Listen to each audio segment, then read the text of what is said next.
Hello? I gotta keep flying the airliners today. What's up? What's up, Moldy? What's up, dog? Hey, Jake, Devin. After having to fly the Indie Builds plane yesterday, now I just want to fly the Phoenix. And I know the A350 had another update, but I don't know that I'm ready to crash over and over again, so I'm not ready to try it right now.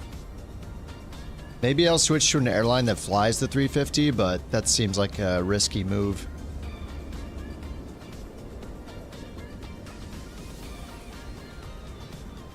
Biba Aerobus back in action. What's up, Campbell? What's up, Mech?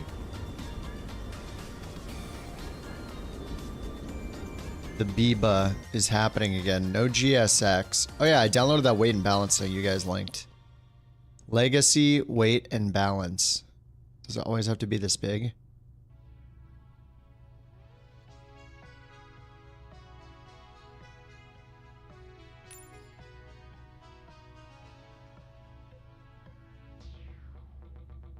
Yeah. This is, it's kind of nice.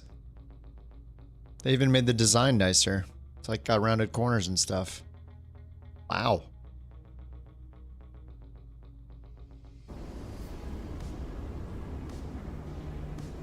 Flooding? What flooding? Is there flooding here? I haven't been paying attention. I mean, it's not even raining right now. Is there flooding happening?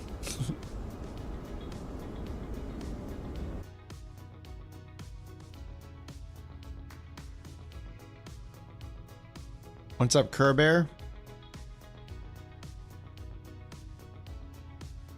Ground services, mass and balance, load, fast. Is it gonna move the gate? Is it gonna move the jetway? What is wrong with these jetways?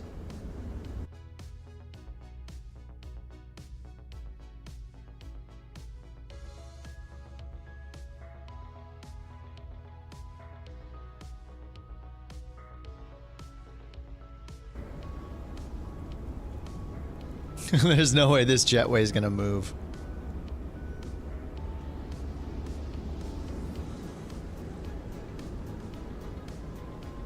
Guess I'm not. I guess not. I didn't know there was any flooding. What's happening? Flooding? I mean, it rained a little bit.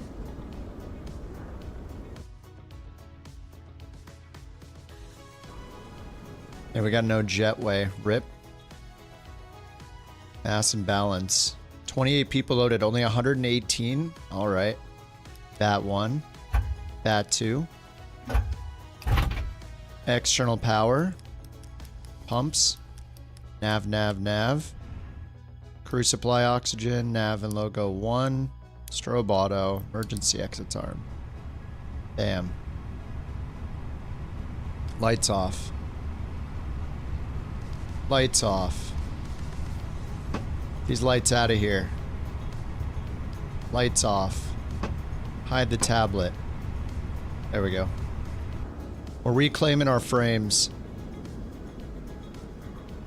Oh, tonight we're getting a wicked storm? Oh, really? Oh, let me check windy.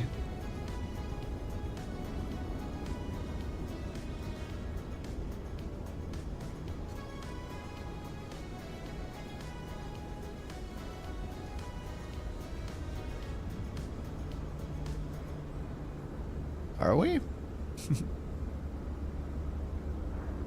Let me check my phone.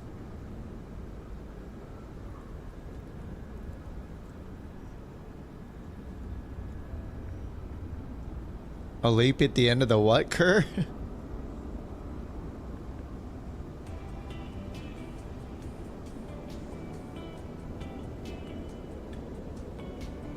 I think maybe I have multiplayer off.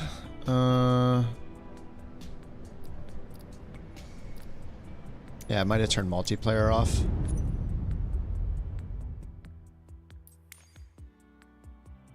Oh no, it's on. We're good. Why did I do that?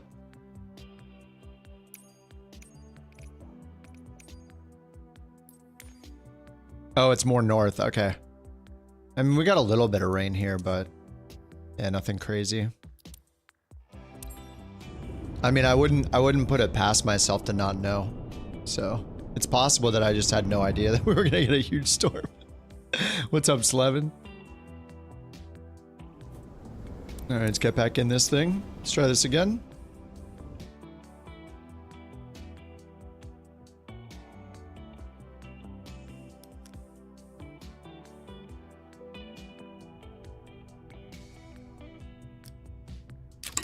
Whoa, the heck? Ladies and gentlemen, my name is Vera, and I'm your My flight nummies. attendant. The fasten seatbelt sign is on, There we go. so if you haven't already done Yeah, so, I did it a little please too throw your fast, carry-on maybe. luggage underneath the seat in front of you or in an overhead bin. Please take your seat and fasten your seat. All right, lights off. Ladies Lights and off. gentlemen, my name is Vera, and I'm your chief flight attendant.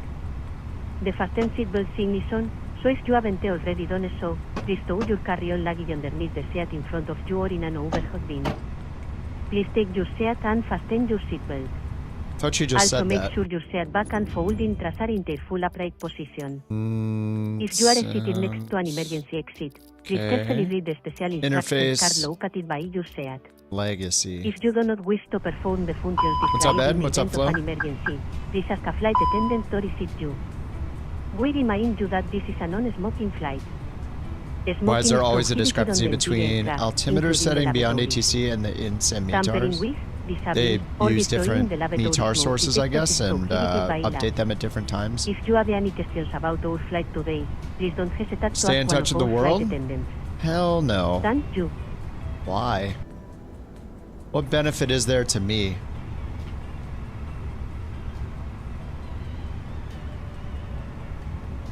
Phoenix, import. Let's do this again. Ground services, mass and balance, load, fast. Yeah, Cancun's got no jetways. Look at these things. But they don't move.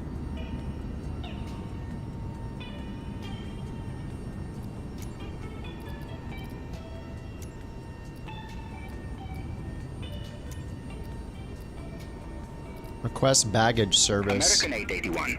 Gate Whiskey 11 taxi via Alpha 3, Alpha Echo 1. Gate Whiskey 11 via Alpha 3, Alpha Echo 1, American 881.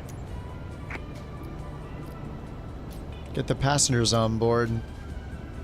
Let's go default ATC. You can do it. I got beyond ATC going. On one setting because I don't want to lose more. I don't want to lose 30 frames. Can't believe how many frames it takes. I can't use anything more than like one anymore.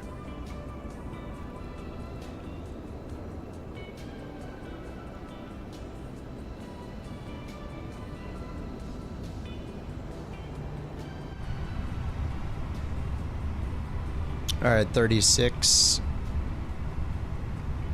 36 people so far. AOC, flight init, request, and I got the sim brief here. 36,000 feet. We got the route, the UGU 2 Alpha, and then on the other side we got the IGSO 1 Bravo. I have job offers from Ryanair and Condor. But I'm not sure if I'm ready to leave Mexico yet. I have to get the liveries and all that stuff too, so it's a whole thing. Viv 2140. Cost index 17. Cruise at 360.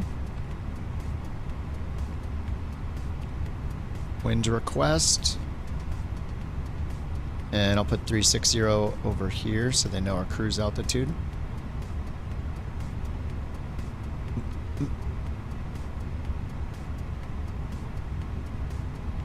Yeah, it would be nice if everything was synced up though, Flo. I mean, they should have the same METARs when they do update. But I don't know, like, I don't know what kind of changes they make to the METARs. Like in Flight Sim, they have the historic weather ones. So you're not always looking at the live METAR, and I don't know if Beyond ATC does anything with the METARs or not. They might.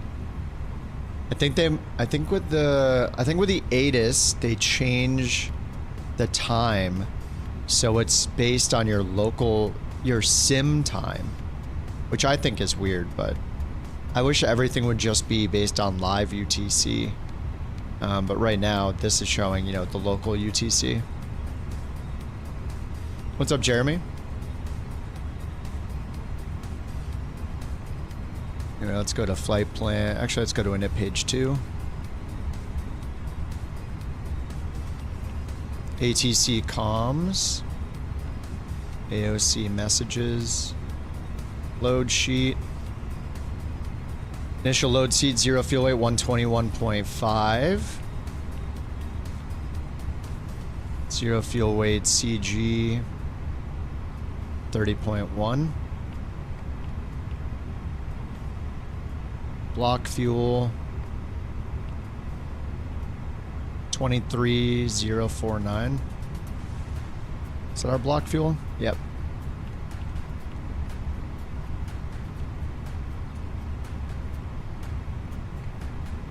All right, let's grab our, what's it called, the IFR clearance. We're expecting 12 right.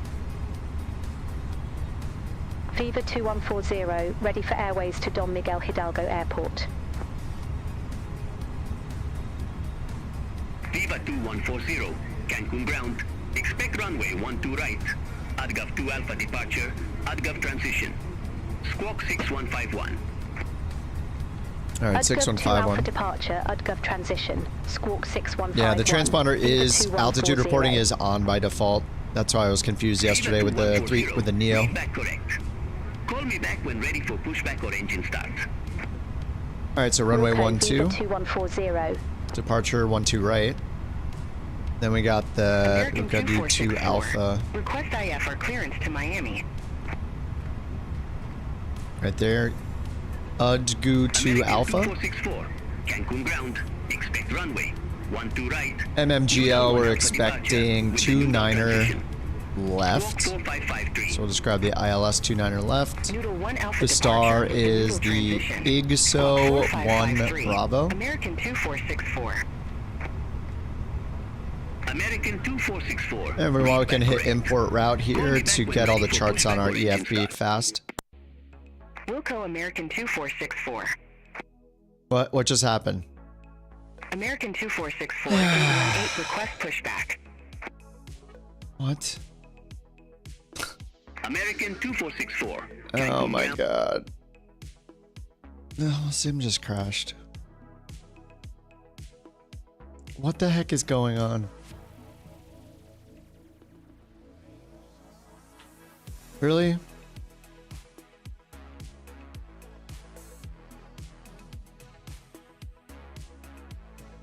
Error.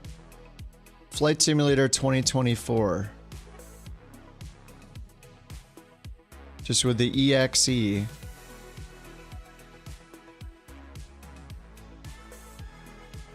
Oh my god.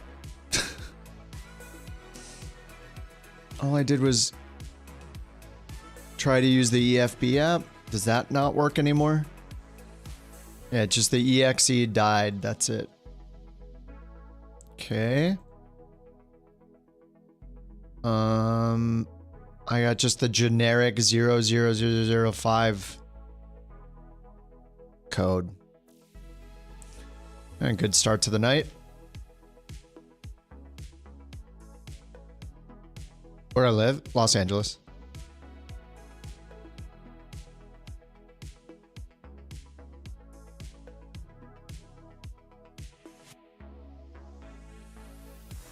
Man.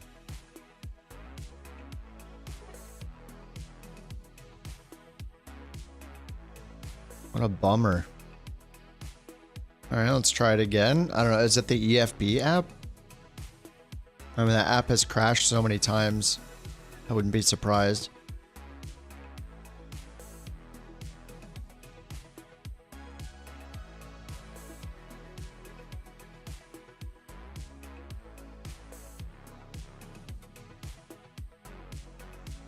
You can't load into the world? Are you loading in a new plane or something?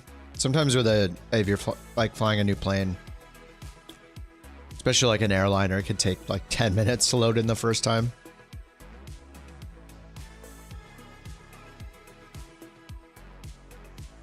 Bad night of crashes too. All I did was open the EFB and then bam, the thing crashes.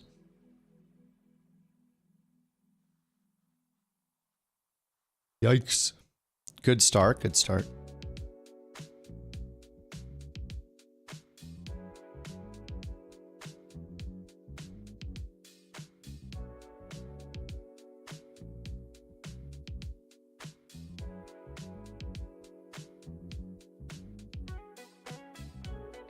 I mean, with all the different crap we have to run.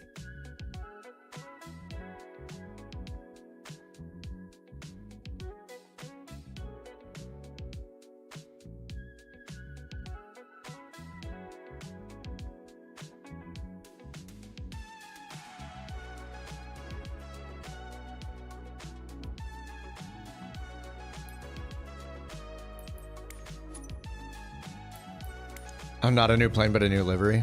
I mean, could be server issues. We'll see.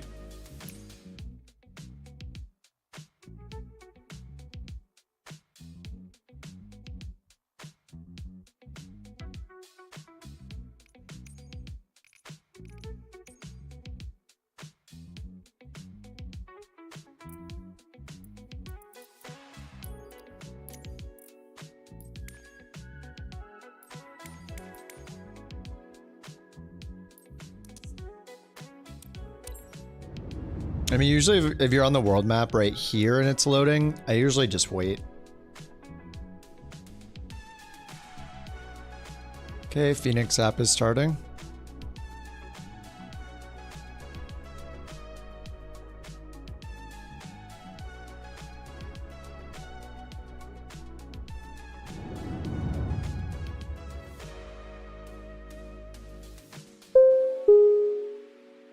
Ladies and gentlemen, my name is Vera, and I'm your chief flight attendant. The fasten seatbelt sign is on, so if you haven't already done so, please stow your carry-on luggage underneath the seat in front of you. I'm just gonna do instant this time. Please take your seat and fasten your seatbelt. Also make sure your seat back and folding chairs are in their full upright position. If you are seated next to an emergency exit, please carefully read the special instructions card located by your seat. If you do not wish to perform the functions described in the event of an emergency, please...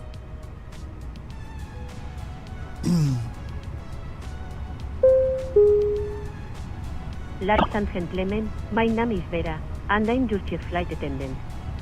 The fasten seatbelt sign is on, so if you haven't mass already imbalance, done 118, so, we'll please just stow load your it carry-on instant this luggage time. underneath the seat in front of you or in an overhead bin. Maybe it crashed because I Please take called your in the seat like and fasten your passengers and the seatbelt. hey, the gates, the Also make sure jetway's your working seat here. back and folding chairs are in their full upright position. If you are seated next to an emergency exit, please carefully read the special instructions card located by your seat.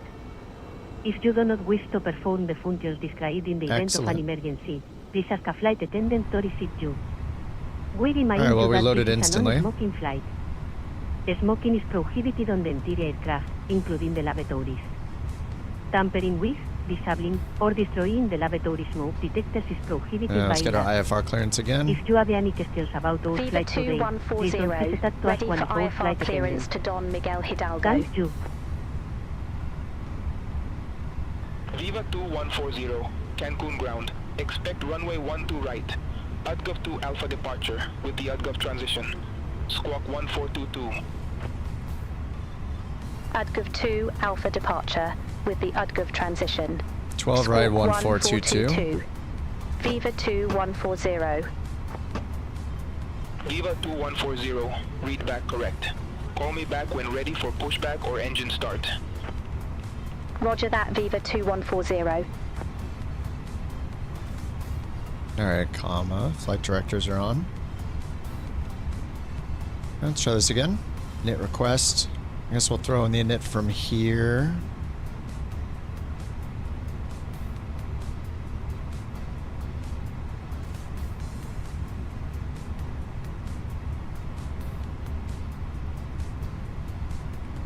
God, how many clicks does it take?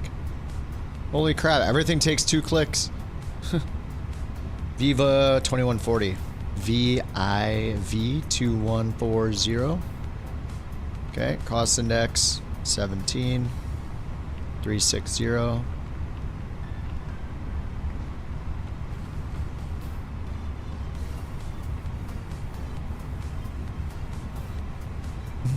No, your dog barking does not count, sorry. I mean, you could type Bork and see what happens, I guess. I can't stop you.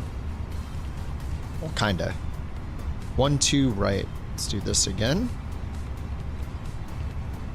Aduga, insert, the bottom one. What's up, Rich?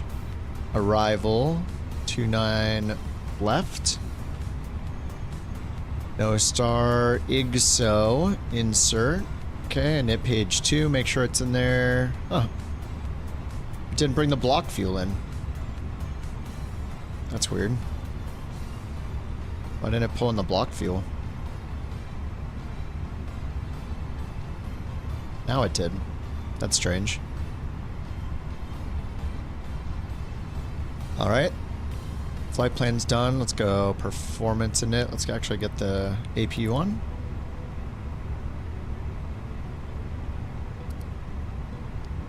The lights off.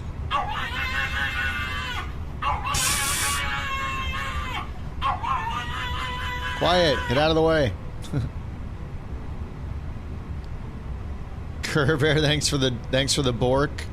I mean, that's a Bork for sure. This one.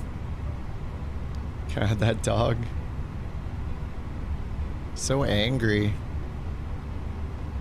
Our little Borker gave her a treat to keep her busy.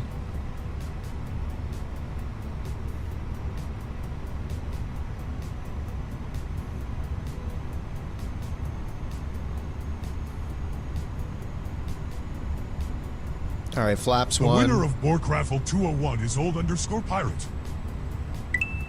Congratulations. You now have 1 Bork coins. Flaps 1. 201. Beautiful.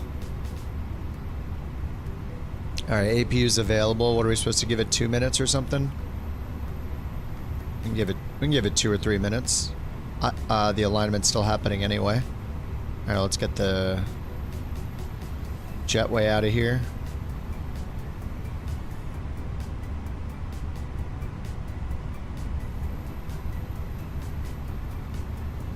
I could open the door.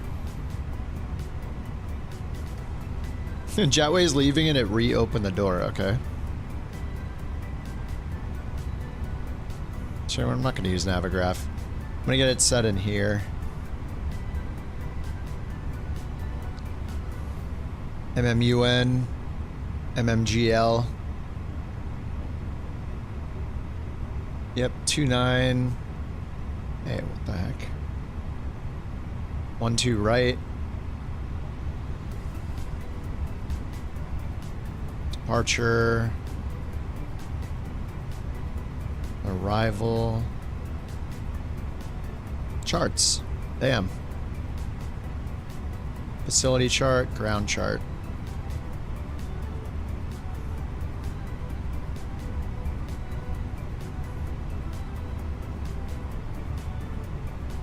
And we did our takeoff performance already. We got rotate at 152, flaps 1 and 0.3 up on the trim, 67 flex temp. It's been in a minute and a half. That's long enough, right? APU bleed. Beacon. Ready for push and start. Viva 2140 at Gate Whiskey 4. 1 minute for alignment. Request pushback and engine start. Viva 2140, Cancun ground. Pushback and engine start approved. Face southwest. Pushback approved, face southwest. Viva 2140. Alright, face southwest. Southwest? Southwest. Nose right.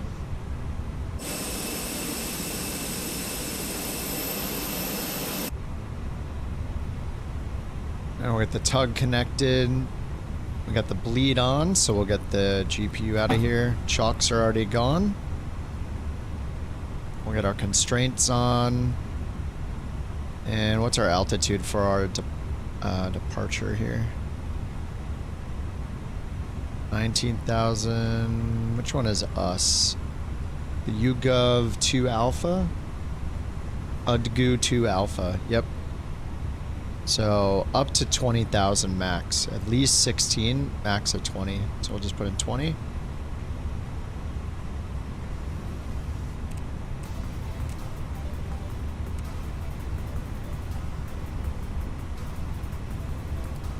Alright, reset that chrono. And sweet, let's get we got the tug attached, almost. Is it going to attach? Connect tug. Alright, let's check my throttle. Looks good. And we said we got push and start already, so let's go ahead and push it back. Beacon is on. Push back. And then we'll get the ignition on and engine 1. Parking brake off. And tail left. Maybe we'll back up a little more.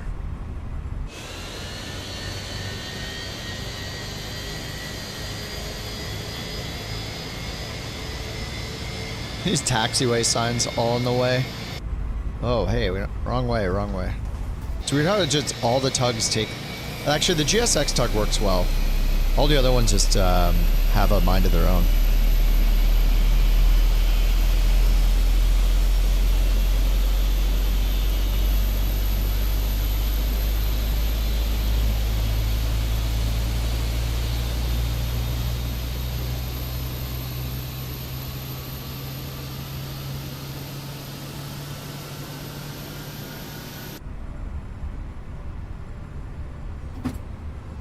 Alright, that's good enough. Parking brake. Engine 1 says available. Engine 2 start. VIP, $4 million. Yeah, how long did that mission take? Or how many miles was it? I think the ones I did were like 1,200 miles. What's up, Abdul? The ones I did were like 1,200 miles, and I think I got... What did I get? 2 mil... Wait, did I get 4 million? I think I got 4 million after the bonus, right? Something like that. 920 miles. Whoa, that's... Yeah, mine were like 1,200, I think. Well, I wasn't in S tier. That might have helped. I don't know if you have S tier ranking, but that gives so much bonus. I think I was like at a B. Yeah, I got 4 total.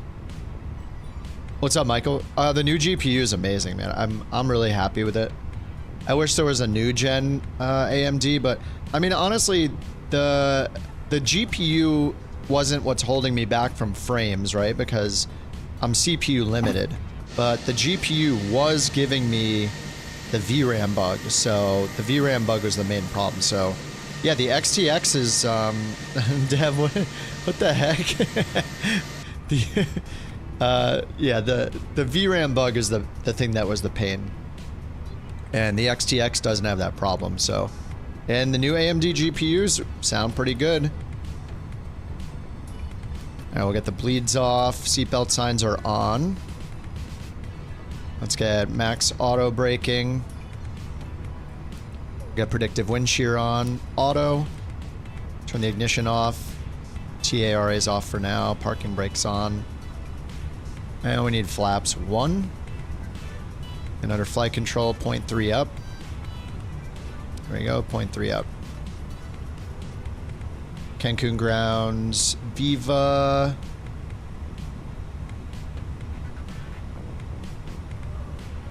Something, ready for taxiing. 41, or 2140, whoops. Viva 2140, runway 12 right taxi via Echo 1, Charlie 9er. Runway 12 right taxi via Echo 1, Charlie 9er, Viva 2140. Echo 1, Charlie 9er. So where are we, like over here?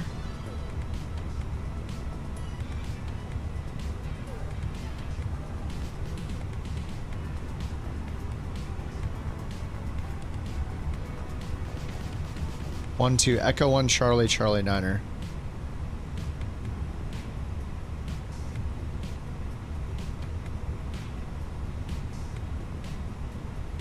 Alright, it's map time. Looks like I need to go to the right.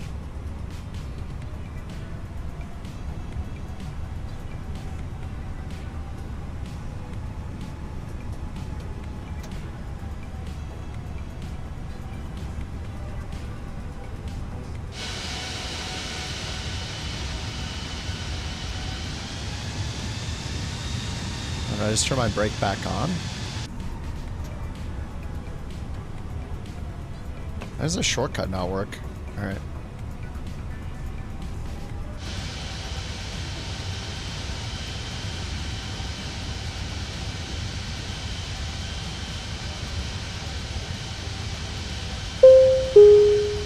Hold on. Am I supposed to go south? We know Oh that my with your god, full how is attention that as so the flight loud? attendants demonstrate the safety features of this aircraft. When the seatbelt sign illuminates, you must fasten your seatbelt. Insert the It metal turned itself to 100% volume? I had that thing on 30% volume and it just turned itself to 100. As we might experience turbulence. There are several emergency exits on this aircraft. I don't know what's going on with Beyond ATC, but I'm not moving on the map, so... In some cases, your nearest exit might be the intruder. If we need to evacuate So it's just connected to the sim. Just doesn't think I'm moving. Doors can be opened by moving the handle in the direction of the arrow. A door is equipped with an inflatable slide which might also be detached and used as a life raft. Oxygen under pressure airways being monitored. In the unlikely event of a decompression, an oxygen mask will automatically appear in front of you. To start the flow of oxygen, pull the mask towards you. Place it firmly over your nose and mouth, secure the elastic band behind your chest, and breathe. Alright, 1, 2, right. Although the back door is not in flat, oxygen is flowing. Spoilers armed, takeoff config test. Everything's green. Taxi light was not on. Strobe on auto. In the event of an emergency, please assume the brass in position. How long's the flight? Like 7 or 8 hours, I think. Brass, lean forward with your hands on top of your head and your elbows against your thighs. Ensure your feet are flat on the floor. A life vest I think it's like an hour. pouch under your seat or between the arms. I never look. Oh, When 2.5 hours. Holy open crap. the Alright. plastic pouch Well, it's a and sim remove rate the kind of vest. flight. Slip it over your head. Pass the straps around your waist and the jazz at the front. To inflate the vest, pull firmly on the red cord only when leaving the aircraft. If you need to refill the vest, blow into the mouth nozzle. All aircraft be advised information. Whiskey now current. Altimeter Also, the share button 2997. cushion can be used as a flotation device. Pull the cushion 2997. from the seat, slip Auto your brakes arms into the max. straps, and hook the cushion to your chest. You will find this and all the other safety information And that rumble. in the card located in the seat pocket in front of you. We strongly suggest you read it before a takeoff. If you have any questions, please don't hesitate to ask one of our crew members. We wish you all an enjoyable flight.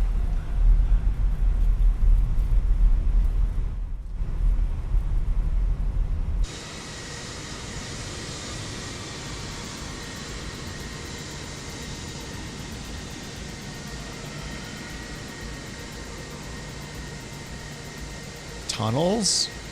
No spoilers, please.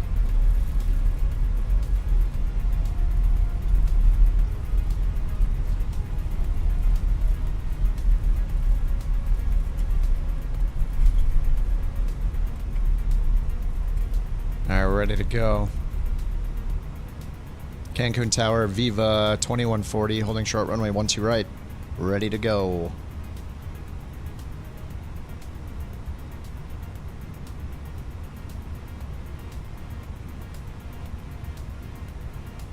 I just want to tell you both good luck. We're all counting on you. Thank you. Contact tower when at runway hold point. Viva 2140. What's his tower frequency? Viva 2140. Viva?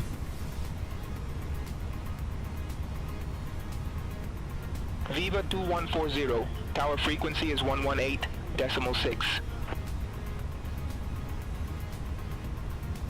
Alright, co-pilot doesn't want to change it anymore.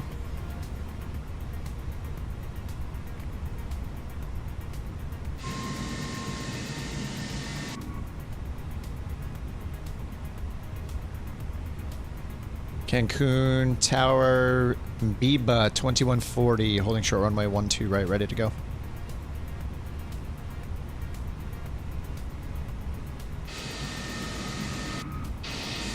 Contact tower when at runway hold point, Viva 2140. What? Isn't it? Didn't they just say 118.6? It says I'm on ground still. What? Dude, what is going on today? Why is it like every day there's problems? There's something. Now Beyond ATC is being weird. I'm tuned to 118.6. It thinks I'm on ground still. I go to the UI. I click the tower frequency, and I'm still on ground.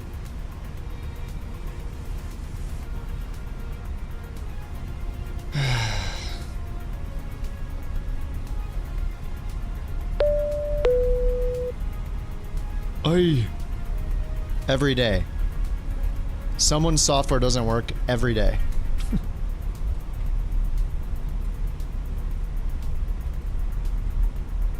Beyond ATC connected. The problem isn't where I am, it's that it's not changing the frequency.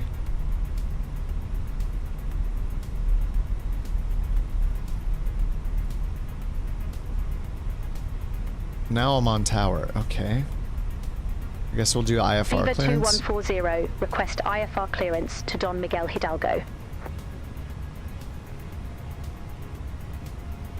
Viva 2140, Cancun Tower. Expect runway 12 right, ADGAV 2 Alpha departure, ADGAV transition. Squawk 4720. ADGAV 2 Alpha departure, ADGAV transition. Squawk 4720. Viva 2140. Viva 2140, read back correct. Call me back when ready for pushback or engine start. Wilco Viva 2140. Should have had that parking brake on.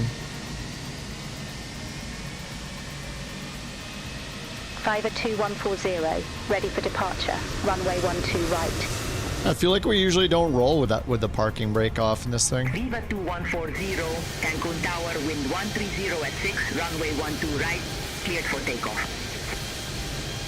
Runway 12 right, cleared for takeoff. Viva 2140.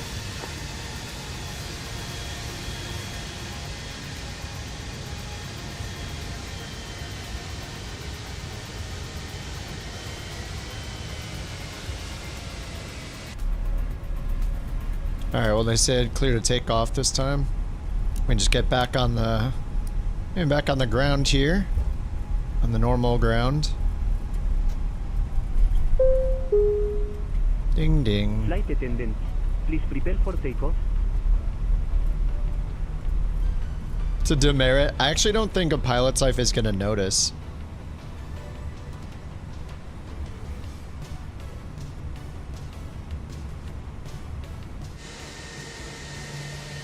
What are we waiting for here?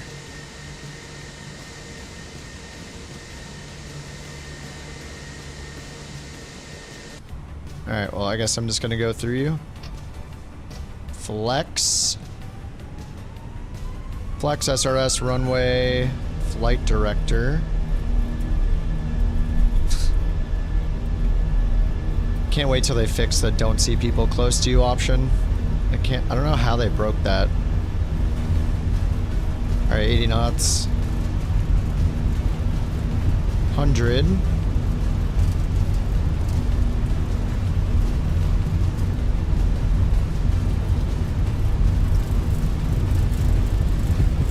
Taking all the runway.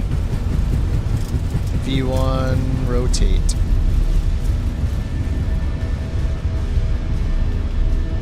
Gear up. It's the rumble never gets old in this plane. It's so good.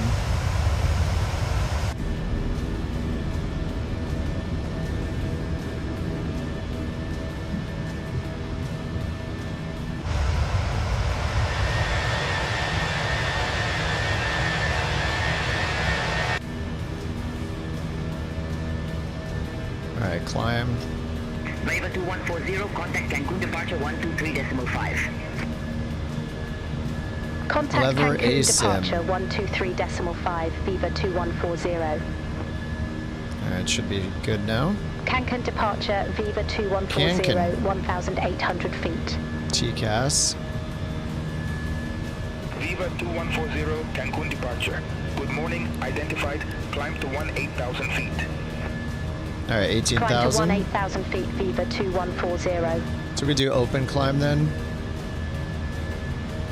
We do have some restrictions on this.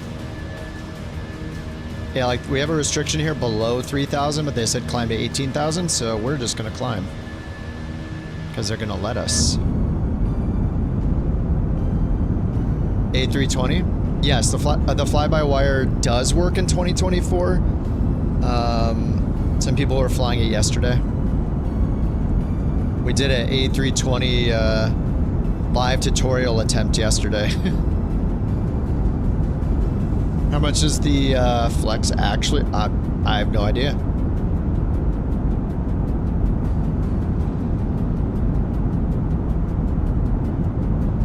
I was Googling a little bit about the difference between the CEO and the Neo A320s, and I think it said there's like 10 to 20-ish% cost savings just because of the changes between the two planes and the engine changes, which is pretty crazy.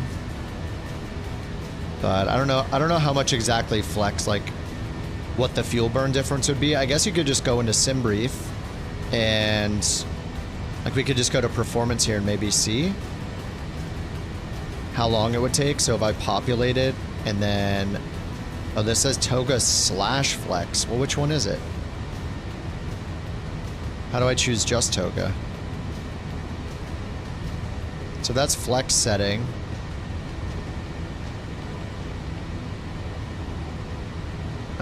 Maybe I have to go do it in the SimBrief flight plan itself. I don't know if we can choose that here. But you could just compare the difference in fuel burn from one to the other. So I could just put cost index like 200.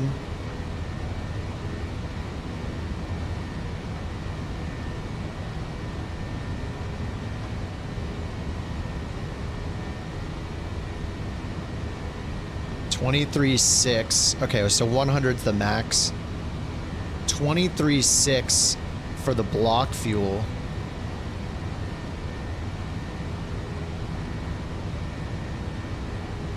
And then if we go to performance, I'm curious if it shows Toga or not.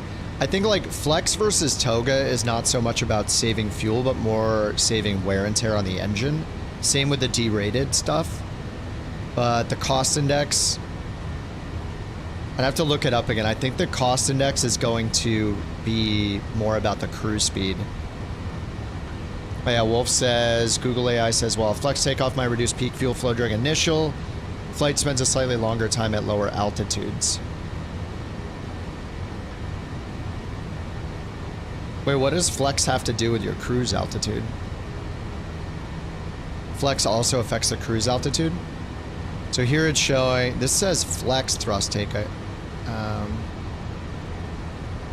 Engine wear. Yeah, I thought it was more, I thought the derated takeoff and Flex temp was more about the takeoff roll, wear and tear on the engines versus cost index is more about the cruise speed and how long a flight will take. Oh, we're at 10,000. I just got dinged for the lights. 10,000 seatbelt signs. Uh-oh, she's awake. Well, if I change this to auto and we generate, I mean, here's the difference between cost index 100 was 23.6. 23.0 for a cost index of 17. So I mean, it's only a 600-pound difference. But that's only for cost index, not for Flex versus Toga. I kind of just like doing the Flex stuff because it's more to do. Like, you'll have a more variety in takeoffs if you're doing Flex, so I kind of think that's fun. To not do Toga power every time, to take up more runway length for the departure, so it's like a little more nail biting. It seems more fun to me, like because there's more involved than just doing toga every time. Was standard land. I mean, toga is super fun though. Congratulations. Yeah, exactly, You Jason. now have 1 Bork coins. We're thinking the same thing. Man, why is it so loud? Sorry, it looks like it's just blasting the volume like crazy. I have flight sim at 65%. This is flight sim at 40% volume. I don't believe it. This is flight sim at 30% volume?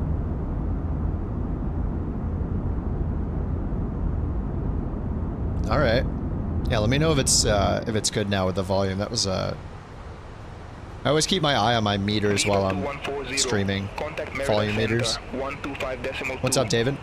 Trust the auto brake calculation. Yeah. Trust the rotation speed. F15. Oh yeah, I have a bunch of the fighter jets because you guys always you guys are always flying along, so they're not even for me. They're so you look good on the stream, really.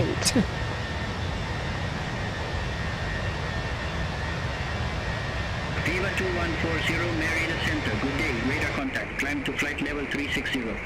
360. Climb to flight level 360. Viva 2140. All right, 360. Yeah,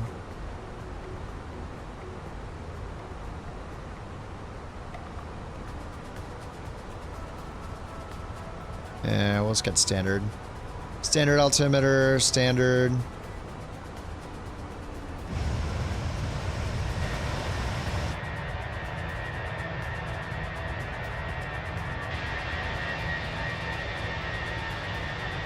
Man, chase plane's gonna be great. It's too bad that we don't get it on Friday, though. Avianca 256, Merida Center identified. The winner of Bork Roulette is 103 Aviation_Johnny. Continue climb Congratulations. to flight level You now have 360, Bork Avianca points. 256.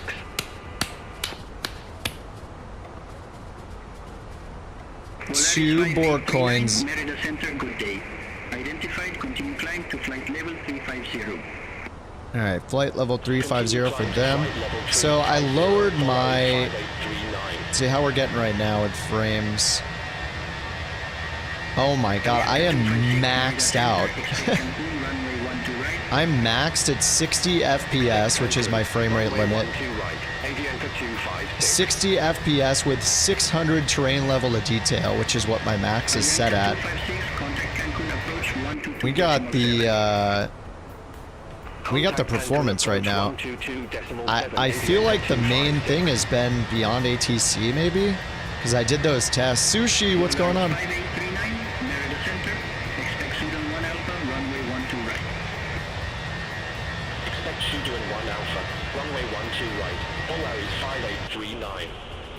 So yeah, I feel like beyond ATC was maybe the source of the majority of my performance problems.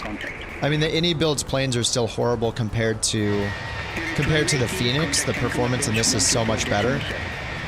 I did the test before, like total sterile environment.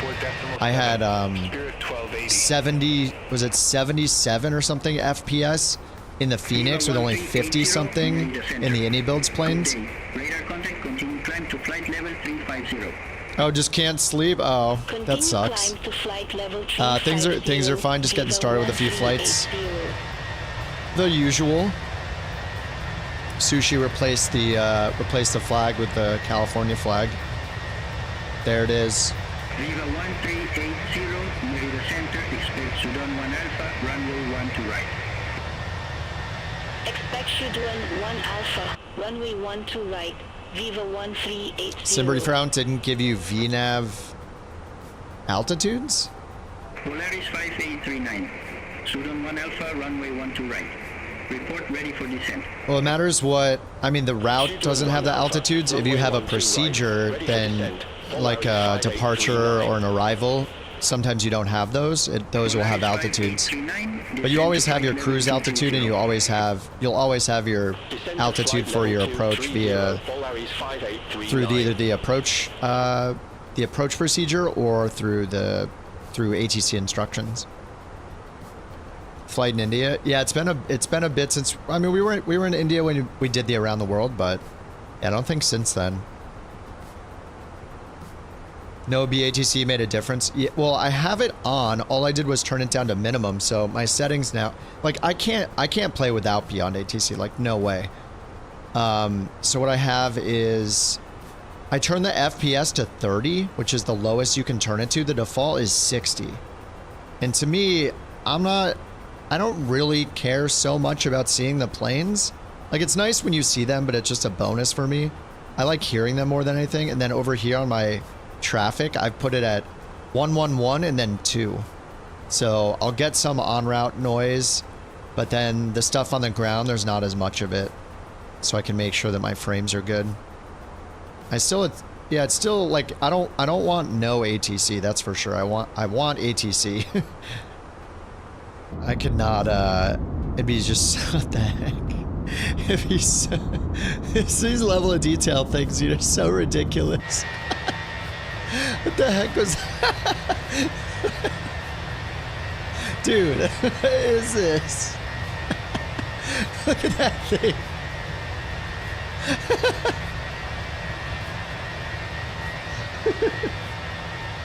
What the?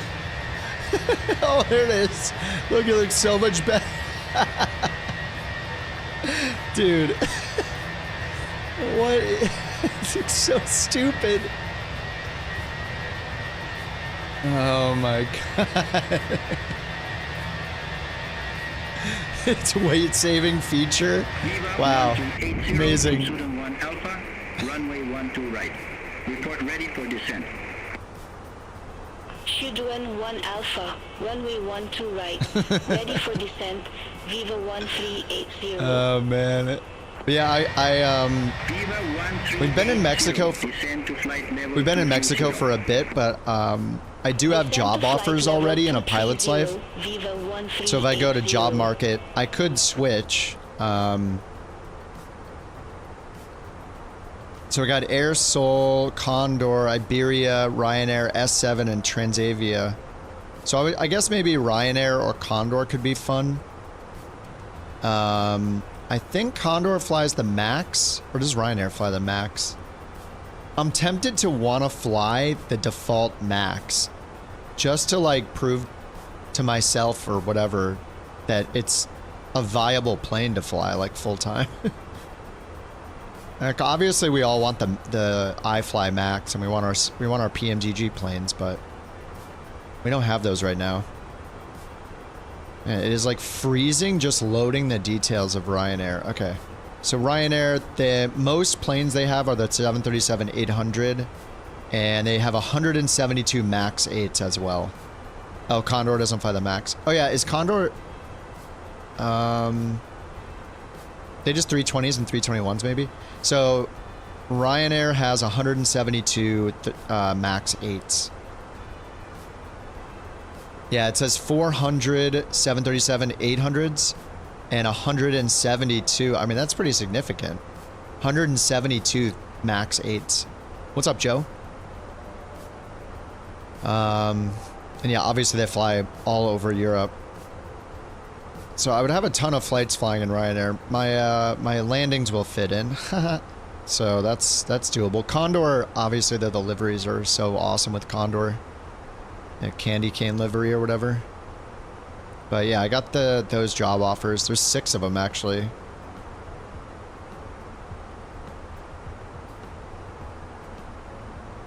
Oh, I could do 1 or 2 flights with Viva, with Biba. It's been fun flying around Mexico.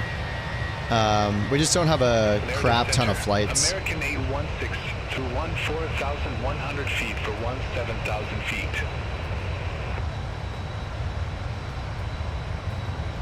American 816, Merida Center, radar contact, climb to flight. So maybe I'll switch to Ryanair.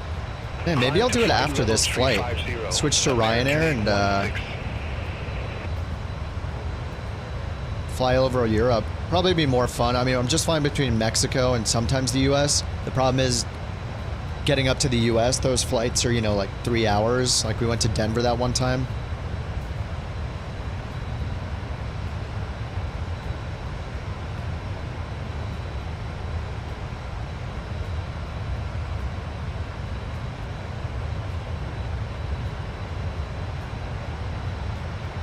Oh wait, Bird, you said the more wind, the more CPU load? Makes sense. I mean, all the physics stuff that's happening, right, for the most part is CPU process, right? It's not just about rendering the graphics. Like, a lot of this is, yeah, all the, I mean, I don't know. It would seem like some of that could run on the GPU. I have no idea. But I mean, pretty much everybody is bound by their CPU in this game. I did put in an order for a 9950 today, but I'm not sure if I'll get it. I mean, it was through Amazon. It said my order was placed, so we'll see if it happens.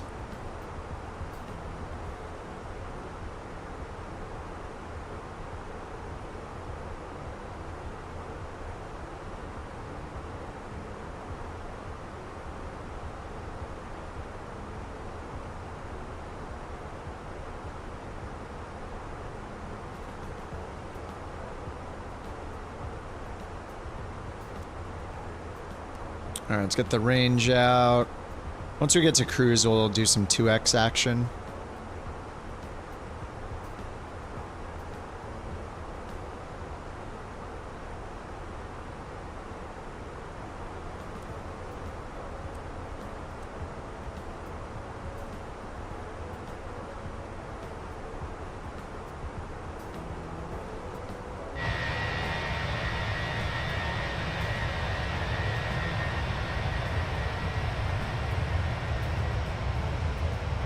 Oh, noise abatement. Doesn't it help on wear and tear too? And is that the same thing with the with D-rated engines too? D-rated takeoff and D-rated climb. Is that mostly noise abatement or is that engine wear and tear? The only thing I remember is that it's not primarily about fuel usage with flex and the D-rated. Wear and tear, noise abatement.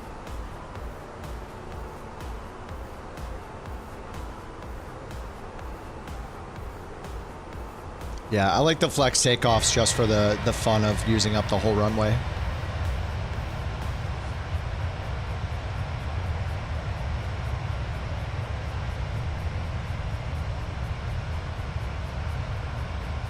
Man, this thing is running so good right now. 60 FPS, 600 terrain level of detail.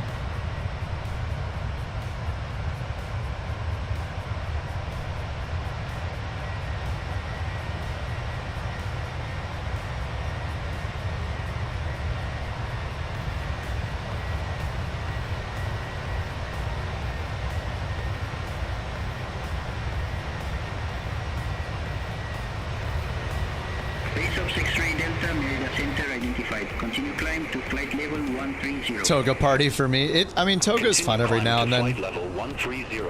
Toga's less like scary and more like let's LFG style, you know?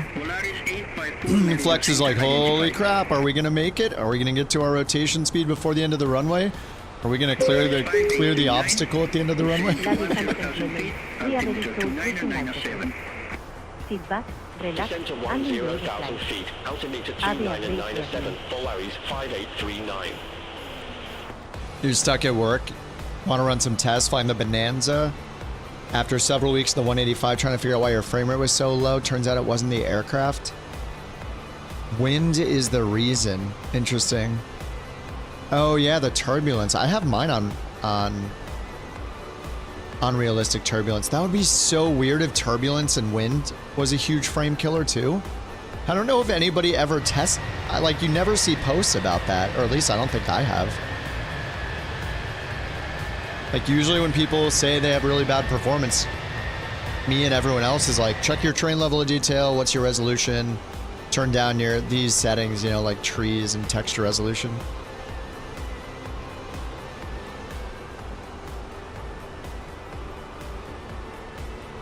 Increased TLOD. Mine is running at 470 right now.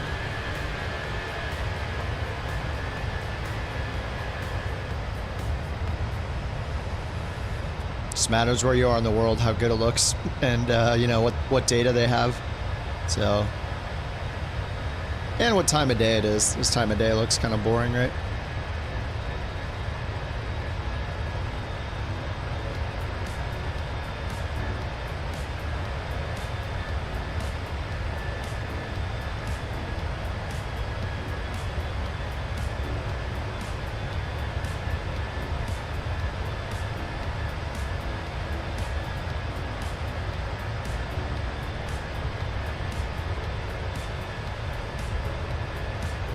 Alright, how we doing? 36,000.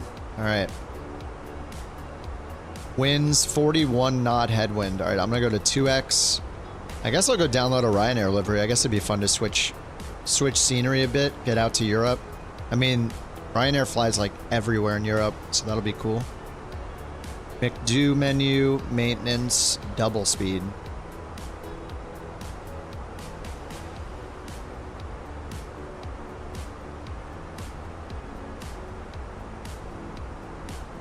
Alright, 2x, then under performance. 734 miles. 4x it is. Holy crap. Oh, per wiki, flex temp user produced cost savings through increased engine life and reduced overhaul and fuel costs for airliners by Airline to take off at less than rated thrust per Wikipedia. Yeah, I mean, I guess, you know, you would save some fuel because the engines, but I mean, the takeoff doesn't last very long.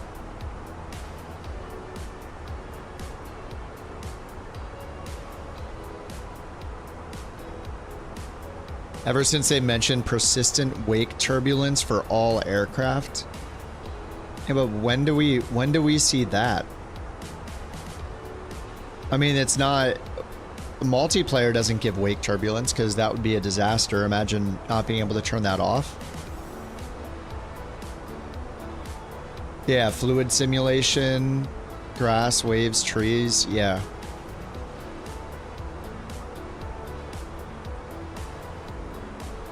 You're trying to ask me when it gets deleted by chat? I mean, what are you typing? If it's getting deleted, then it's YouTube deleting it. There's no moderation, like auto mod stuff that I have in through the bot or anything. It's just YouTube.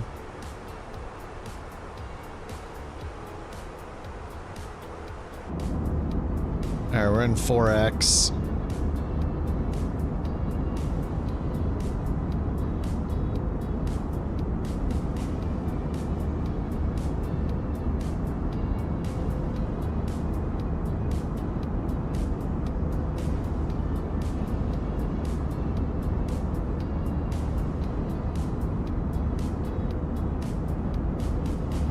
Yeah, I kind of want to fly the MAX.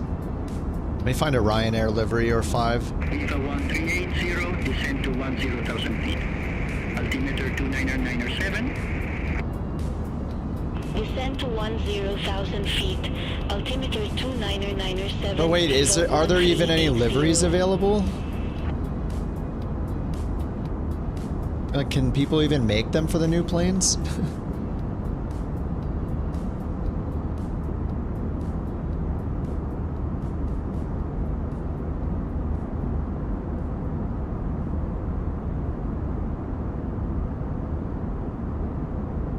Oh, yeah, I do see some. Okay, yeah, there are.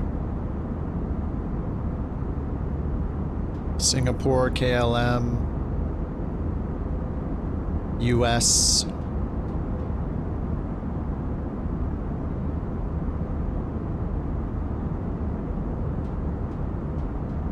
Eurowings, Flare.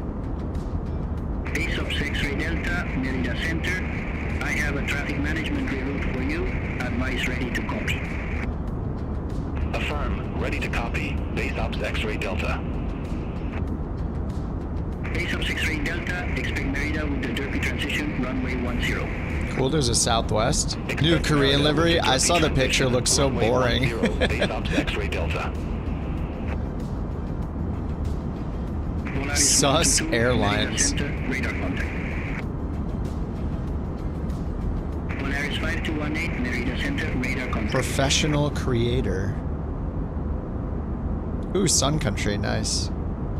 Simfly, where's the Ryanair?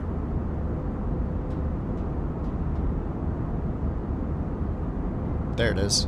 Professional creator. Wait, does that mean I have to pay for it or something? Air Canada.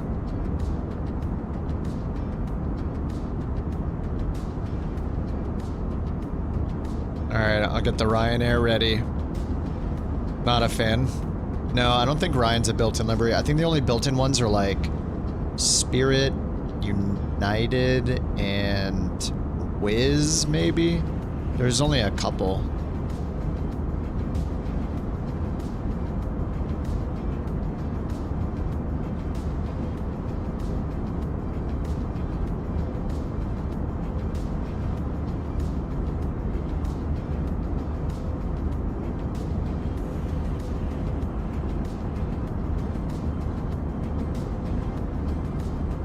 Might as well get Sun Country and Delta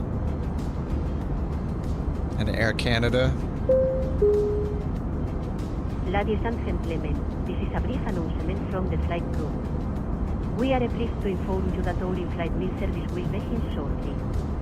Our dedicated cabin crew will be coming through the aisles with a selection of delicious meal options for you to enjoy. Okay, just downloading all these liveries.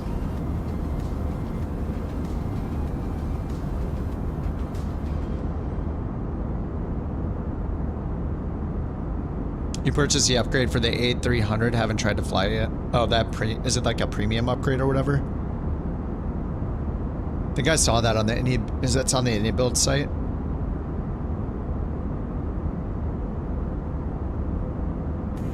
Yeah, I'd rather fly the Asobo Max 8 than an AnyBuild's plane.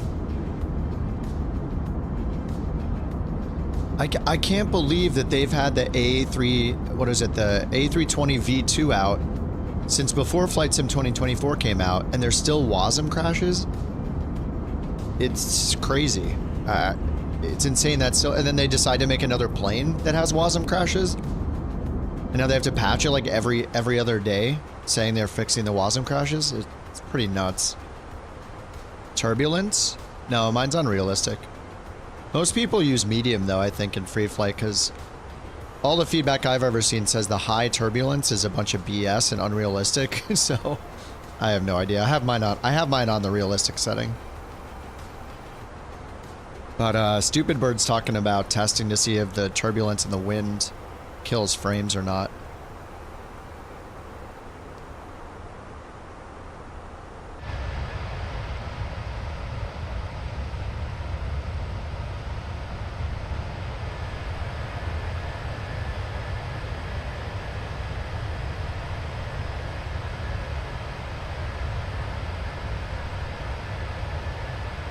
$300 work for you?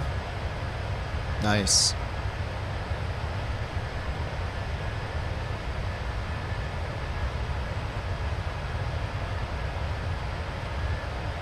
Viva 2140, contact Merida Center 128.3. Center on 128.3. I'm just extracting all of these.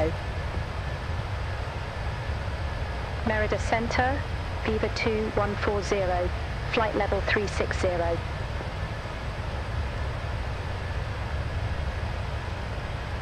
Viva 2140, Merida Center identified. And 7-Zip is the best software. What's up, Kevo?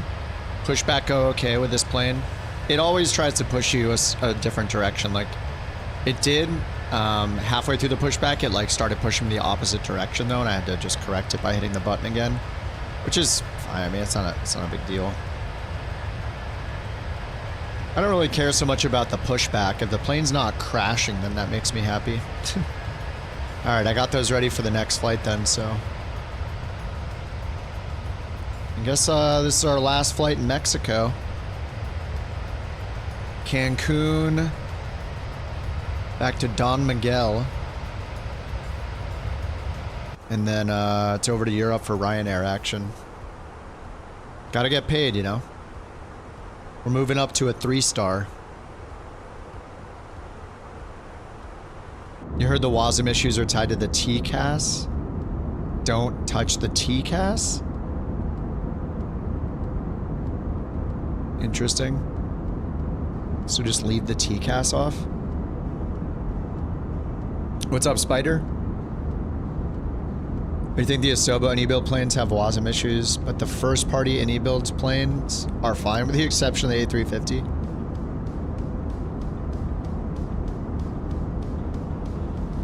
Interesting. 350 is still flaky even after yesterday's update. I mean, they're updating it, which is good. Like, I don't complain about updates. It's great that they're updating it.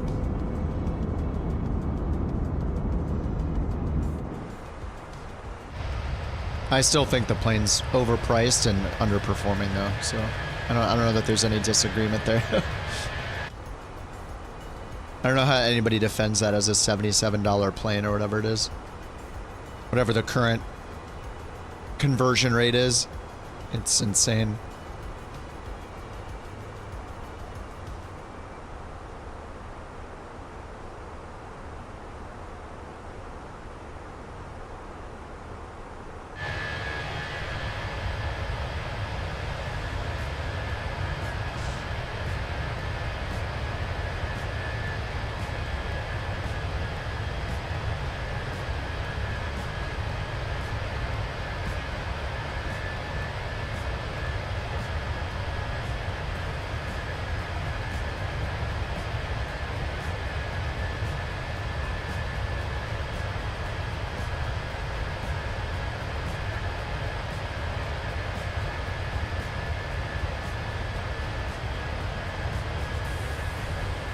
Definitely worth it? No, it's not. It is objectively not worth $77. That plane is nowhere near as good as the 777. It is not better than the Phoenix. They 100% just set the price because they knew it would be the only 350. They got greedy and they want to put themselves at the top of the game. And the highest priced plane they can put it as, like... And it is definitely not that plane. It's, it deserves all of the ridicule it's getting because they overpriced it and it has horrible performance and outside of that, it's got horrible bugs. And they price it at that and think they're not going to get any backlash is crazy. It is not worth $77. It's insane.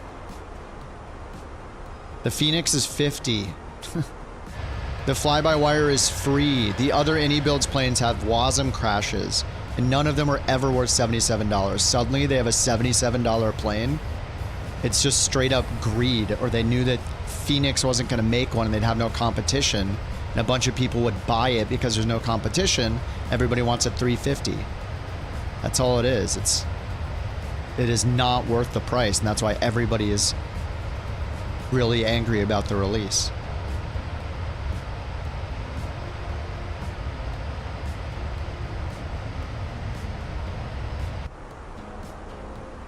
People aren't angry about it because it's a great plane.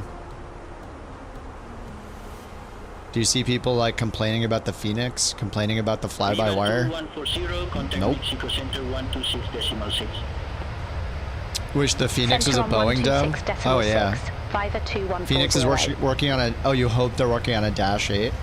Mexico Center, Viva 2140. Good day, flight level 360.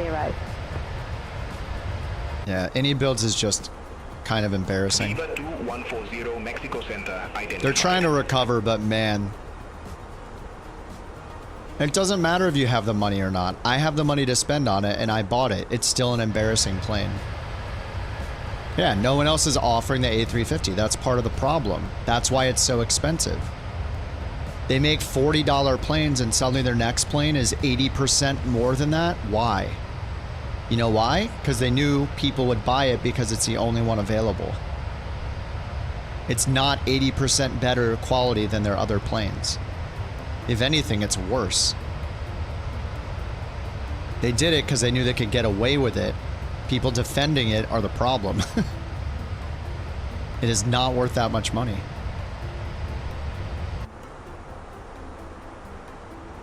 When you watch every single streamer that got a free pre-release copy saying nothing bad about the plane, trying to convince everybody to buy it, that's also part of the problem.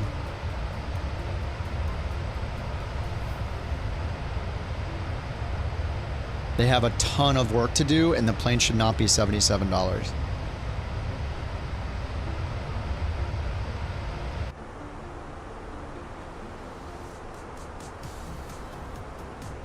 I mean, just load the plane up cold and dark, sitting on a completely empty airport with no traffic or anything on. Their plane gets like 50% the performance of things like the Phoenix. It has the same sitting performance as the 380.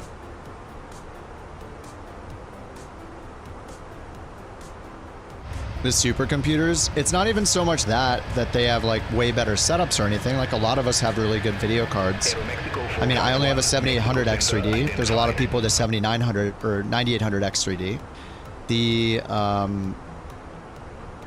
The thing is that they don't play the sim the way everybody else does. Most streamers that fly airliners do not have multiplayer traffic turned on.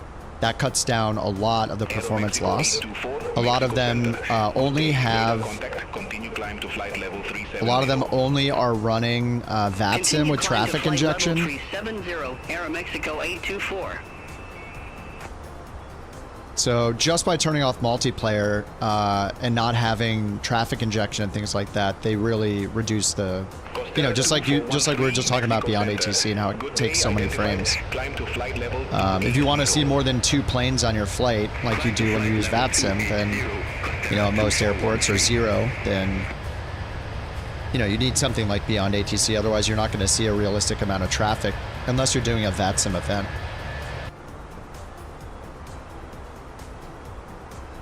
Well, that's good for you, DM, that you like giving away too much money than a plane is worth, but that's totally your call if you want to spend too much money on an overrated plane that was overhyped and overpriced. That is the consensus. You can go read about it. You can go read opinions of the other Airbus pilots that have tried it and said that it's totally unrealistic compared to the one they have on staff or whatever that seems to think that it's realistic. There's all that stuff all over Reddit to read. The consensus is the plane is overhyped, overpriced, and a buggy mess. And that's been my experience with it too. I keep trying it every update. I had worse problems with it with the first update than the second update than the first, and I don't even care to try the third update just yet. Well, you can't enjoy the plane if it's crashing all the time.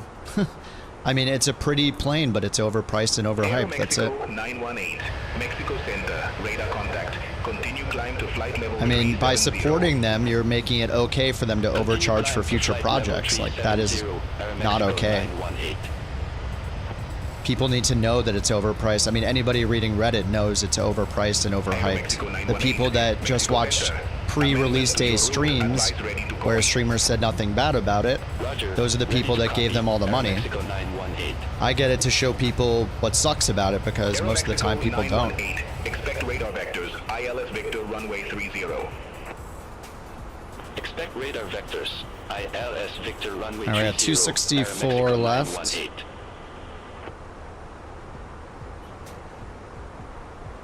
And grab the weather because I'm in 4X.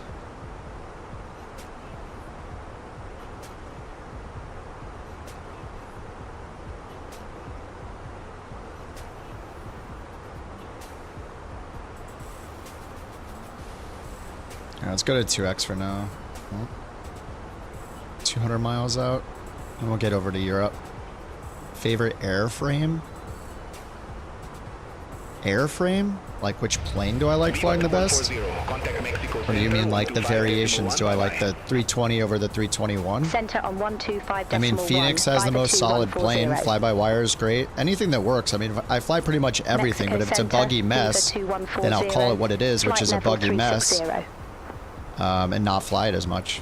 But I try pretty much everything. Viva 2140, Mexico Center identified. You're gonna land first, you're on descent. Cool. Costera Do it. 2463, Mexico Center identified. Costera 650, contact Mexico Center 128.0. Center on 128.0, Costera 650. Have a good day.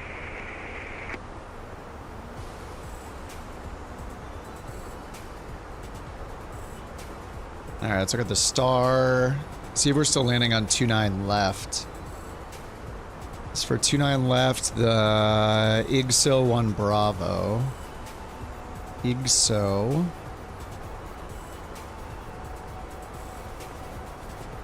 So 27 to 22, 14,000.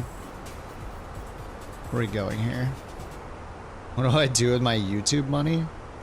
I mean, it just goes into the same account as my full-time job money. You know, the same thing everybody else does. Pay rent, pay bills, buy food, pay for flight sim planes that are overpriced, like the AnyBuilds A350. Just saying what?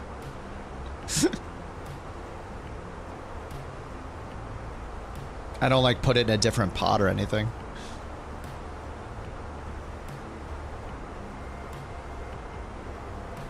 I don't really buy much. I pretty much save all my money.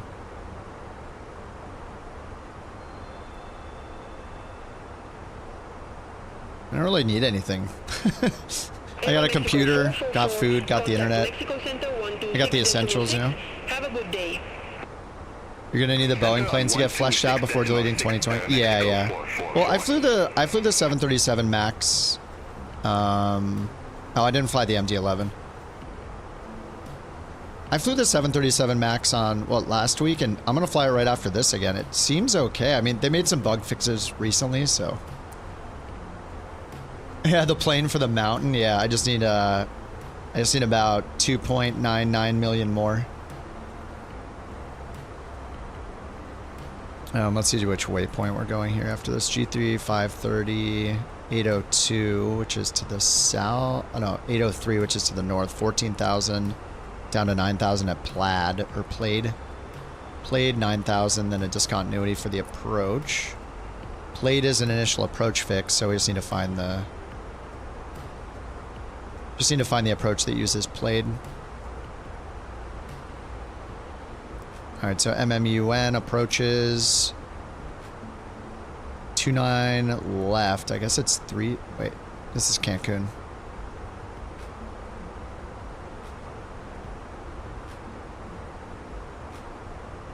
Hello? Oh, there's a bug. So if you filter by a runway and then you switch to a different airport, it keeps the filter for that runway on, even if that runway doesn't exist. Look at this, finding bugs all day, every day. Alright, not all day, but we find a lot of bugs. Alright, let's see, 29er left. I think I picked the X-ray. So we got X-ray, Yankee, and Zulu, and then if we look through those, let's try to find one that has Plaid. Oh, this one does right here. So X-ray 29 left. What did I pick? X-ray 29er left. All right, via Plaid. There we go. Plaid, insert a Luvo. We should see just Plaid. Okay, nice. All right, we're set up for the X-ray. Let's make sure the other ones don't use the same. Let me make this bigger so you guys can see it better. See if the other one uses the same.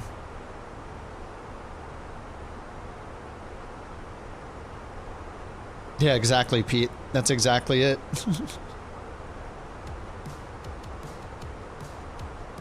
Fly-by-wire doesn't have any approaches? Doesn't the fly-by-wire just use the built-in database? You mean it doesn't have any approaches in the database? So we should just have someone always watching your stream? Just a little unpaid QA testing.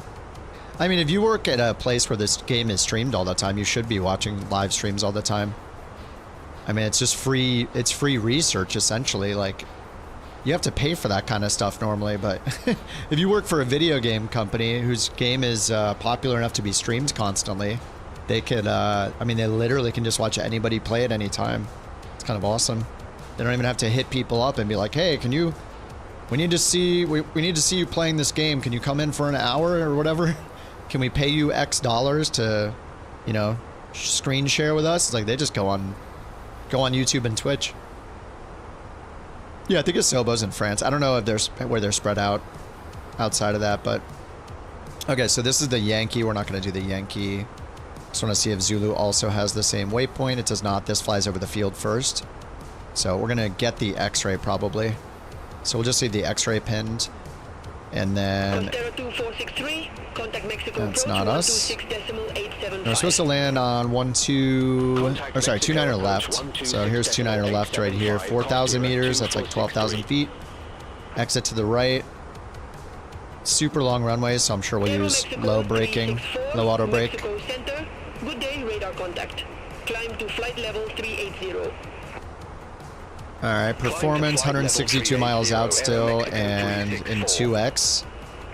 Let's get the star back up and get the ATIS tuned in. Mexico Center radar contact.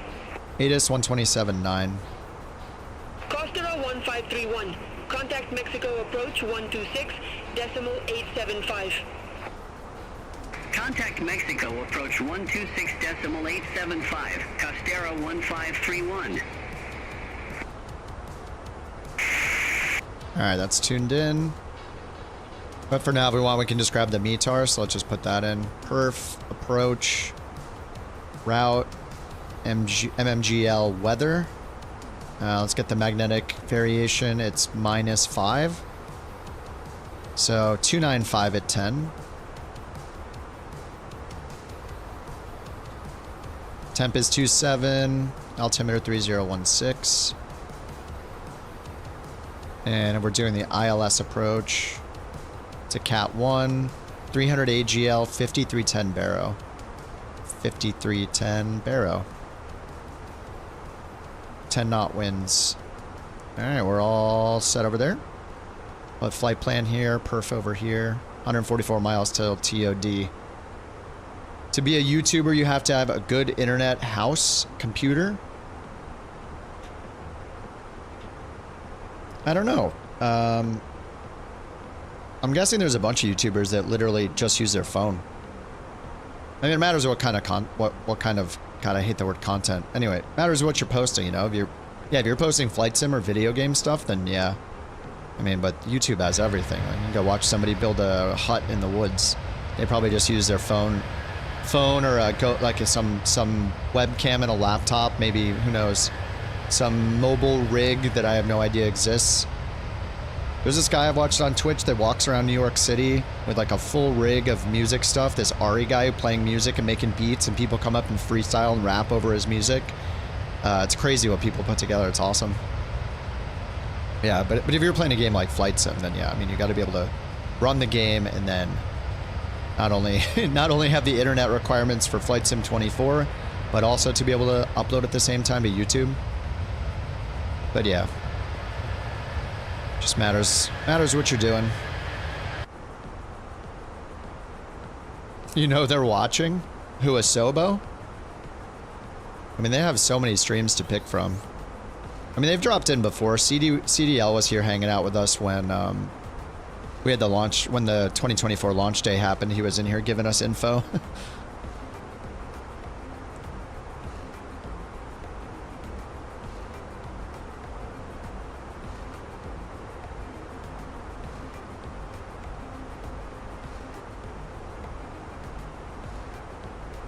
How long have you been watching? I don't know. Is there a followage? It's freeze. It's crashing. It's crashing, isn't it? Dude, it just crashed again. 682, climb to flight level 370. What is going on? Climb to flight I didn't even do anything. 370, Costera 2682.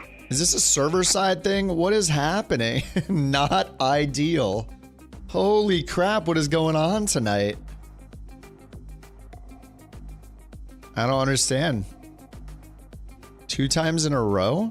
Like, we've been flying for like 2 hours. Are you guys saying you're having crashes too? Let me see what the error is.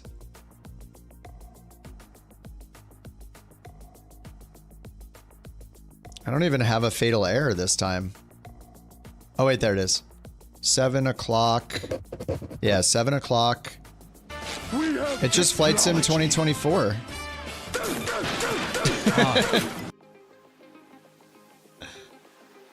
What the heck? Holly, thanks for 2 months, Holly. Appreciate that.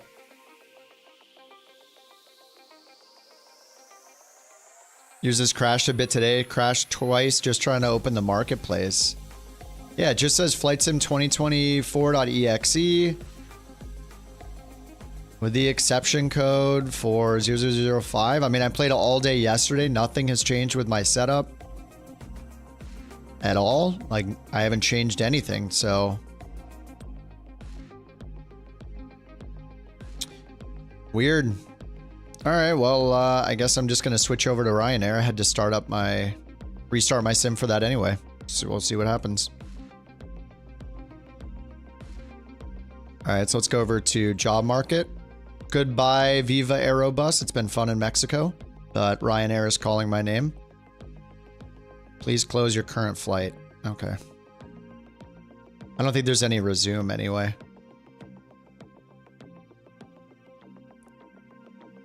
Where is cancel flight? Restart flight?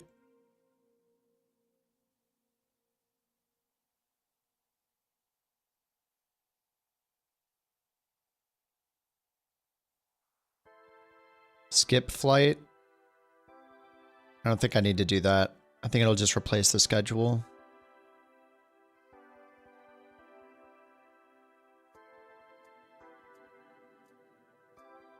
All right, Ryanair. I'm going to go hours target is 5 hours a week, 10%. Flights target, 10 flights a week. I'm just going to do worry free. I don't really care. I don't need to speedrun it. Congratulations, you're now a pilot at Ryanair. You did a Ryanair landing 412. I feel like that's usually my landing rate.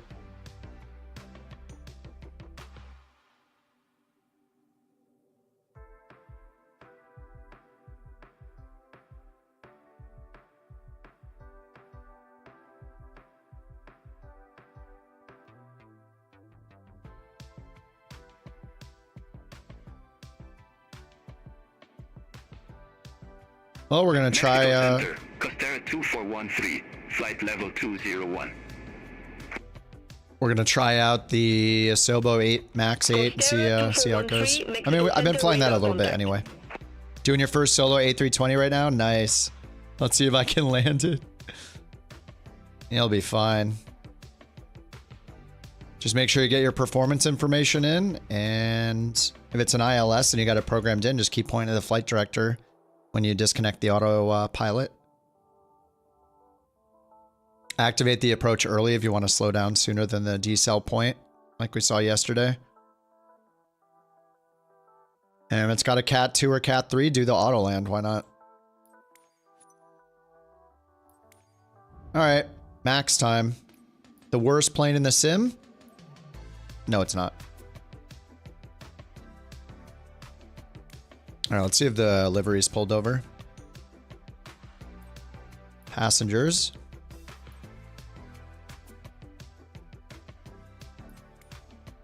Aero Mexico, Alaska, Korean Air, Qatar,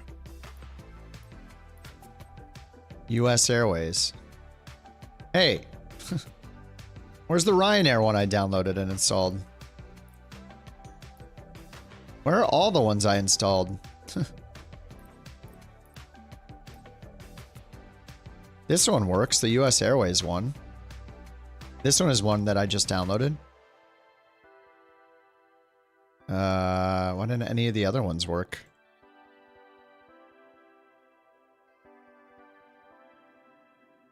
Oh. User error. I see what happened. I extracted them all, but 7-Zip made a folder with the same folder name, which is not helpful. So it's a folder within the folder.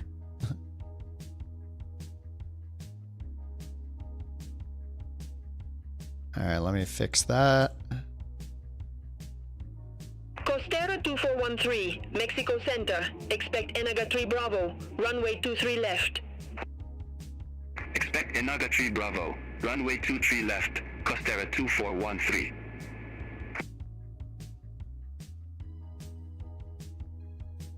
Then I'm just going to restart the sim again.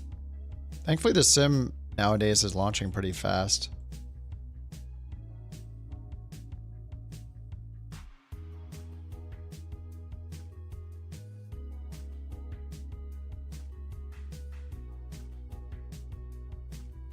Okay, my fault.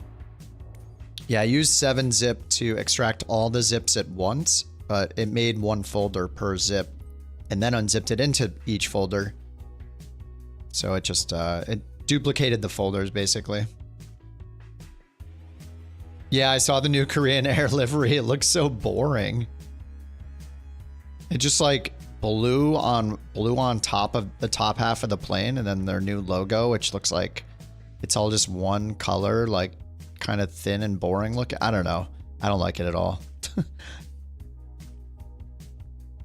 It doesn't look very cool.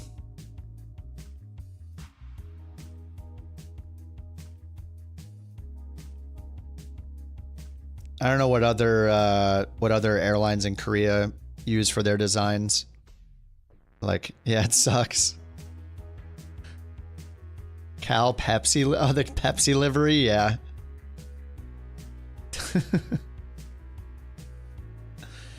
Yeah, let's check our schedule. I had to generate my first schedule for Ryanair. All right, we're definitely doing short hauls only if I can, and continued trips. This is usually how I pick it. Airbus. Oh no, I have to buy the Boeing. Oh crap, do I have the money? Oh my god, I hope I have the money. Aircraft licenses. I have 3,000. Boeing 737. Oh, it's 2,500. I can get it. Whew. That would have sucked. All right, license purchased.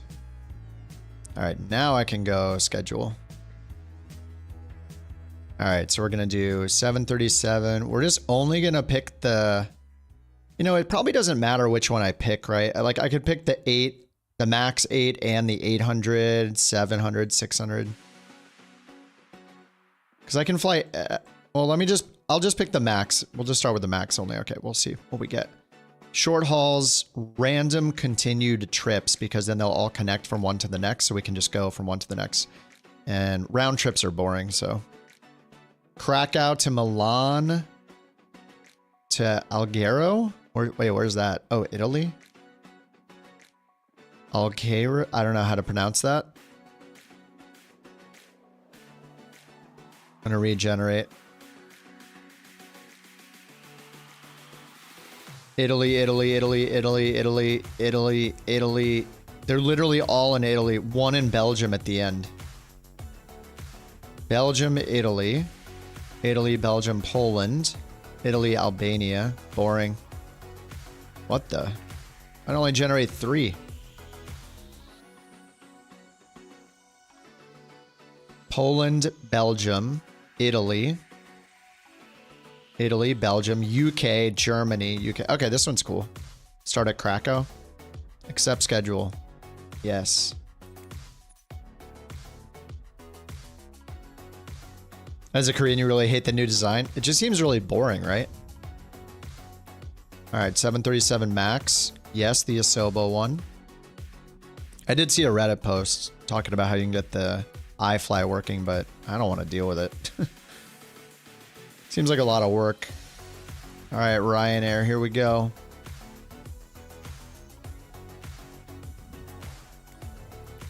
We got a raise, so...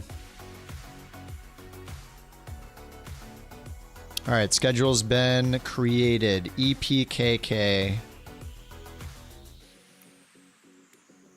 What is it in real time over here right now? 310.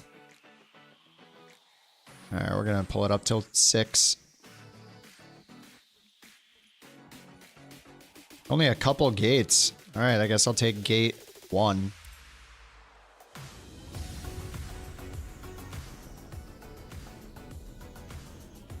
All right, we're going to Brussels. Sim brief dispatch. Ryanair 4935.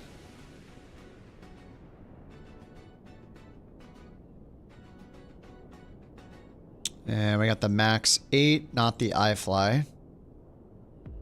And we got everything in pounds. No step climbs. All right, generate the flight.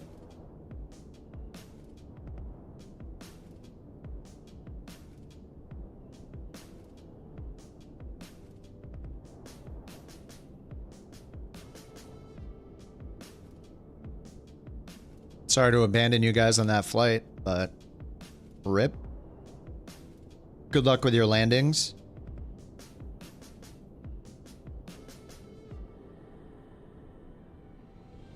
Can it generate the sim brief? It doesn't do the whole thing, but it does it like On Air Company does. It pushes the data to the sim brief website. So it pre-fills in like the type of plane, the 2 airports, your airline code, and your flight number. It puts all that in there automatically. So all I had to do was, all I really had to do was hit generate. My name is Vera, and I'm your chief flight attendant. The fasten seatbelt sign is on, so if you haven't already done so, all right, we actually have to take these, luggage underneath take the these seat off in front of you because it's a or 24 in an plane. bin. Please take your seat and fasten your seatbelt. Also, make sure your seat back and folding trays are in their full upright position. Dude, it pulled the volume to 100% again. Dude, I'm so... Please carefully read the this is so annoying. card located by your seat. Stop If messing you do not wish to perform with... the functions described in the event of an emergency, how do I turn the audio ask the down? flight attendant to reseat you. We remind you that this is a non-smoking flight. Smoking is prohibited on the entire aircraft, including the lavatories. Tampering with, disabling, or I don't destroying understand the how I lavatory turn this down. smoke Oh my god, there it detectors is. prohibited by law. If you have any questions about our flight today, please don't hesitate. I turned it down in the Windows mixer like 4 times. It keeps resetting it to you. 100%. Don't mess with people's settings. Why would you ever do that? All right, we got the chocks. Let's get the static and pedo. Actually, those are just the static port covers. We got the AOA, pedo tube, and AOA indicators. And the engine covers.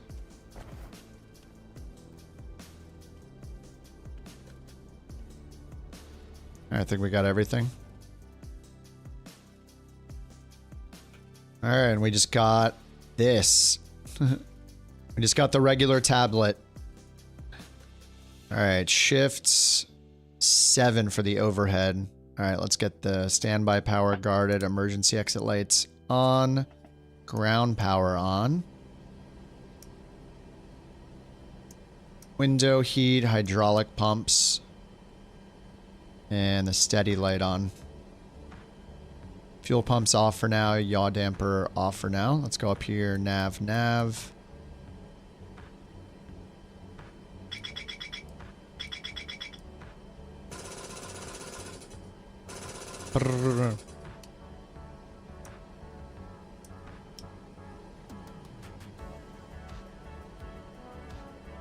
All right, let's get beyond ATC going. Already got the flight plan. Not Cancun. Okay, we'll reload that. And let me grab the flight plan, put it in chat. Sim brief view. Supposed to go to 38,000.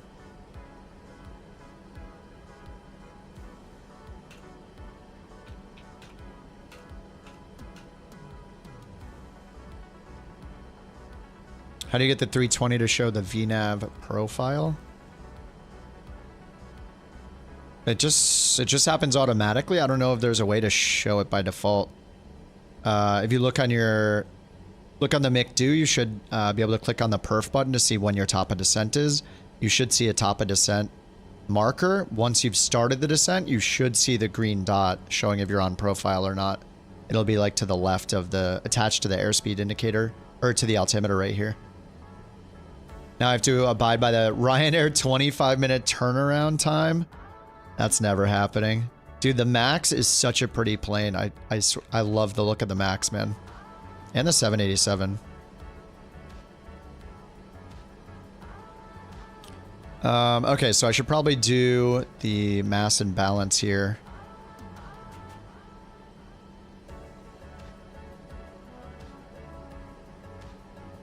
Beyond ATC had an error, so I'll restart it.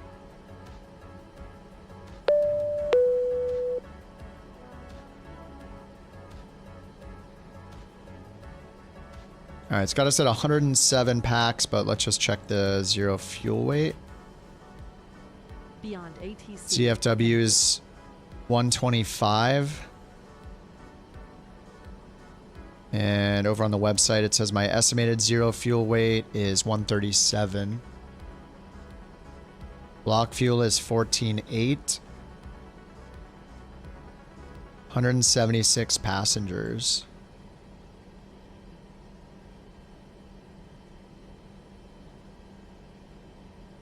All right, plane. Actually, let me... Did we try this before with the... All right, control or shift 2 goes right down here. Did we try to do the import from SimBrief before in this plane and did it work? I think it partially worked. Yep, shows execute. Route EPPK to EBCI. Yes. Flight number, we're Ryanair 4935.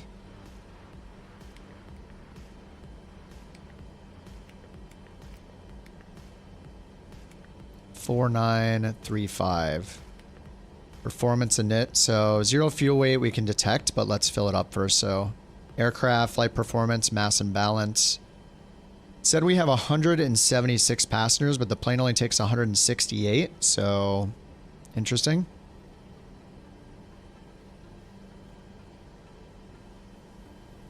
Maybe because this is based on a 3 class, it looks like.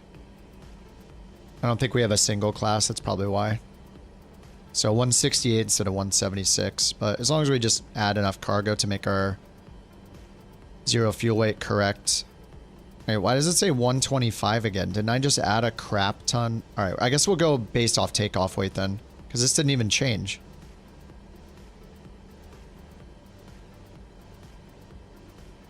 Estimated takeoff weight is 51,815. This says 147. So if I bring this up to say 20, does that change? 156. 156. 151. 129. If I put in 0 cargo, does 129 change? Oh yeah, it says 116. Wait, what? All right, we need to be 137. So let me add 21,000 pounds. Load. We should be close to 137. Oh yeah, there we go. Now it worked. Okay, interesting. All right, and then let's set the fuel. We're supposed to take 14,895, so like 15,000 pounds.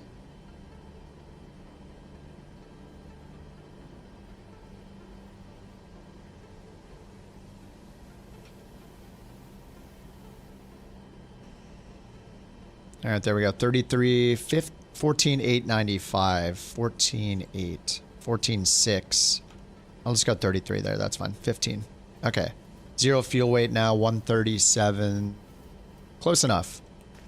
All right, that's set. Reserves. Let's see if we look over here back in our sim brief. It's usually like, what, 3 to 4? FinRes alternate 4.6. Cost index 15. Cruise 38,000. Cruise winds. Oh yeah, we can't enter the cruise wind in this. All right, execute. All right, sweet. So we're loaded. We got our packs. Let's get the APU on. Shift 7. I'll just turn on all the fuel. I don't think we have center tank fuel. We do not. 0 in center tank. And we'll just get the APU started. Frames are ridiculously good right now.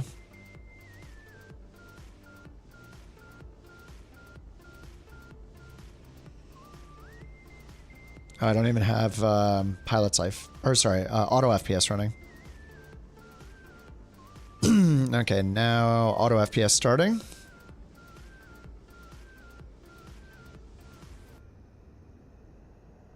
To be fair to any builds, it's 2 variants. 2 buggy variants. Yay. I don't care. I'd rather have 1 that worked and didn't have 25 FPS lower than the Phoenix. And didn't have WASM crashes. They still have WASM crashes in their A320 that's in the sim. Like, it's insane. How have they not figured out how to deal with that yet? I have no idea. When you keep making the same mistakes over and over and over again as a developer, and you don't seem to be learning from those mistakes, it's a problem. All of their planes have terrible performance compared to the competition. All of their planes have WASM crashes, apparently, that I found out yesterday. I was trying to fly the Anybuilds A320. That one has WASM crashes. I mean, they made that plane like 6 months ago or more, maybe? When did the V2 come out? Has it been a year? I mean, that plane has WASM crashes? Like, they seem to not learn, because the 350 has WASM crashes and it has bad performance. So, you know, at some point you got to wonder if they're ever going to be able to do this stuff, not have the same problems over and over and over again. It's crazy. It's not a $77 plane. It's overpriced, overhyped, and they have a lot of work to do on it. But it is par for the course, I guess, with what people expect from their planes.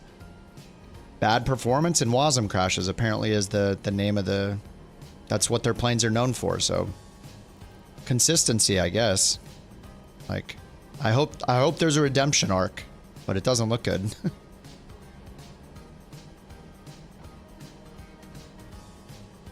So we did the import here, so it should bring charts for us, which it does. It'll be really nice when we can get the our position on the charts. That'll be so cool. All right, so APU is on. APU gens are on. We'll get the APU bleed on. And I'll get the packs on for now. Yaw damper on. And let's get Beyond ATC going. Clearance. EPKK clearance. IFR clearance. Ryanair 88 Foxtrot Zulu, ready to copy IFR clearance to Brussels South Airport. Ryanair 88 Foxtrot Zulu Krakow delivery, expect runway 25. Climb 7,000 feet on runway center line, then expect radar vectors and beak. Squawk 1000. All right, runway 25. So they changed expect our runway. Runway 25. Climb 7,000 feet on runway center line, then expect radar vectors MBEC. Squawk 1000. Ryanair 88 Foxtrot Zulu. All right, runway 25. Foxtrot Zulu, read back correct. Contact ground 118.105 when ready for push or start. We have no SID and climb to 7,000 feet. We'll contact ground 118.105 when ready for pushback or engine start. Ryanair 88 Foxtrot Zulu. Have a good morning, thanks. Let's make sure the route is correct. MBIC. Direct MBIC, Mike 992 to Avo, direct Atuda, direct to OKG.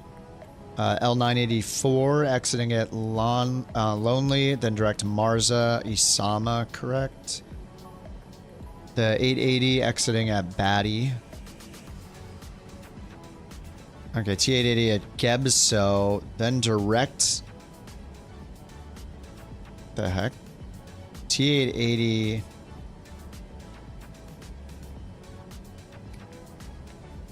Should be able to do T880 exit at Batty, B-A-T-T-Y.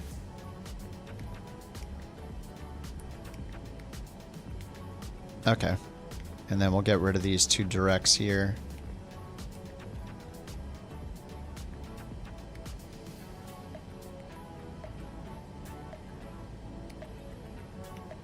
Alright, direct Batty. And then on the arrival side, index, arrival...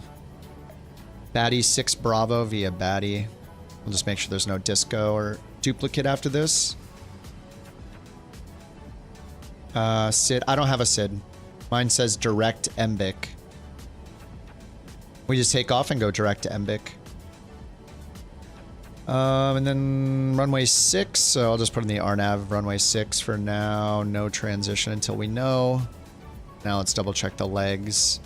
MBIC, Avado. Okay, so after Batty, we go to Batty again. So we'll just merge those Batties. Execute. So after Batty, it goes to Lolgi. And we'll check that once we're en route. So we got enough in there for now. Okay, so that's good. Let's go init ref N1 limit. And let's just see what it recommends in our sim brief. We'll go to sim brief. Down here to the runway analysis section and look at this top line right here. Takeoff data, bleed on. It says to do derated. No, it just says DTO. So wait, DTO must just be 10%, right? Because I think if it's DO, Is DTO just TO, or is DTO... Would they say DTO 1? I'm not too sure. Flaps 5. Cell temp 45. TO 1 is going to give us 79%. Just TO? So why does it have the D in there? Because wouldn't that... Doesn't the D mean D-rated? Let me go to performance and just do it this way to double check. So we'll go populate, populate weather, calculate, DTO, yeah. So it is just TO, flaps 5, assume temp 45, and they expect us to rotate at 140. So let's see what it gives us here when we do that. Flaps 5, auto CG, okay, 138. Let's put the wind in though. First, runway slope. I'm not sure if that shows it here, does it? Yeah, gradient minus 0.16. Wonder if we can put that in here. No. I mean, just put 0.16 and see. Or 0.1. Oh, it does take 0.1. Okay, it can only just be... so I can put in like 0.2 maybe. Actually, we don't want to give it more than it has. I'd rather give it less. So 0.1 I guess will work. 258 for the runway heading. Oh wait, this has... Oh, sorry, this is the wrong runway. Crap. Changed to runway 25. Let's redo it. Flap 5 GTO 48.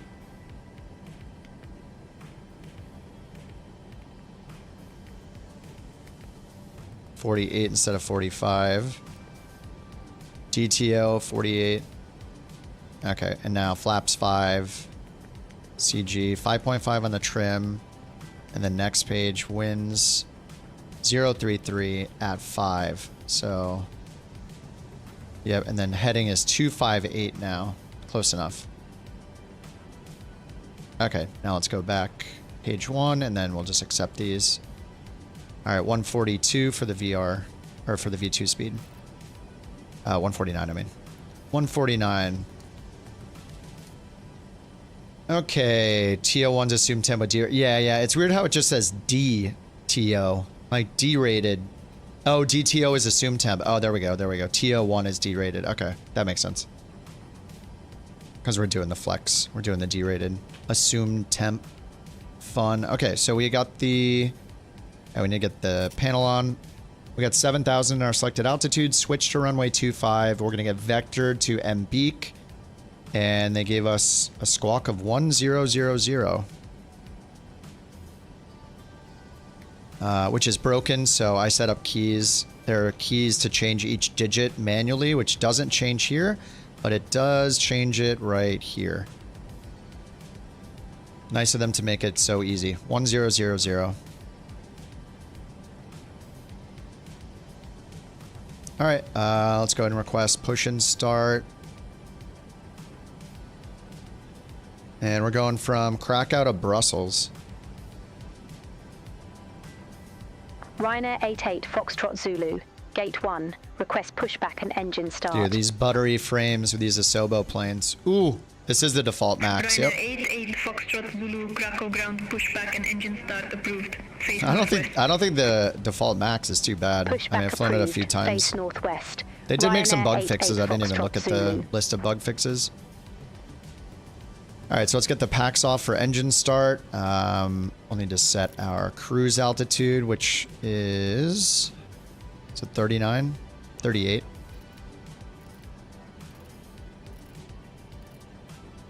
$38,000. And if we go down here, airport facility chart. Actually, we'll just do airport ground chart. What is the elevation? 606? Can double check it back here. Route. Airport info. 604. I'll just put in 6. Alright, anti-collision light is on, and let's double check that we're tracking in a pilot's life. Okay, we are, yeah. It says pre-flight. So I guess it's detected the plane, so that's cool. All right, they said pushback face northeast. Let's hit comma for the altimeter. Should probably switch to HPA. Okay, 995 HPA.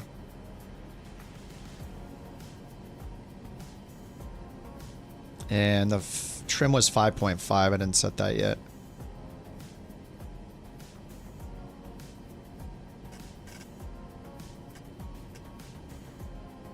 Dude, holy crap. Insert joke here.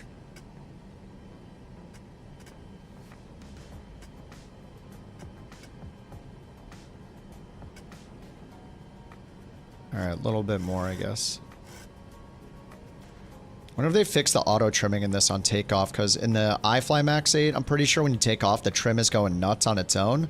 But in this, you really need to do a lot of manual trimming right after takeoff. All right, so they said pushback and face northwest. So I don't have a pushback tool installed. I'm just going to hit Alt-P, and we're going to get our parking brake off.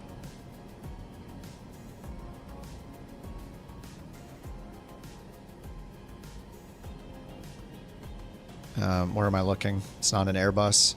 All right, parking brake is off, and we're going to get ready with engine 1.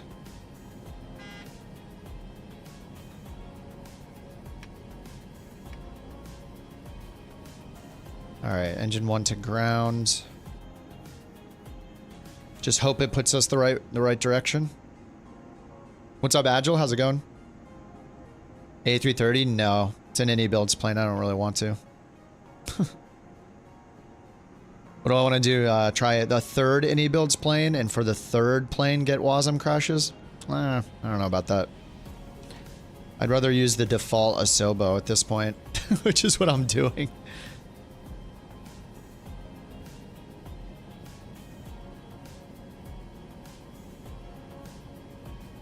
What did I do wrong? Fuel pumps are on, packs are... Oh, I thought I turned the packs off. What the heck? Didn't I turn those off?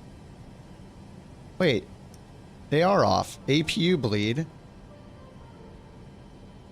Okay, those are on, and we're on ground. Magic Sun 39 Uniform Papa. Ramp 9er, request pushback. What's happening? What did I miss? What did I miss? APU gen is on. APU bleed is on. Oh, I turned it to continuous. Oh my god. There we go. Magic Sun 39 Uniform Papa. Here, let's see how loud the volume is in this thing compared to the Phoenix. I had to turn it down a lot for the Phoenix. Down to like 40% volume. Are the A320 inbuild flaws the reason you can't get your pushback? No, the pushback is pretty crappy right now. You could do it using the default comm menu. If you go up here and click the comms, you could use the ground services or whatever and request pushback. It's kind of annoying because you have to tell it like push left, push right. Do you guys know maybe somebody made a pushback tool already? I liked the default pushback tools, like, or the ones from 2020, the really simple pushback tools from the top. Like the Aerosoft one I used to use a bit. There's probably some free ones too. But no, the pushback's just weird. Oh, pushback tool was updated. I have it through the marketplace, which is the problem. If you mean the Aerosoft one.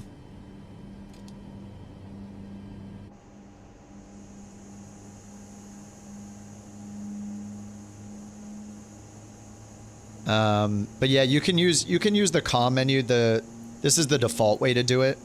If you hit Alt P, like Papa on your keyboard, if you're in 24, that'll do the pushback I just did. It seems to be bugged. It used to push you straight out. Now it pushes you like tail right every time, which just happened to work out for me. But you can go and do the pushback here and then say straight now, turn left, turn right. But every time you click one of those, it goes to, like, it actually says it to the ground crew, and then they react. So it's like a 10-second delay between pushing the buttons, but it'll work in a pinch if you need it. All right, engine 1 is started. Engine 2.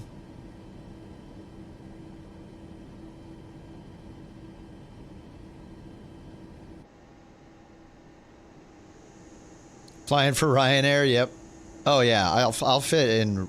I'll just fit in perfectly. My landings are like 400 or 500 feet per minute most of the time, so it's gonna be great. Very excited. Motoring. Magic Sun 39 Uniform Papa, contact Krakow Tower 123.255, bye-bye. Bye-bye. Contact Tower 123.255, Magic Sun 39 Uniform Papa.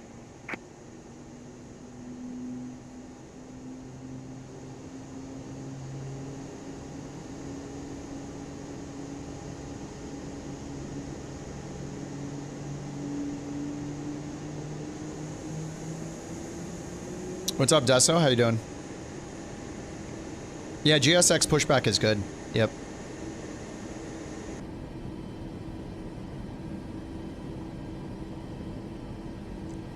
Alrighty, let's get the gens on. Gen 1, Gen 2, bleed 1 and 2, ISO valve, PAX auto, probe heat to on, APU bleed off. APU gens off. And let's let them know we're ready for taxi. No center Ryanair fuel 88 pumps. Foxtrot Zulu, ready to taxi to the active. I'm gonna wait to put it on continuous until we Ryanair 88 Foxtrot Zulu, runway 25 get there. taxi via Zulu 2 Zulu 1 Juliet Bravo 6 Alpha. Runway 25 taxi via Zulu, 2 Zulu, Zulu 1, Juliet, Bravo 6, Alpha. How is that Ryanair possible? It's 88, right in front of us. Foxtrot Zulu. That's fine. We're just gonna parking brakes off. Let's get our flap set to 5. Our pitch trim is already set. Let's get our auto brake to RTO. Auto throttle, VNav, LNav. Flight directors are already on. I'll get data turned on over here. And let's do a full screen map over there. Whoops. With the sys button. Turn it to the plan view and zoom out.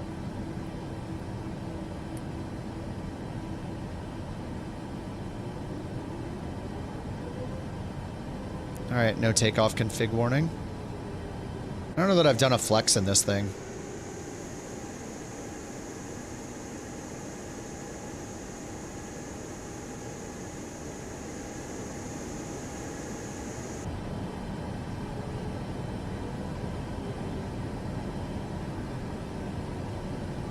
Alright, we're just going like straight ahead for runway 25.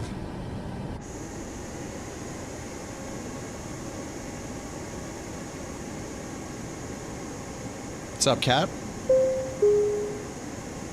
Ladies and gentlemen, we now request your full attention as the flight attendants demonstrate the safety features of this aircraft.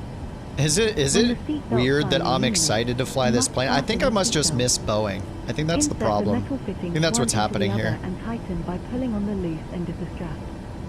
To release your seatbelt, I just miss my Boeings. the upper portion of the buckle. We suggest that you keep your seatbelt fastened throughout the flight, as we may experience turbulence. There are several emergency exits on this aircraft. Please take a few moments now to locate your nearest exit. In some cases, your nearest exit may be behind you. If we need to evacuate, Boeing's the Mercedes of the airplane world. Guide you towards the exit.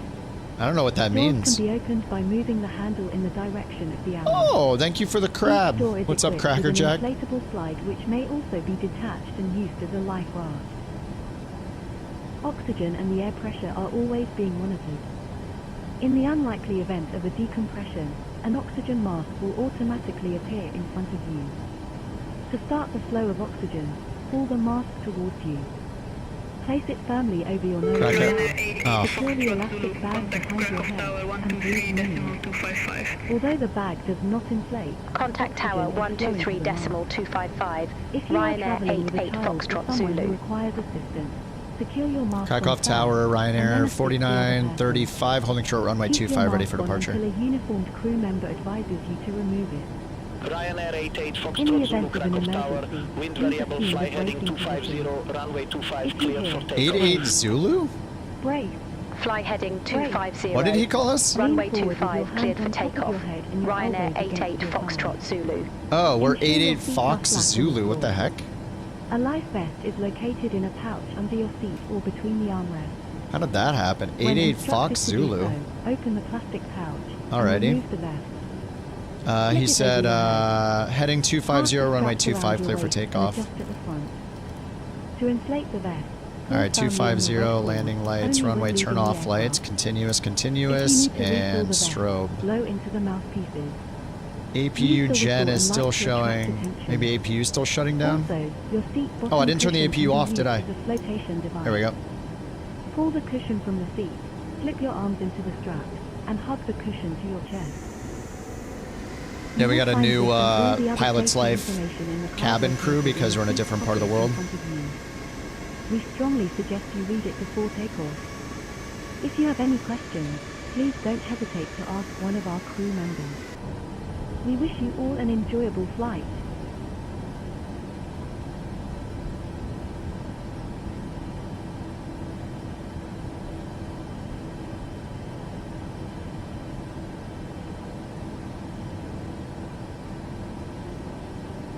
Alright, runway 25. And we're gonna fly heading 250. Takeoff check is good. Let me try to line up here a little more. Can't embarrass myself with my first flight as a Ryanair pilot. And I think Ryanair does the bug up thing, but I'm doing VNAV. Maybe I should learn the bug up thing. I remember that from that Filbert video where you use the I think it was like the PMDG with a real Ryanair pilot. Alright, 50%. Toga, N1 heading select, Toga, LNAV, and VNAV. Master Warrior's probably for TARA. No, it's not. What is it for? I don't know what it's for yet.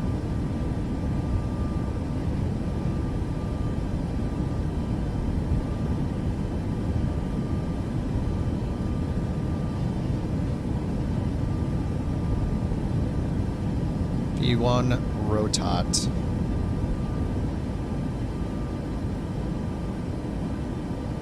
Alright, gear up.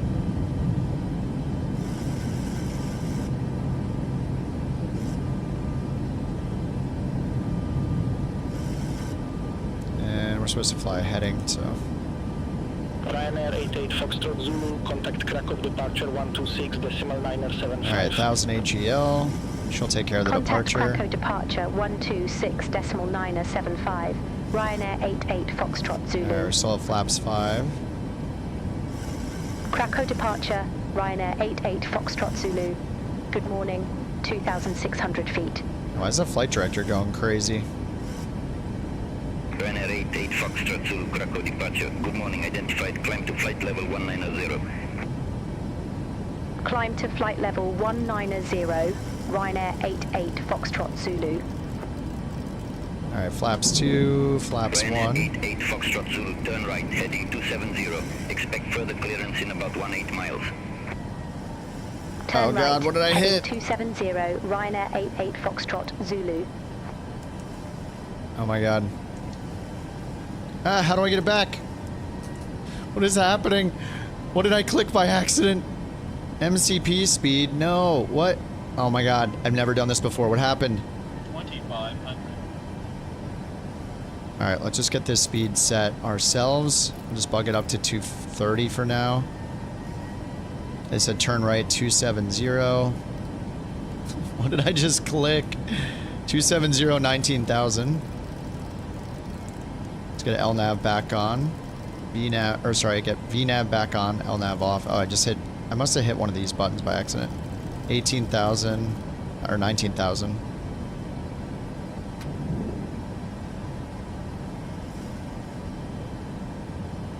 Okay, and what's the total air temp? Plus 16, no need for anti-icy yet. What have I done? Alright, auto brake off, taxi light. I guess I can stay on auto. I'll just turn it off.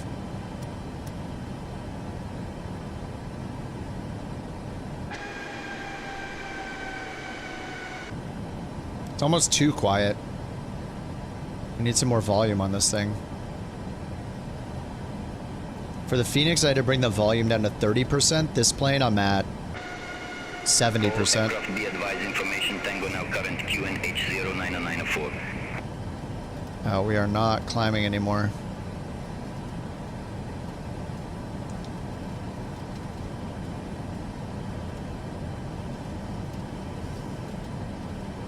And 904.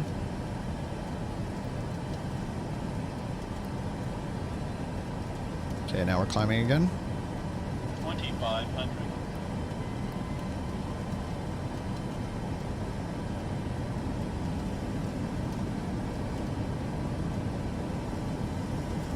Whoops.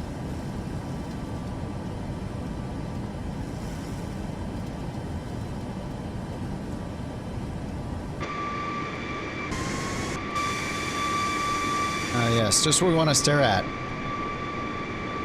Yeah, these, there we go. To get a oh, I just hit the altitude intervene button.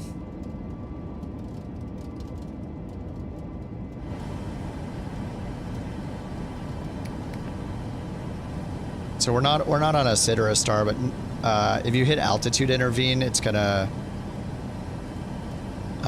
usually what it does is lets you, it clears the next VNAV constraint, so it's almost like getting it to do an open climb.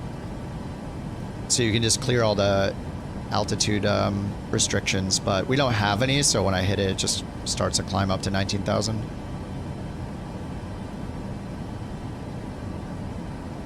Like, I don't usually use level change, like I try to use VNAV for everything. Alright, direct to MBEC, so we double tap MBEC. Turn on LNAV and then hit execute.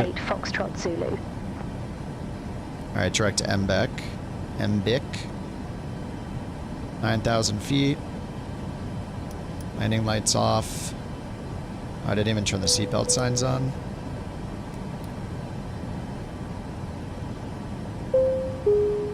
Master caution. Ladies and gentlemen, the captain has turned off the fasten seatbelt sign, and you may now what move around. What is the master caution for? However, it shows nothing here. Keeping your seatbelt fastened while you're seated. In a few moments, the so where Airbus is so nice is it just literally tells you what's wrong. As well as a light meal. Here there's alcoholic drinks are also available. Oh wait, what's over here? Charge. Air now, conditioning. Sit back, relax, and enjoy the flight. Auto, ISO valve auto, packs are on, bleeds are on. Is this a bug? Wait, we've run into this before, right? With the bleed? Yeah, this happened before. Yeah, known issue. I remember seeing this last time. Alright, what's our total air temp now? +6, we're in the crap, so let's get our anti-ice on.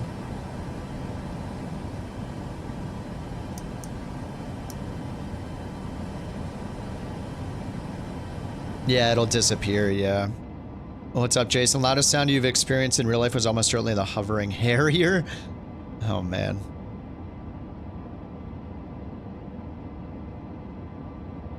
Yeah, I've never seen a Harrier in real life.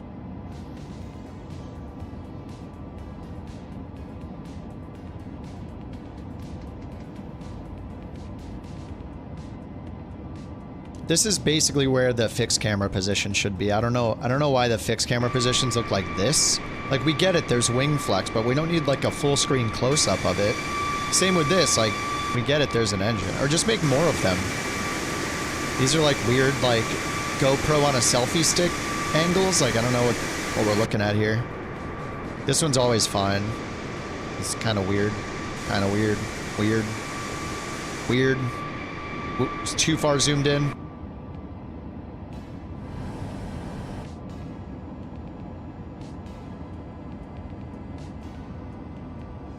Yeah, buzzed by a Vulcan? The Bournemouth? Bournemouth airship. Where's Bournemouth?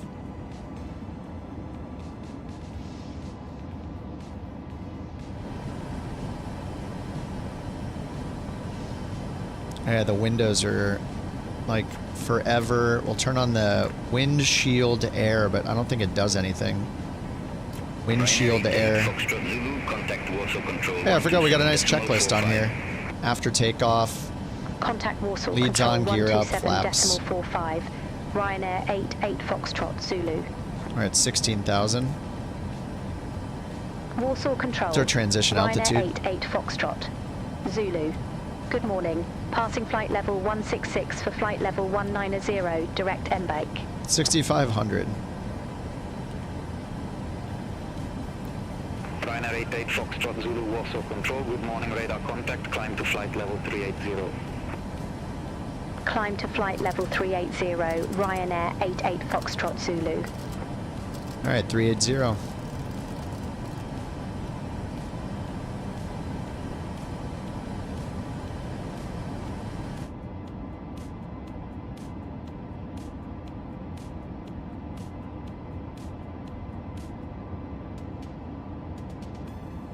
Does this plane get a lot of hate? I mean, I feel like for me, this plane is fine.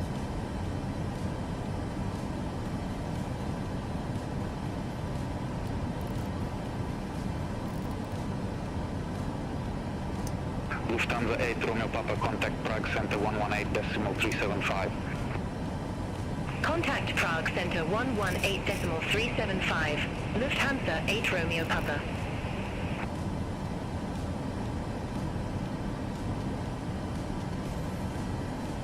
The model. I mean, this plane, what we're flying. I'm not in real life right now. I'm playing in the video game. I don't think I've been on a Max 8 before. I would fly on a Max. They're supposed to be really quiet. Not realistic enough? I mean, it's a free plane. Like, what's not realistic about it?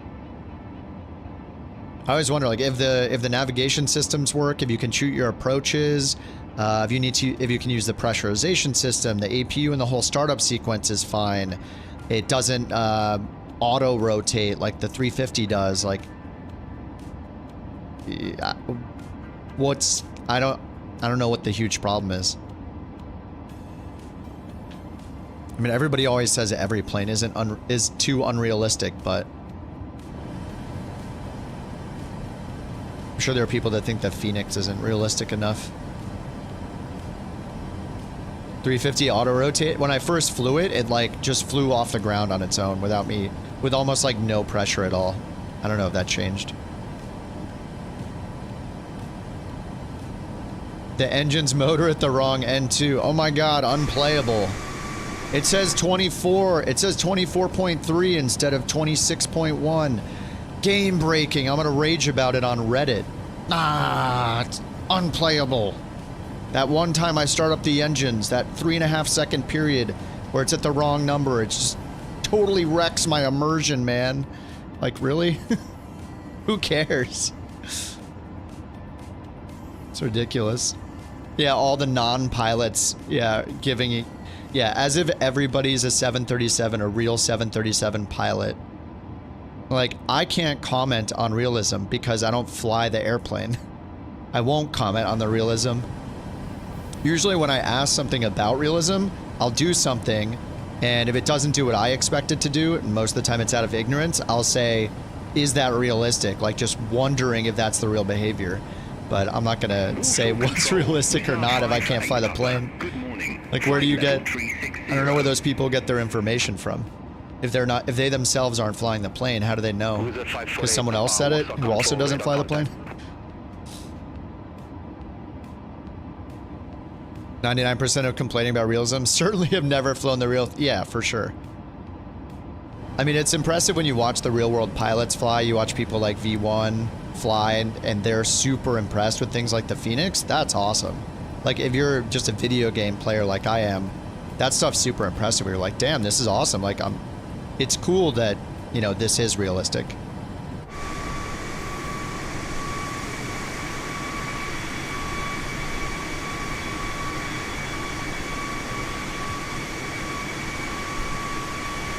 $480p on your hotel too. Why 480p? Anyway, it's impressive when a plane can be super realistic, but like, I think as long as you can get to your destination and like the systems and the big things are accurate, then that's enough, right? You want to feel like you're kind of learning how the plane works, but you know, of course it's not going to be 100% realistic. You can't feel anything. There's gonna be bugs, but as long as the plane functions, you can get to your destination, then, I don't know, to me that's a good enough plane. You're confident that in a zombie apocalypse you could fly a plane and survive? See, I feel like in that situation, I'd be like, oh my god, I've been simming for whatever, thousands of hours. Zombie apocalypse hits, you go to a real airport, you like don't know where they keep the key. You don't know how to work the tie downs. You don't know how to get the fuel started when you need to fill it up the tanks before you escape the zombies. Like, there's an unlimited number of things that none of us have never done just by playing the game. Like, maybe we can program the flight plan. It's like, what if something goes wrong? What if you turn the ignition to start? You got the magnetos on. You're like, okay, left, right, both, and start. You got the fuel. You got the tanks on. You got it primed. You know, you got your mixture rich. You're ready to go. And then it's like it just doesn't work the first time you do it. It's like, wait a minute. I don't know what to do now. Turns out it's like too cold. You need an external heater or something. The plane should have been in a hangar overnight. Like, who knows? Like, there's just so many things that could go wrong. I just assume I'm gonna get eaten by the zombie anyway, but 99% sure you can and should fly a Vision Jet. Dude, I would love to be able to, but until I do, I'm gonna assume that the zombie eats me every time. Hey, you flew along lots of time in 152 and 72. Nice, Cat. Dream Crusher. Hey, you know, the Dream Crusher is the pessimist who doesn't even try. You know, you guys that have the dream, you'll at least give it a shot. Maybe you'll succeed. I'll just be zombie food. I'd be like, I can't do that for real. Just eat me. Airline 5 Romeo, runway 11, ready for descent. Quality 5 Delta November. I'm getting a decent amount of traffic with it on too. Descent to flight level 120. Descend to flight level See, FPS wise, not great. 56, 55, 56 FPS right now. The Phoenix was running smoother, but we do have a lot of clouds. We do have, let me see how many planes are around us on BATC. Where are we at? Center of the map. Only one of them's visible. There's 8 total, it looks like. Air Baltic 7, Papa Yankee, Warsaw Control, radar contact. Yeah, we're at 60 FPS, but we're at 100 train level of detail so far. We do have the whole cabin in. Oh, I didn't load the passengers, right? Yeah, we can't get through here. Yeah, I didn't load the passengers.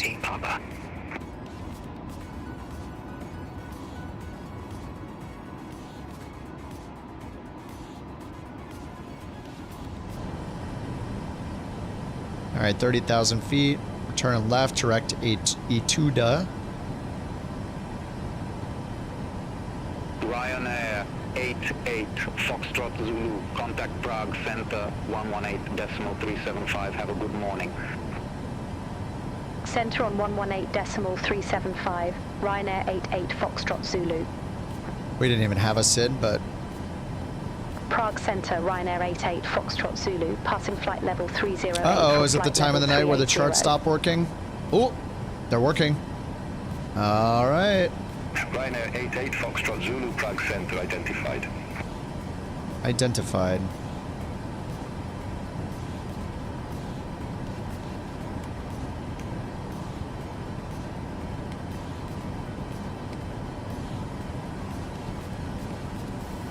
All right, we still got about 6,500 feet to go.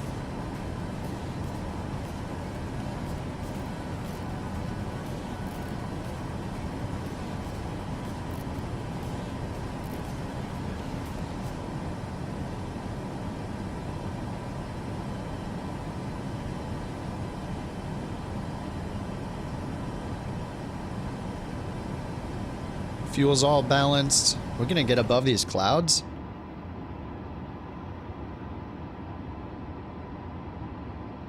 I didn't realize that that there were a bunch of liveries for this plane. There's probably liveries for a bunch of 24 planes now, and I didn't even realize it. I just assumed if we don't have a couch captain's livery, then there's no livery for anybody else either.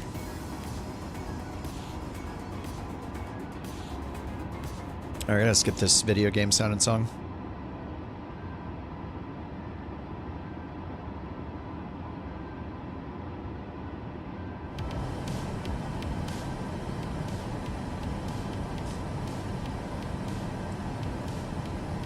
What's up, Givens?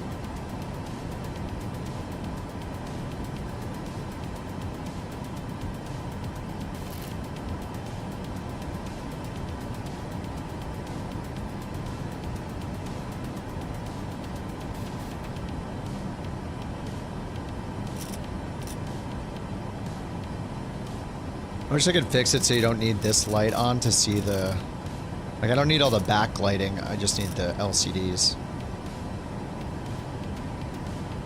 Alright, 32,000.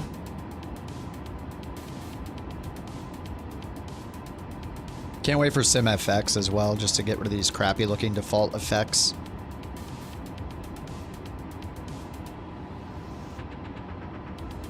You got YYZ playing in your head? Nice.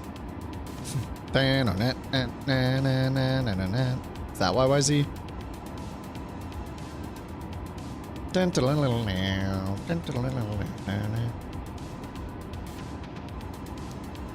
You delivered pizza to Rush in Winnipeg? The heck?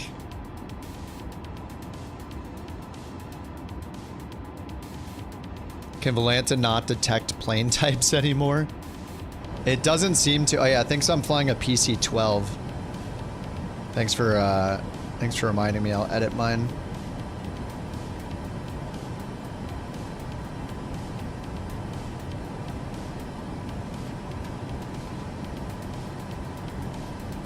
Frog Center, Air France 38 Lima Tango. Good morning, flight level 360. Air France 38 Lima Tango, Prague Center identified.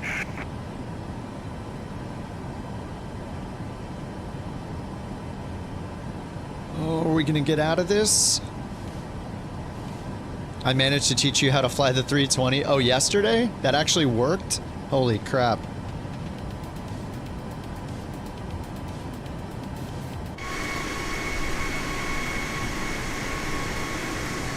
Man, this is some crappy weather. Does the weather work on this? Oh yeah, nice.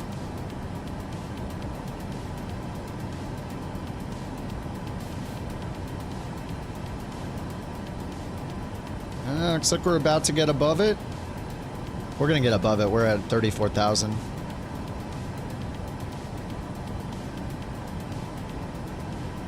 You're always a 172. Yeah, me too. Probably a 2024 thing.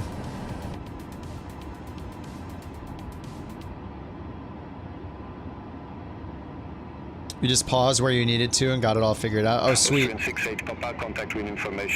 I think if I do make an airliner tutorial, it's going to be in this plane. Like a quick start guide for career mode. I just need to fly this one more. This is actually why I want to fly this as well, is not just because I miss flying a Boeing, but because I want to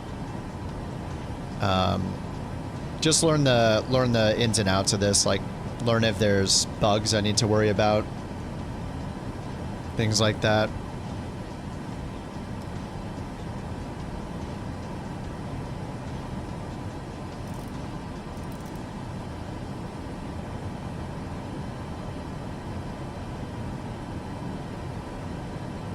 And we have a HUD in this thing. Pretty nice, pretty nice.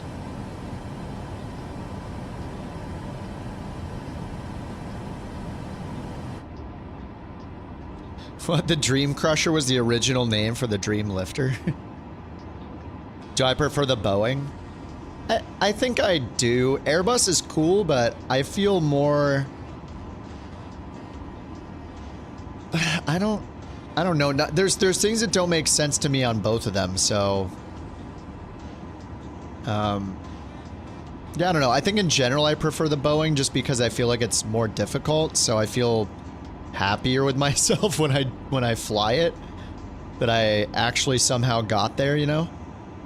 But they're both great. I mean, I really like flying both of them, and the Phoenix is incredible, so it's hard to not want to fly the Phoenix with how good the dev team is. Air France 38 Lima Tango, contact Bremen, radar 125.8. Center on 125.8, Air France 38 Lima Tango, have a good morning. I just love the look of the Max. I think this plane looks awesome.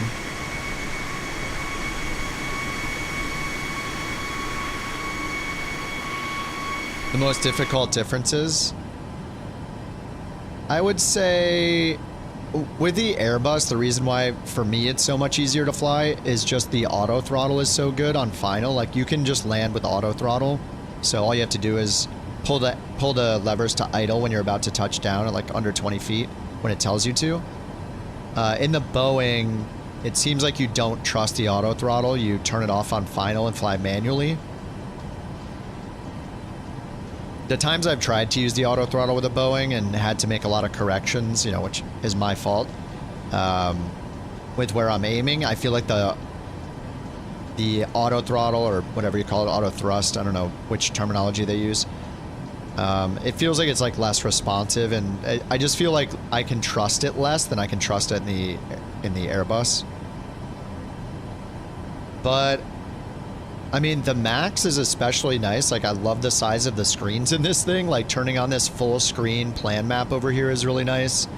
I'd say that the main differences are the use of auto throttle. On the startup, things are more automated in the Airbus.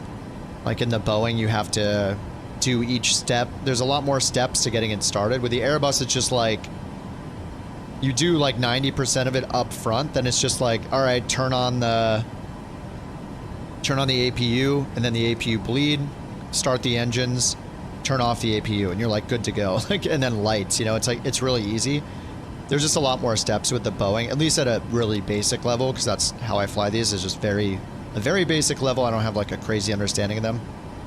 But yeah, there's just a lot more to do with the Boeing in this setup, because you know, the generators, for example, you're turning them on manually, turning them on and off manually, switching from the APU to the main gens, handling the bleeds all manually for the engines. It's just a few more steps. As far as like the FMC and the autopilot, they're a bit different there. I feel like the Boeing is more traditional. Like if you fly a GA plane, like this stuff makes a little more sense when you're just like, oh, I want to take control, so I hit heading select. In the Airbus, the knobs are push, pull, and turn knobs. So instead of there being a heading select button, the heading and track that is selected will be either in managed mode or in manual mode. And you have to push or pull the knob to change it. Like you push it to give the plane control, you pull it to take control. So there's some slight differences there.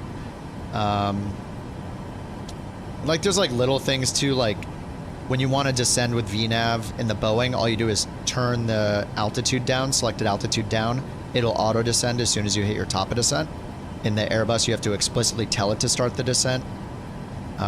There's quite a bit more setup for like an ILS approach in the Boeing. You have to go down and tune the frequencies automatically in your nav radios. You have to set the final approach course up here and then set the minimums. Whereas in the Airbus, you just set the minimums and it pulls in everything for the ILS approach automatically. But on the other hand, you have to turn on the landing system in the Airbus. You don't have to in the Boeing to see it appear over here. Yeah, they're just different. I don't know. I feel like they're both good in different ways, and if I had to pick, I think I'd fly the Boeing just because I like the more manual landing process in it, because it's more difficult. So I think I just like the challenge better. Not saying that my Airbus landings are much better, but it definitely does a lot of the work for you with the auto thrust on final. You can turn off the auto thrust. Oh yeah, and the other big thing, sim-wise only, the reason I like the Boeing is because there are no detents with the throttle. You just hit the toga button with auto throttle on, it manages the throttle for you, it physically moves the throttle levers. Why I like that is because I have a linear throttle for my peripheral. I don't have any detents. I have a Bravo, but I don't use it anymore. I have a little Virpil throttle that I use. So for me, I don't like the idea of having to do the detent configuration and all that. The calibration and have a throttle that has physical detents to get it in the right spot. And every Airbus you fly, depending on who developed it, it's easier or harder to get it into the detent. And you have asymmetry is a problem. If you have your throttle split, one of them will be in the detent, one will be slightly out of the detent. It's just a little annoying, whereas in the Boeing, it just moves them physically. So once you turn on auto throttle, hit the toga button, you don't touch it until you're on final. So that's kind of nice. I don't know, the detents are a minor thing. It just works with my setup better. I don't really like looking down here or staring up here, looking to see if I'm in the detent and like moving it ever so slightly to get it in the right little percentage for the detent. Through flight level 148 for flight level 240 direct reclue. Yeah, I mean they're both awesome. We can all fly both of them, right? Like fly the Max 8, that's the default that I'm flying right now. Try it out. Fly the 330 or maybe the 320, though they're any builds plane, so you might get the WASM crashes. If you're on PC, get the fly-by-wire A320. It's free and it's really good. So I think trying this Max 8, since it's really our only option in 2024, and then trying the fly-by-wire, like doing both of those is a good start.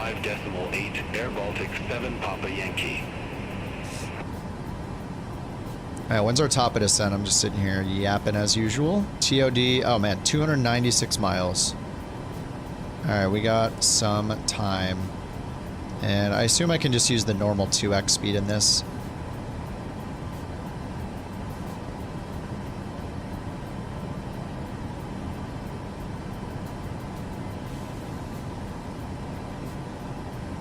There was a thread I saw on Reddit on how to get the iFly working, yeah. It was a bunch of steps, and part of it is to never be outside of the plane in walk-around mode, so you have to start on the runway and then use GSX to move the plane to parking and then make sure it's all shut down or something and then get started. I don't know. It just seems kind of annoying. I'm just going to wait for the real thing to be out. I'm too lazy.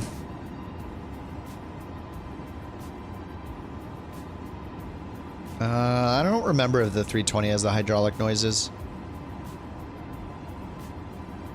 Yeah, pass. Yeah, I don't want to deal with it either, Jewel. All right, how are our frames now that we're in cruise? 60 frames, 100 train level of detail. Not amazing. Normally, like in the Phoenix, I'm up here at, unless it's just not working. No, I think my performance is not as good. Man, what is wrecking the performance? Let me take Beyond ATC and turn off traffic real quick and just see if that's what's wrecking it. I'm going to turn en route traffic density to 0. We're at 54 FPS. 58.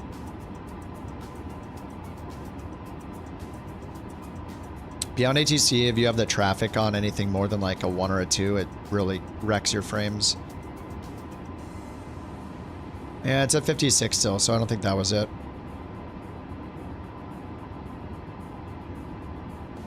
Yeah, I mean, it's not the best performing plane. We do have a whole cabin in it.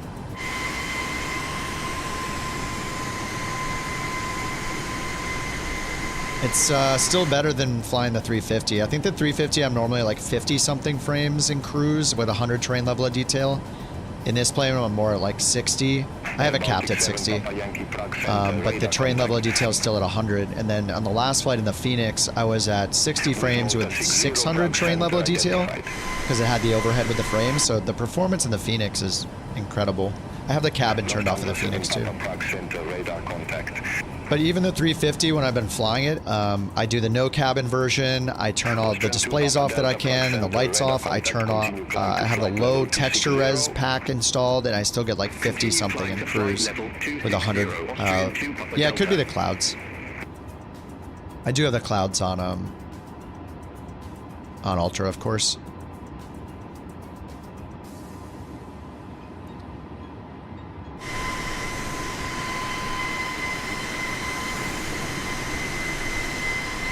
I don't know what is going on with the C-17. Oh my god.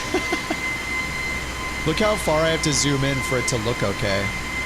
It's still not... Look at it. Wow. What the hell? There it is.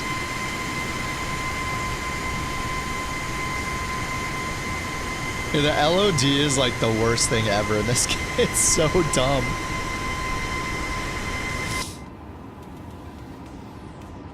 It's just ridiculous looking.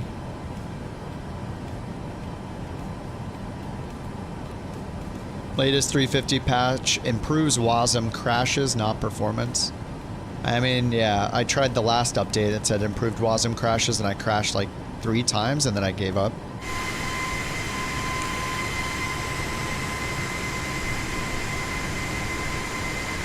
It's like one of those things they're going to be fixing for like 3 years. I mean, the A320 still has WASM crashes. Like, what the... Am I supposed to believe that they're going to fix the WASM crashes in the 350? Like, the 350 is a beautiful plane. I think the avionics are really cool. I'm glad that they're patching it. But I'd rather fly the Asobo Max right now.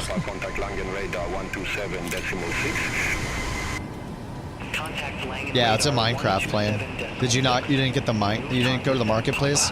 Get the Minecraft expansion?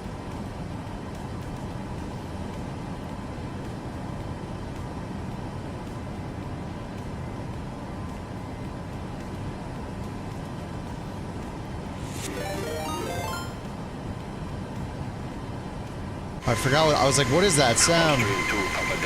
And what's up, Fox? Thanks for the raid. Flying with the engine covers on? Yeah, I mean, it's... We can't even see it. If I zoom in enough, maybe we can see it. Oh, there we go. Heck yeah.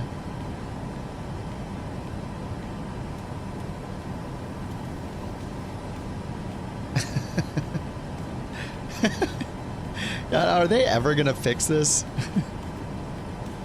Maybe it's a sim update 2 thing. Wait, you can see the cones too. Wait, what is that? There's something on the ground.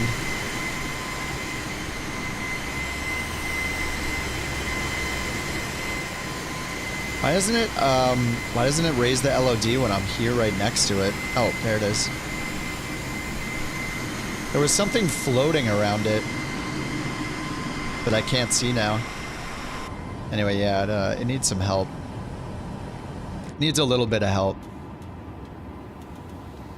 As you said on Discord, they improved the FPS by 20.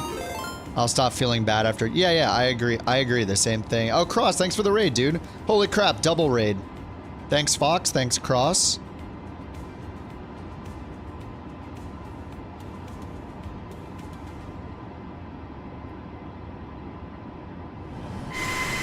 What'd you fly tonight?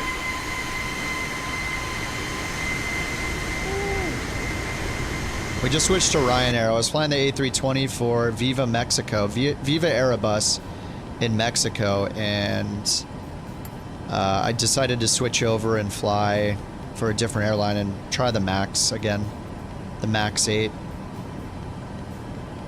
The Asobo Max 8, since we don't have our beloved iFly yet.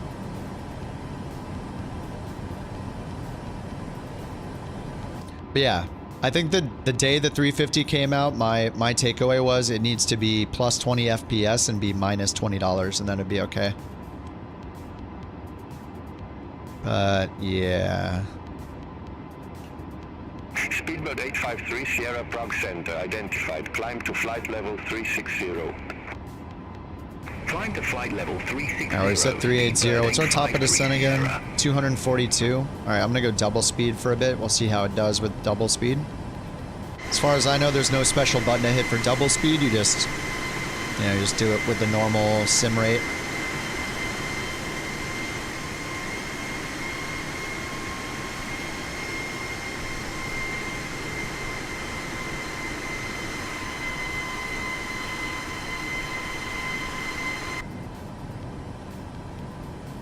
Look at this attitude. And I guess we will, I keep forgetting when we fly this, we have the default EFB instead of anything custom, so we can just go down and click it down here. It's pretty nice. Weather meets our marginal VFR. Winds are only 2 knots, scattered at 2,000, broken 3,000. Temp is 1. So I guess we'll want our anti-ice on for the landing, and then, or at least till right before the landing. QNH 9er, 9er, 9er. No significant changes. Alright, 999 on the QNH. We got a standby. Oh yeah, the standby is broken in this, that's right. That's one of the bugs. Standby altimeter doesn't work. Or the, sorry, the pre-selector doesn't work. Standby altimeter works, so I could put in 999 here, I guess. As a reminder for later. I'm sure that's bad realism practice, but, you know, for my convenience, I'm doing it.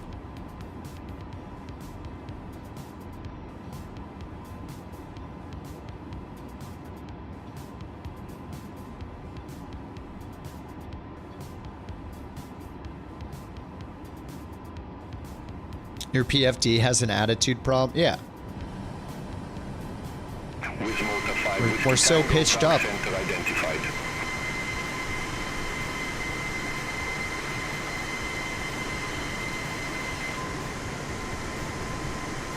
It's just like, it's like on top of ice cream. There's like nothing. Can't see anything. We're just cruising right on top. 2x speed. Look at our little wispy clouds. Our little, I guess those are cirrus clouds. Are they always just considered cirrus when they're wispy like this? Or do they have to be a certain altitude? I don't know the requirements. Alright, 200 miles till top of descent. So in 2x, that's basically at 100. Too many clouds in the game, yes. Yeah, definitely. There's definitely no clouds in real life when you fly. Definitely not. Definitely not. They have you at 28,000? Are you in the longitude rock? They have you at 28,000 feet? You have live weather on too? Oh, you're in the 320 Neo. As you said earlier, sorry. Why 28,000? You could ask them to go up to 38. They put me at 38 on live weather. I guess it only uses live weather.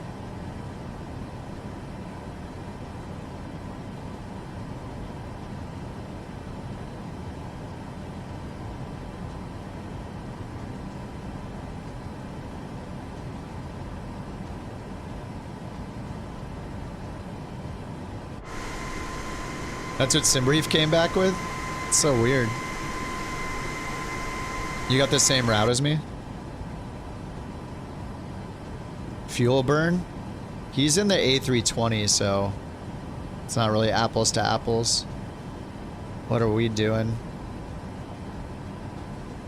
Like 2.5 on each tank, so 5.0, 5.2.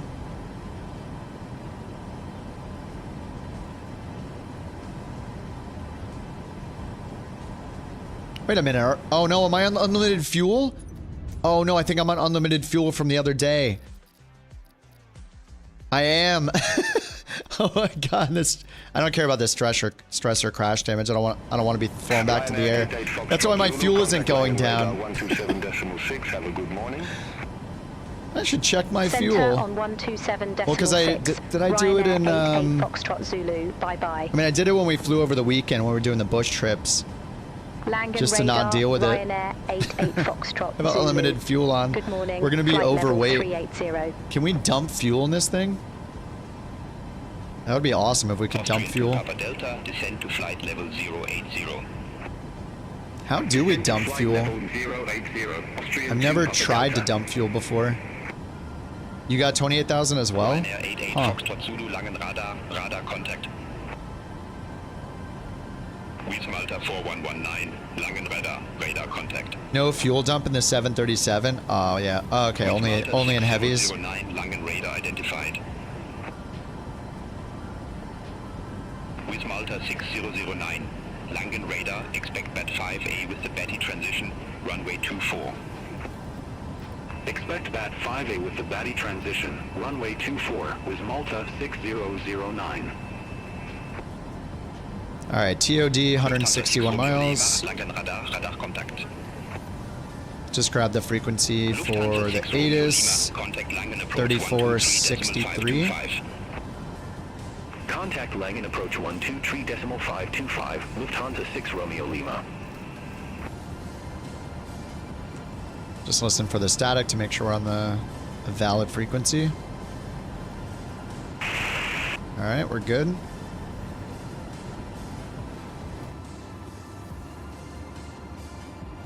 Cloud's still looking nasty.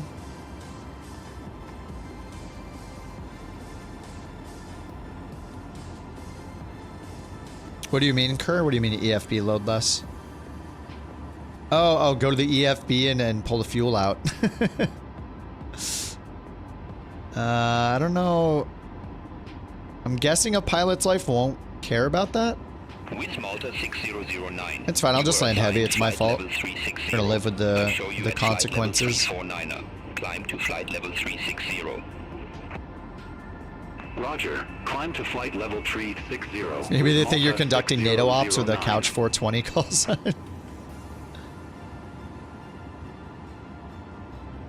TLOD is still at 100 here. I'm only getting 49 FPS. It still looks good. Yeah, it's probably the clouds. There's just so many clouds. And we're in 2x now, so it'll drop a little because of that, I think.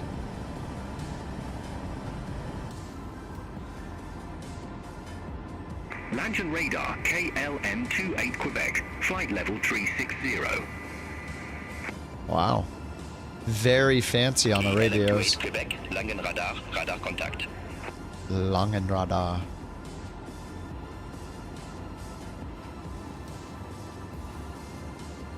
Alright, so we're going to Brussels. So I'll just check the facility chart.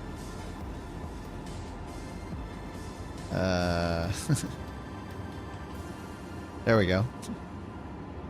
Alright, Belgium, Charleroi. I don't know how to say that. Charleroi? I don't know how to say anything. Oh, that's not the right ATIS. Oh yeah, there are two. There it is, yeah.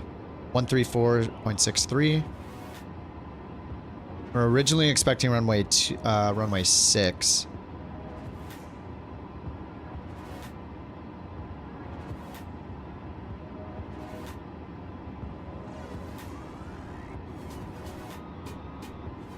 And here's runway 6. RNP approach for runway 6. There's an ILS Cat 3 for runway 24. So we go to weather 340 at 2. Speedbird 853 Sierra. Let's scatter, I don't know, scattered at 2,000, broken at 3,000. Speedbird 853 Sierra. They might still give us runway 6. 8,300 feet long. We'll see. Maybe we'll get the ILS. Just because it's... I mean, the weather's not horrible, but scattered at 2,000. Yeah, I mean, maybe... Yeah, we'll see. I have no idea what to expect. Long and radar, Ryan 88 Fox Zulu. Do you have any idea what approach we'll get at Brussels?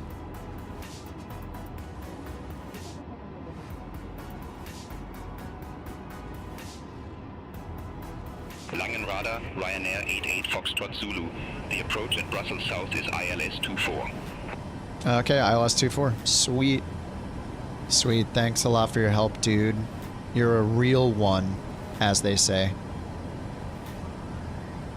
Alright, so I guess we'll get the ILS. 102 till top of descent. 45 Langen radar identified. He didn't even reply to us. Wow. Alright, so departure, arrival. Arrivals, we got the star. ILS 24. There's only one transition. I'll pick it in case we use it. And then to legs. Next page. Fix the discontinuity again. GSY, then Gungo. So we do have the arrival to Batty 6 Bravo. So they're probably going to change our arrival then, right?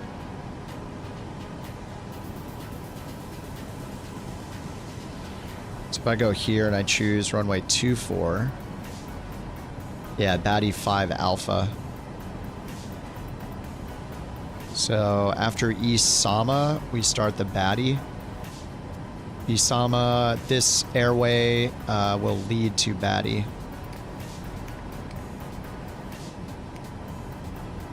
Yeah, Isama, we join the Tango 880, and then eventually we get to Batty on that airway.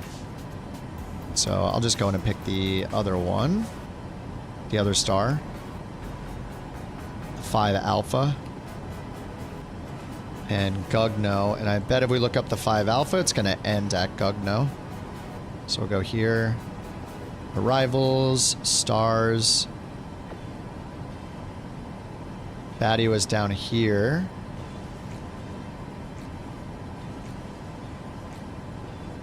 RNAV, stars, Batty. 5 Alpha, 3000.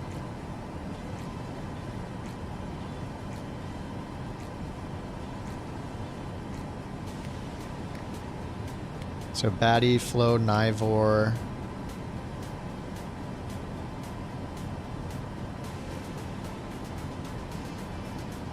So we go up here, down this way, 8,000 feet.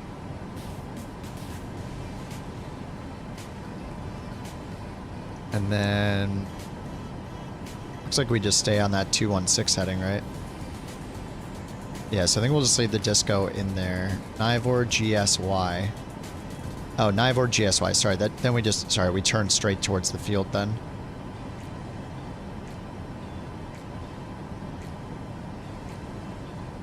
Or towards this VOR.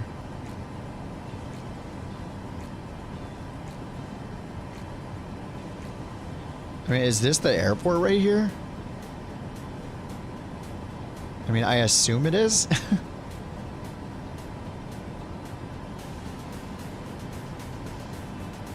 Lantern radar, Air Baltic 7 Papa Yankee, flight level 340. Alright, so we'll just leave it alone. Air Baltic 7 Papa Yankee, Langen radar contact.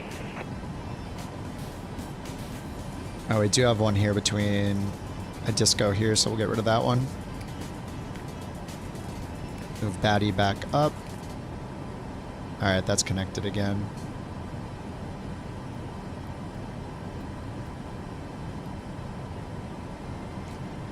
Alright, TOD is in 94 miles.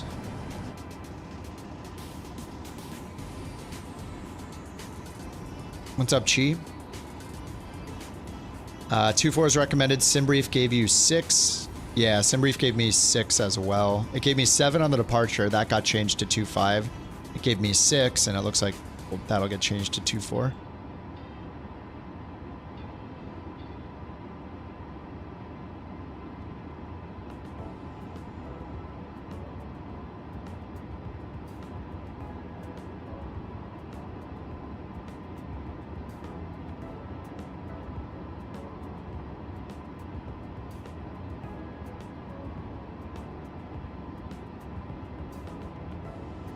KLM28 Quebec, you were assigned flight level 360.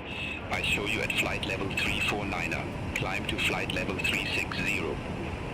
I feel like that happens a lot now. The AI pilots are at the wrong altitude or something. And they didn't set their altimeter.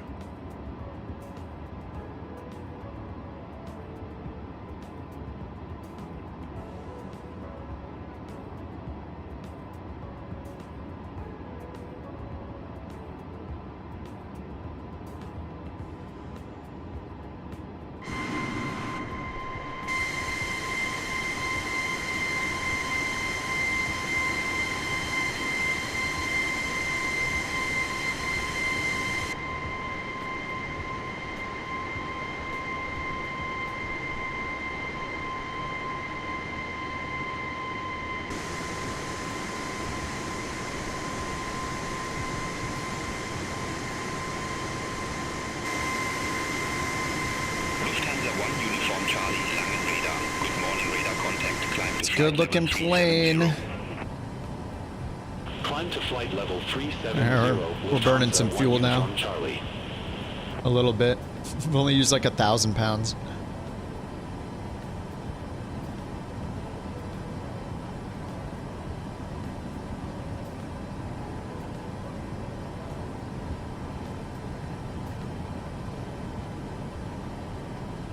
I'm gonna go do our landing performance and sim brief. And looks like it's populated. Takeoff performance, whoops, landing performance. Flaps 30, runway 24 probably. Alright, auto brake 3, flaps 30.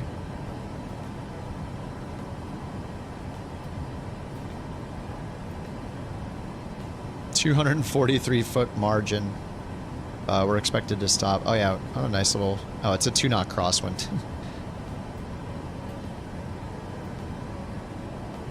78.90 landing distance available. Dry surface, temp is 1.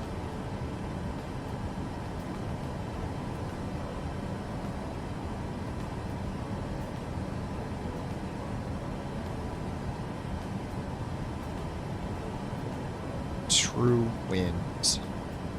Alrighty.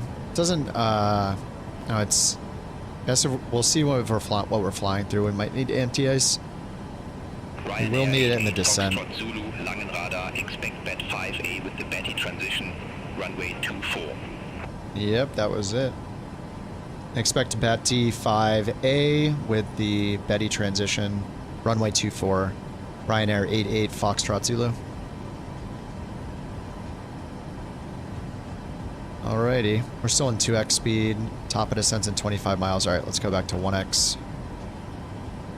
Alright, back to real time for the descent. Oh, sorry, 32 miles, not 25.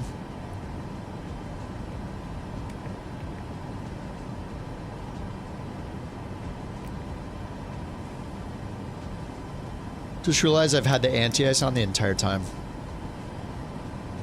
The entire cruise. Now I'm gonna have to turn it right back on for the descent.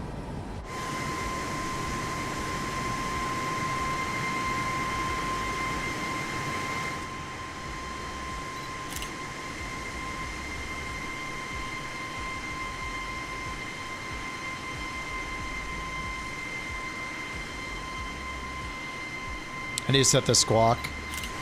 Go into your settings and set, look up the word transponder and set keys for each of the 4 digits of the transponder code. So I set one for, I set 4 shortcuts.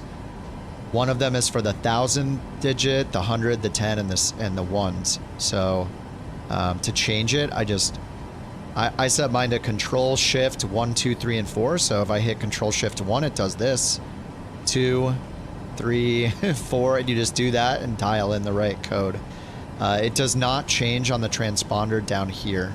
So you have to look up here where the flight information is. Foxtrot Zulu, bet 5A with the Betty transition, runway 24. Report ready for descent. But yeah, it's called like transponders set increase 1000. Increase 100, increase 10, increase 1, or something like that. So you just have to go set those, unfortunately. I'm surprised they haven't fixed the transponder. Like they did make some fixes, but yeah, not the transponder. Ryanair 88 Foxtrot Zulu, bat 5A with the Betty transition. Yeah, on the max it melts the cowling. Yeah, I'm lucky it's not realistic. And we're looking okay so far. I mean, clearly it's not bad. I mean, look, we're fine. I learned it's okay to leave the anti-ice on the whole time. That's what I learned today. Ryanair 88 Foxtrot Zulu, Langenradar.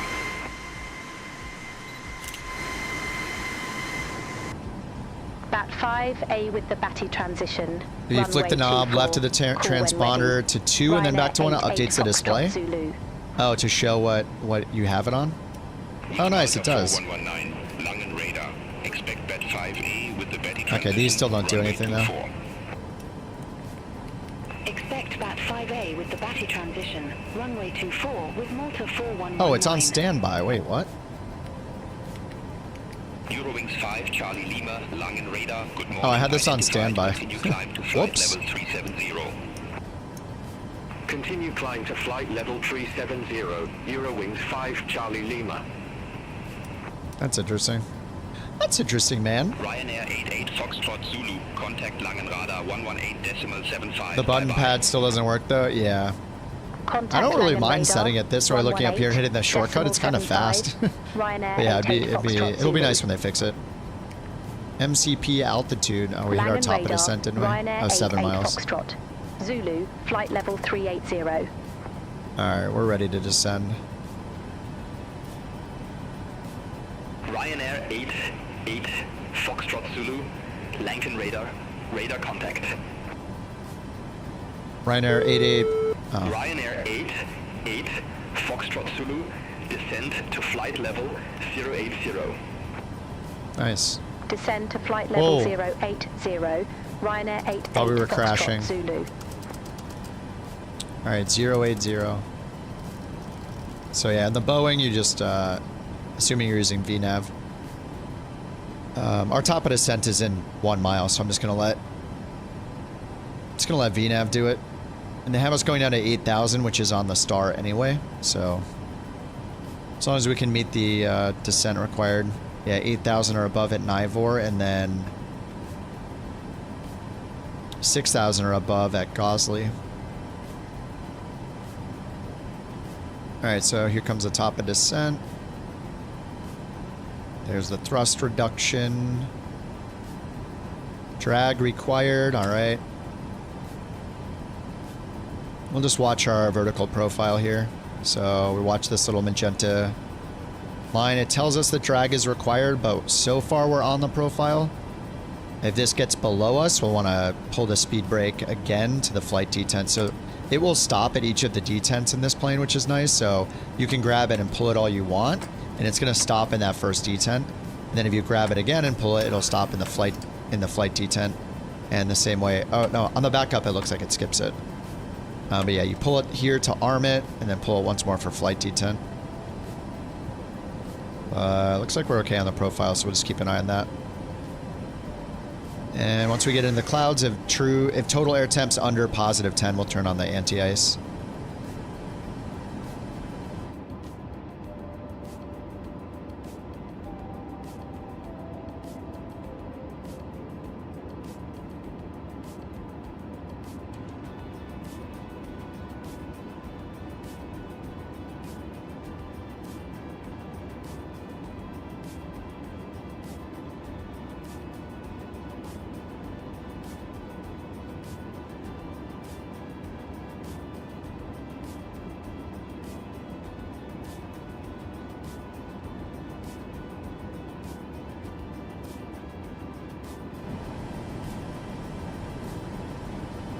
You got a predictive wind shear warning, really? It's just what it sounds like. It warns you about detected wind shear. I don't know if is wind shear even modeled in the sim? I don't think it is, right?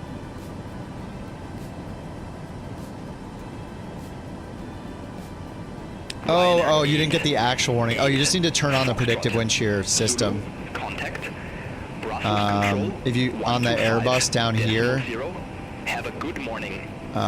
like in this area down here, Rock, look for PWS. Ryanair 88 Foxtrot Zulu. If you're in the Neo, the 320 Neo, it'll have a 1 and Brussels 2. control, Just push it up to the Ryanair 1 88 position. Foxtrot That'll get Zulu, rid of the warning. Descending via BAT 5A, flight level 330. Wake turbulence? I don't know. Ryanair 88 Foxtrot Zulu, Brussels control identified.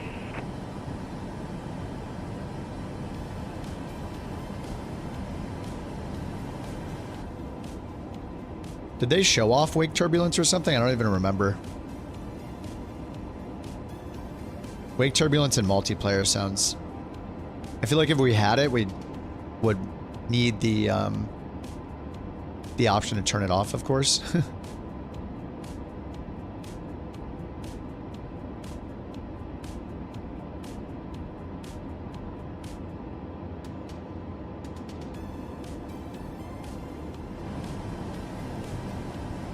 Alright, we're still on profile, just keeping an eye on this.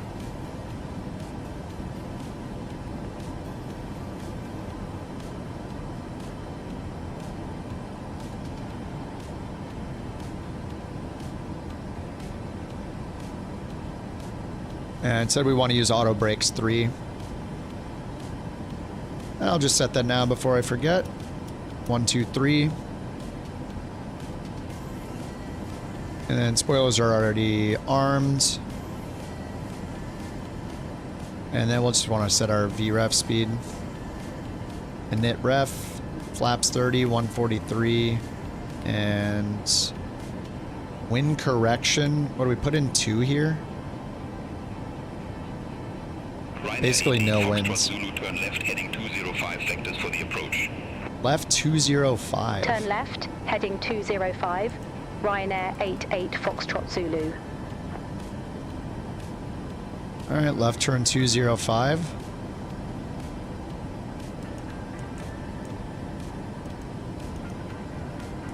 See how that works out for us. Ryanair 88 Foxtrot Zulu, turn left, heading 195. Turn left, heading 195. Ryanair 88 Foxtrot Zulu. Alright, 195. And let's put in the ILS. So I could look at the charts, but since we already have it programmed in, we can just look down here at the init ref page again. 110.9er 243. So we'll put in 110.9er down here on nav 1 and nav 2. 1109 activate. 1109 activate. We should check to see if there's DME on the approach, so I'll go down here. Approaches, ILS 24. And we do have DME, so up here it says D. If there was no D there, then we would need to find what the DME comes from.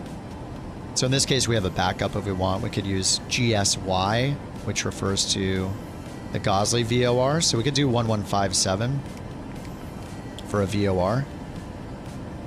In the case where the ILS or the localizer itself right here, the localizer does not have DME, then to get the DME distances to identify each of these fixes, see how it says DME 76, the backup in our case is 87.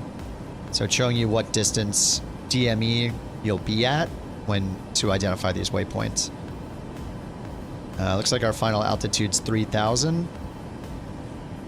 Ryanair 88 Foxtrot Zulu, turn right, heading 255.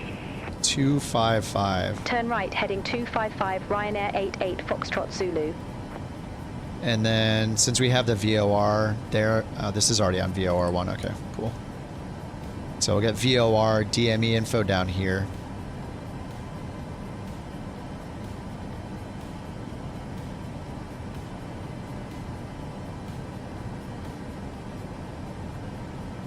All right, we're below the profile a little, so we still don't need the speed brake.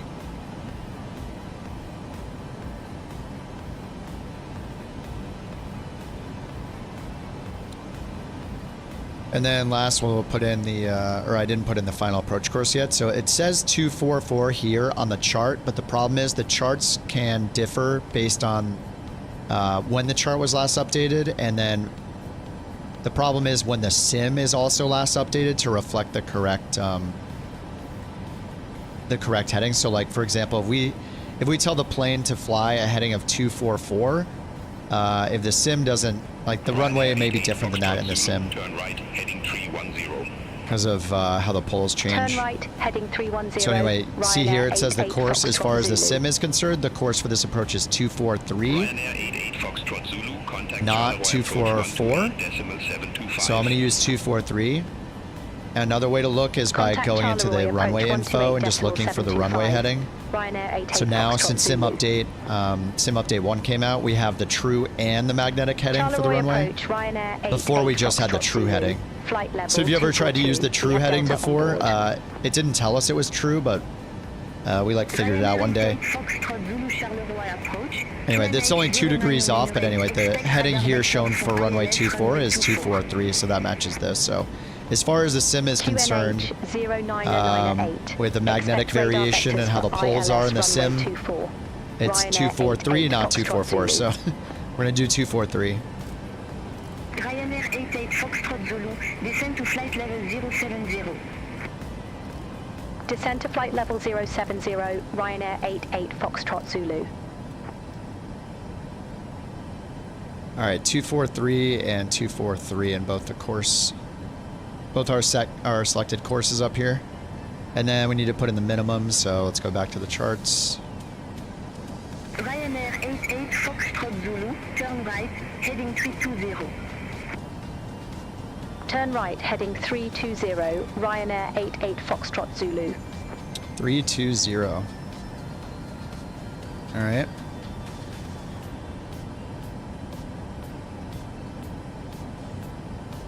Ryanair 88 Foxtrot Zulu, 14 miles from Vamka, turn right, heading 285, maintain 3,000 feet until established, cleared ILS runway 24.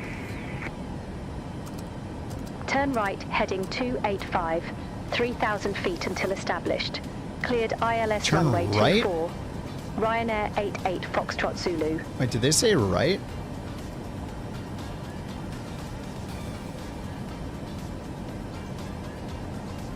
We're at 21,000 feet and they cleared us for the ILS approach. This is a common problem with Beyond ATC, unfortunately.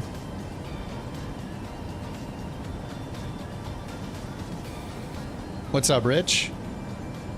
You're flying for Avianca? Get to do A320s though? Oh yeah, I just switched from the 320 to the Max 8 just to force myself to fly the Boeing Max 8. The default one. But yeah, the Max is fine.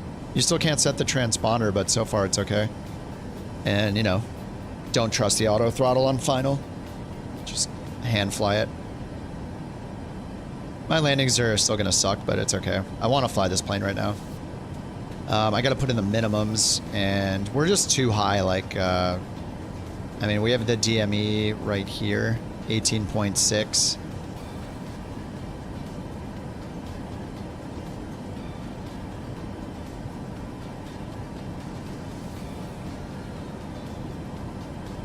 And then VOR1 is showing us the ILS 17.6. So we're at 17,000 feet. All right, let's get the altimeter. We can just listen to the ATIS.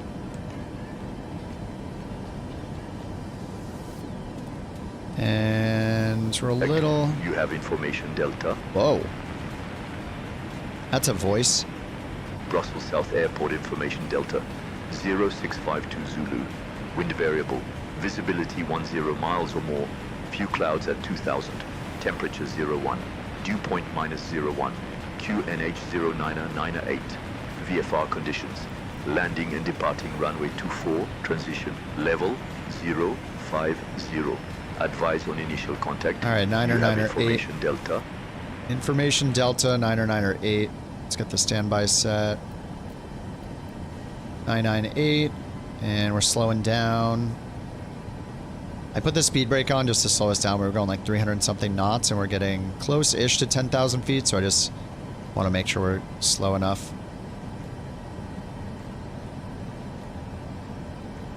The way of the blade? Oh, I don't know the reference. I wish I did. Oh, this is a Cat 3 approach. All right, nice. We'll just put radio 50 in then for the minimums. And I'm not going to use the auto land unless we need it.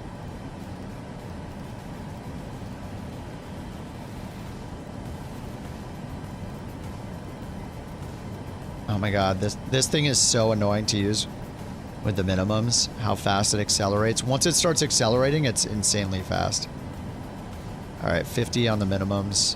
We got the ILS in. And we already see the DME on it. It says VOR right now, but... Alright, so we're going to turn ourselves around when we're ready.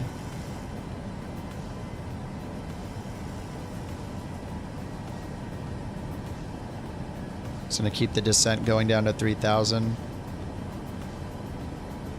It says VNAV path. I'm just going to switch over to vertical speed. And our ground speed is 302, so we'll go 1,500 feet per minute. Let's do 2,000. So we're just going to vector ourselves because Beyond ATC is not giving us a great vector.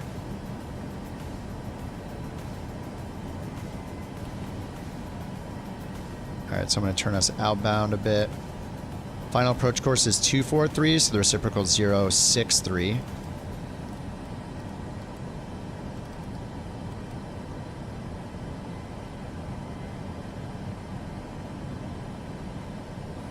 I think I'm just gonna turn around this way and then just get us direct Nivor and then just get back to LNAV. So I'm gonna go down here, legs. We're gonna connect this. Do we just want to go direct Gungo maybe?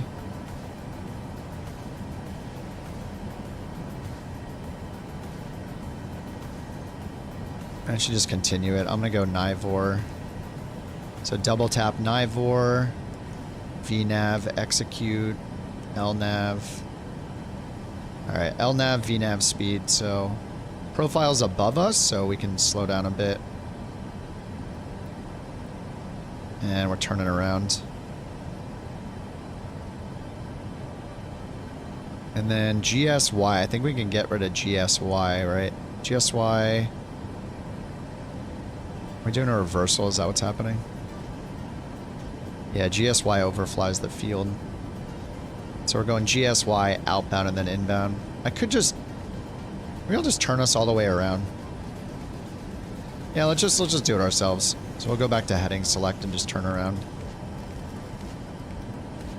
Back towards the final approach course, so... We'll go to 063. Heading select and then vertical speed back on.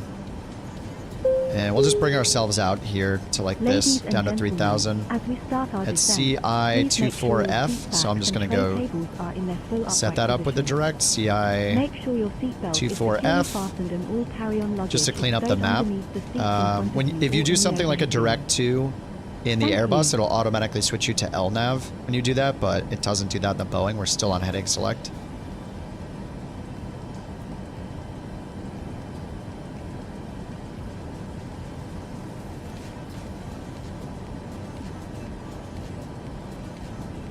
Yeah, it's way over here. We were just like... Yeah, it's so weird. We were still on the SID, and then they vectored us a little bit, like this direction. I just blame ATC.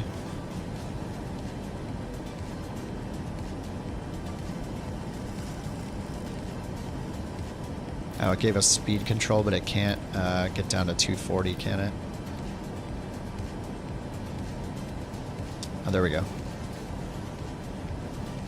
Alright, let's get rid of the music.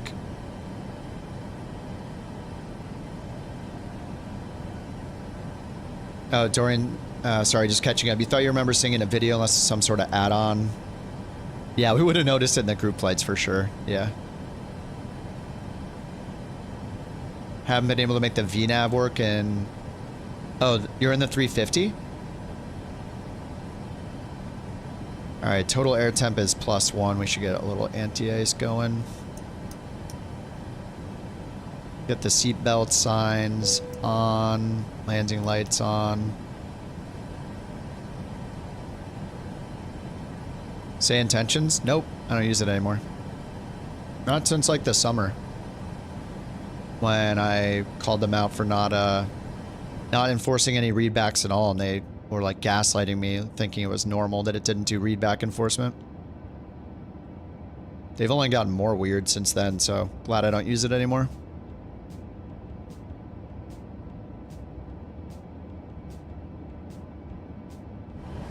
The spinning thing near the throttle, that's the horizontal stabilizer trim. So in a small plane, normally, basically it, by turning this, you make it so you don't have to hold the yoke forward or back to keep the same pitch. So say we just took off and we want to hold our climb. We want to keep pitching up, but we have to keep pulling back on the yoke to do it like this. Instead of doing that, you can use the pitch trim and it will relieve that pressure and basically... Think of it like a poor man's autopilot. It'll basically hold you in the attitude that you wanted, like up or down, pointing up or down. In a airliner like this, though, like in a small plane, the pitch trim will be like usually a little trim tab on most planes. It's like a little cutout section of the elevator where it will deflect up or down. But with a giant airliner like this, the pitch trim actually controls the main deflection of the horizontal stabilizer. So when we use the elevator in this plane, it's just this little tiny part on the back It's almost like reverse for an airliner, where our controls move the small surface area of the horizontal stabilizer, whereas the pitch trim moves this entire thing right here up or down. Like the main surface area of the stabilizer is changed by the pitch trim, not by our elevator input. Our elevator input only changes this really back part of the wing here. See when I move it, watch the back part of the wing. See how the main part doesn't move at all? The pitch trim controls that part of it. So this huge majority of the surface is controlled by the pitch trim in this. But in a small plane, it's usually the opposite. Your elevators control the majority of the surface, and the pitch trim is just a small section of it. So this is constantly moving itself. The autopilot's moving it constantly. Okay, I think I need to turn to the right now.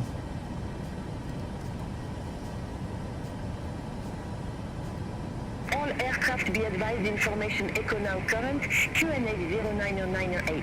Alright, I'm just going to take us to that Gugno waypoint now. Just going to take Gugno, put it up top, execute, and we'll get LNAV and VNAV on. So that'll take us out here, and then then we'll turn final.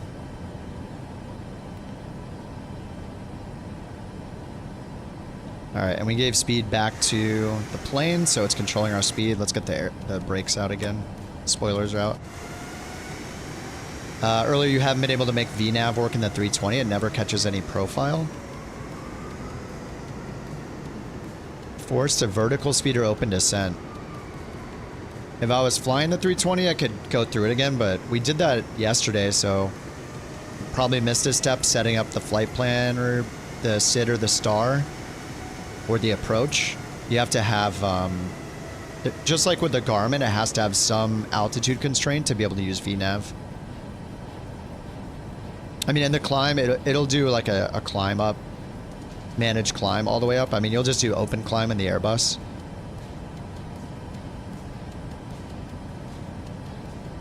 Oh yeah, the autopilot's moving it. I also have a shortcut to move it myself though, so you wouldn't know if I was using that, but yeah, right now the autopilot's moving it. When we turn the autopilot off for the landing, I'll be moving it manually. You do it by, at least in this plane, like in a small plane, a lot of them, like you'll grab this and move it with your hand physically, the pitch trim wheel, but in a plane like this, it has electric pitch trim right here, or, you know, it's stabilizer trim. So when I hit the button, it'll move this up or down to move the trims. And some smaller planes have electric pitch trim too. It just matters what plane you're flying. But if you're flying like a Cessna or like a Piper or something like that, you're probably doing the pitch trim with your hand, moving the pitch trim wheel. Alright, we're just chilling at 3,000 feet, already down at our lowest. Actually, no, so we're going to go 1,800, aren't we? So I'll bring it down to 1,800, but we're going to intercept the localizer once we get a bit closer. And we're going to turn right for our final approach course. Yeah, I should have just vectored myself and not listened to ATC for this one. I had so much altitude to lose still. You flew a real 172 that had pitch trim? Oh, electric pitch trim? Nice. Yeah, I'm so used to... what's actually nice, the Honeycomb Bravo throttle quadrant has a pitch trim wheel. So I used to use that when I was using the Honeycomb.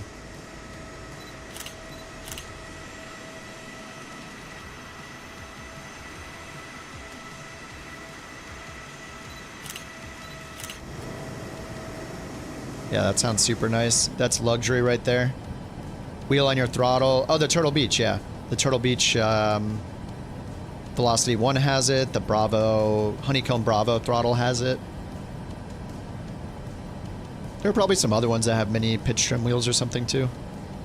I do not have one. So it's all electric for me. Even if it doesn't have it, for me it is.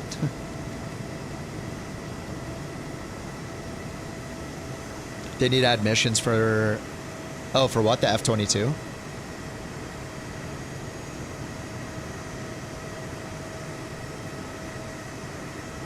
Beyond ATC. Yeah, it gave me the classic... I mean, I'm on the experimental server, so I don't know if it's the same on the stable version, but it gave me the whole, like, cleared for the ILS approach when I'm at 20,000 feet thing.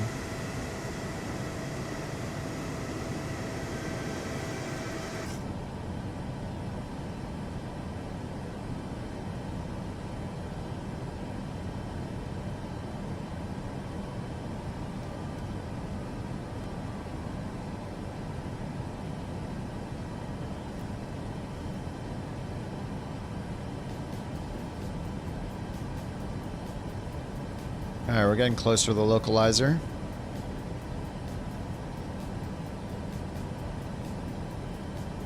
So I'm going to hit Vorlok up here. Vorlok's in white.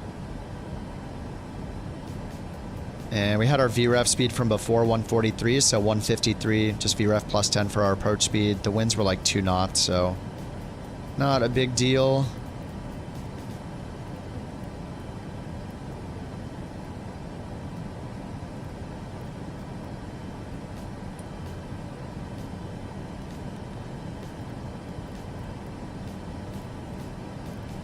What's going on with this map?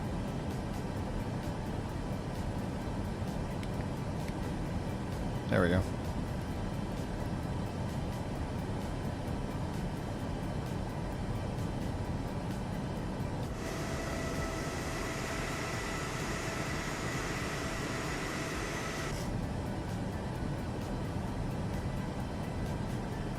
All right, Vorlok, altitude hold at 3,000.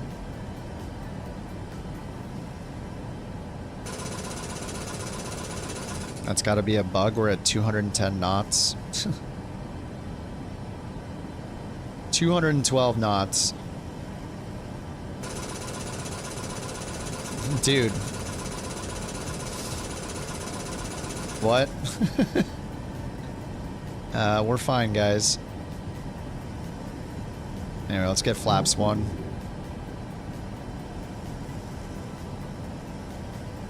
Alright, let's hit approach. Got the glide slope more than 2 dots above us. And we're in control of the speed, so we're going to bug it down to the flaps 1 speed, which is shown right down here. I do have a shortcut for moving my airspeed, but it looks like it does it 10 at a time. Ultimately, we want to get down to 153. The heading bug sinks straight ahead. Ryanair 88 Foxtrot Zulu. Contact Charleroi. Tower 121 decimal 305. Bye-bye. Alright, over to tower. Over to tower 121 decimal 305. Ryanair 88 Foxtrot Zulu. Charleroi Tower. Ryanair 88 Foxtrot. Zulu. ILS runway 24. Alright, so airport's right there. Ryanair 88 Foxtrot Zulu, Charleroi Tower. We get flaps 5. Runway 24 cleared to land. And then bug down to the flaps runway 5 speed. Runway 24 cleared to land. Ryanair 88 Foxtrot Zulu. Almost on the glide slope. We got gear down, flaps 15. And then I'll bring it down to the flaps 15 speed. Let's look at our go-arounds. Climb 3,000. Right turn direct to GSY, climb 3,000. So we're on the glide slope. Put in 3,000 for our go-around altitude. We got our lights on. We'll get the turn-off lights, taxi lights, and continuous. We're landing heavier than normal. Alright, Pappies look good. We're still on the glide slope. And finally, we'll just pull it down to flaps 30. And then get down to our VREF speed plus 10. 143 plus 10, 153.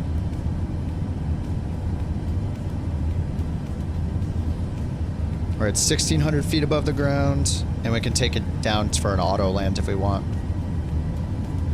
Alright, flaps 30. We got our speed brake armed. We got our auto brake set to 3. And we got our go around altitude set.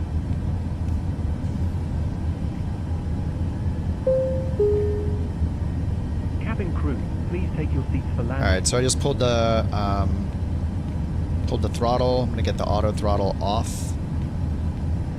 Autopilot off twice. My auto throttle disconnect. Oh, there we go.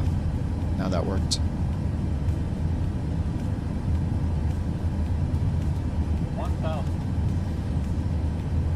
Alright, so it's an ILS, so we can just follow the flight directors and just... We want to get down to VREF speed when we're crossing the threshold.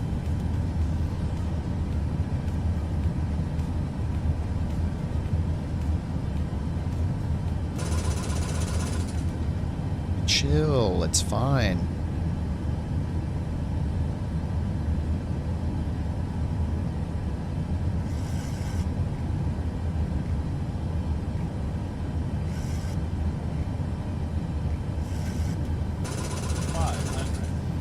That stick shaker thing is like way too sensitive. It's going off when I'm not even at VREF speed yet, let alone my like stall speed.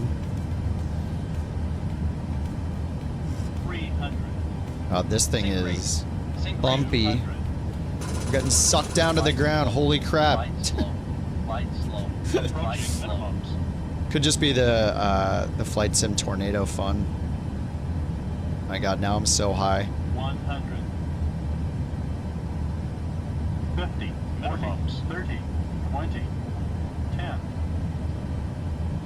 Why is it so like, it's like porpoising like crazy on me? Yikes. Yeah, I don't know about how it feels on final. Alright, let's try the reversers. I was feeling like the tornado crap that we get in career mode all the time. Oh, it's fine. Ryanair 88 Foxtrot Zulu, exit next available taxiway. Exit next available taxiway. Ryanair 88 Foxtrot Zulu.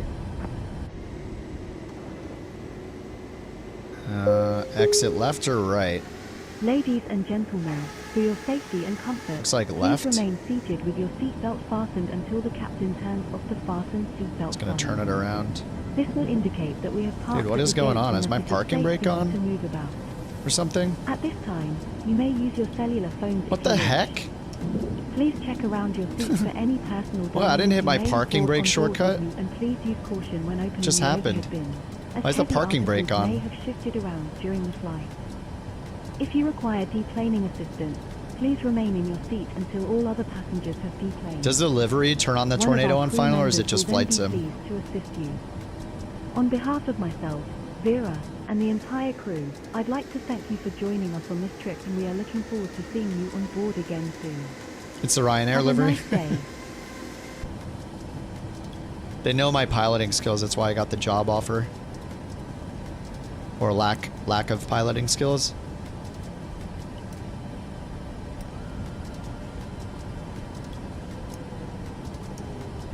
Get the APU started.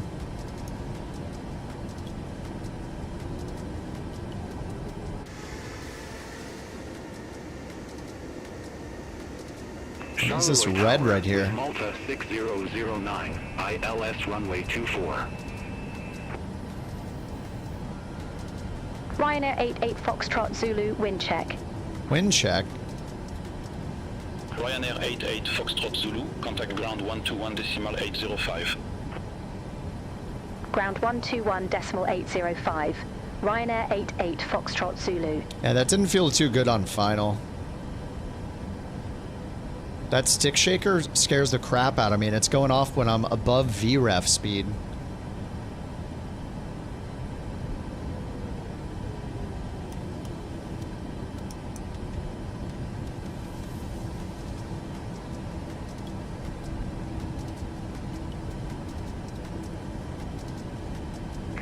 With Malta 6009. Welcome to Brussels South. No suitable gates for your aircraft exist at this airport. Taxi at pilot's discretion.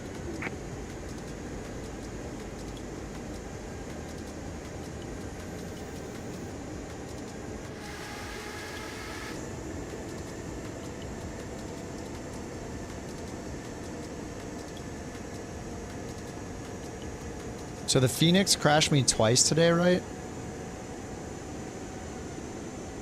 I know there's some issue with the Phoenix. Have you guys been having any issues with the Phoenix and the full release of Sim Update 1? Is it the first time I flew the Phoenix in this, since it got released? Might be. Ah, fuel. How convenient.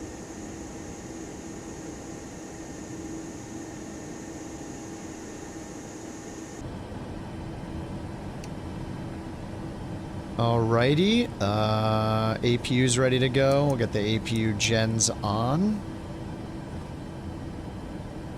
Get the APU bleed on. Engine bleed off.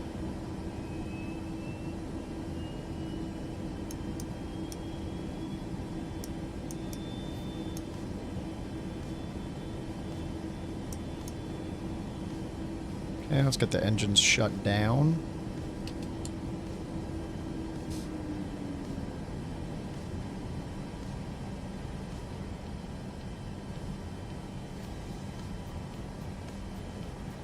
And I wonder if we can call for the GPU. Ground services. Pushback.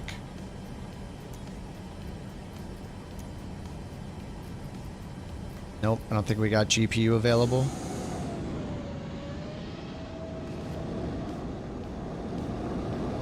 Rock, you going around?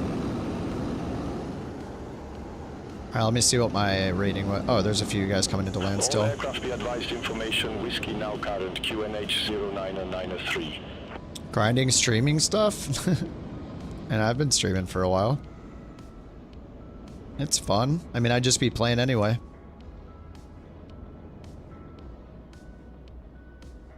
I don't know what happened to Nico.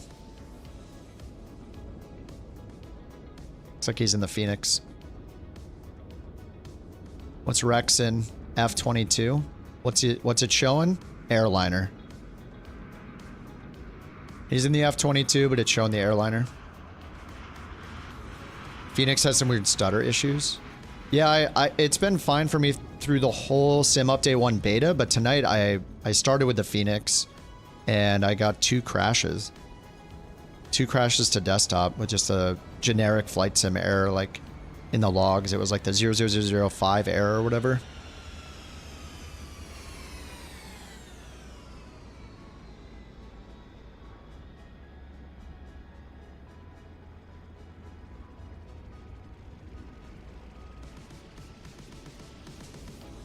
I'm gonna have to take a few minute break and feed the dog and grab a snack myself. I guess I could maybe do the takeoff first. It's getting a little late for her.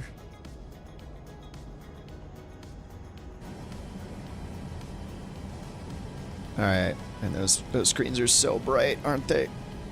Ooh.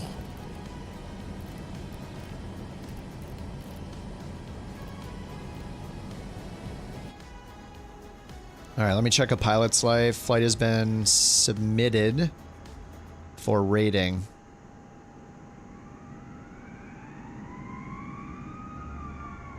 Our next flight is to Milan. Brussels to Milan. Alright, what's my rating? 78? 78? What? Ooh, 1.5 Gs. Wait, I only lost 4 points for that. What the heck? Max pitch angle greater than 20 degrees, 7 points? Stall, 7 points? I did not stall. That's a bunch of crap. That is some BS. Landing rate was 330 feet per minute. 1.53 Gs though. Ooh. The lowest I got for all these flights in the A320 was what? 83. I got an 83. The rest are like 90 to 100. I only got one 100. 78. Oh. So bad. All right. Sim brief dispatch.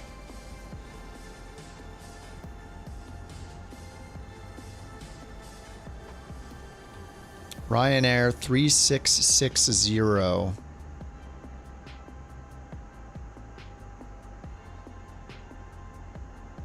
Default max 8.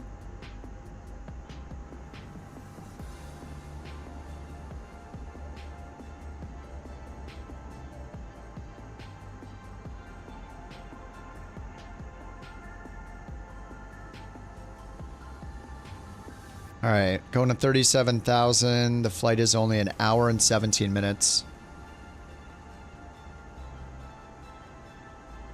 Here's the route.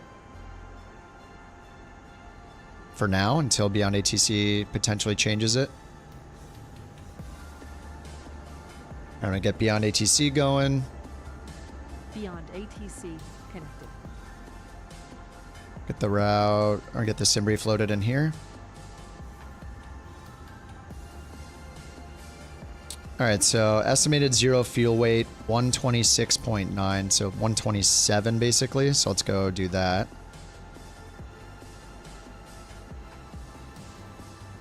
What does it say for passengers? 127 passengers.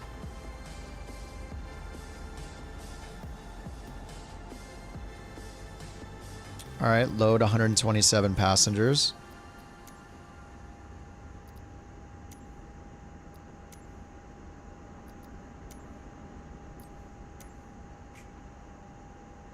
So we'll load that and then check our zero fuel weight is 137.8 and it wants 127. So we need to drop what, 10,700 pounds?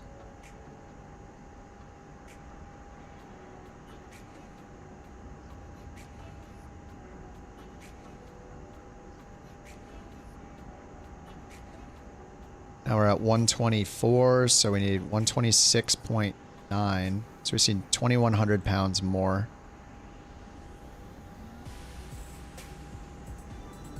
Should be close enough. Alright, ZFW 126.6. Alright, we'll do one more. 13. Okay, and then fuel-wise, it says we're going to use block fuel 12,200.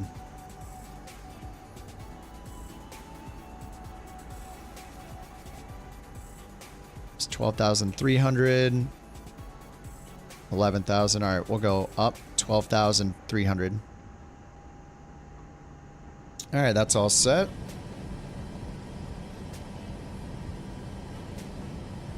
Oh, what's up there, boss?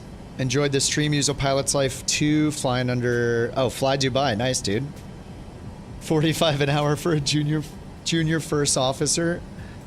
Yeah, I haven't gotten that far in a pilot's life. I think I use it for a bit and then I stop, but we started with Aero Mexico and the A320 and now I just switched to the Max and with Ryanair.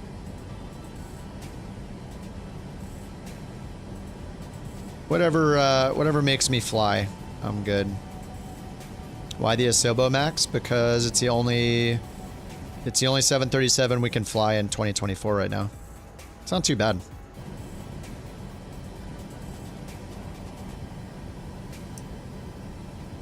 It's really not that bad.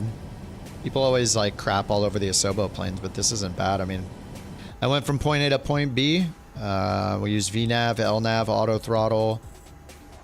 Did the ILS approach. Did I didn't do the auto land, but yeah, besides the stick shaker bug and the transponder setting bug, it's fine for me.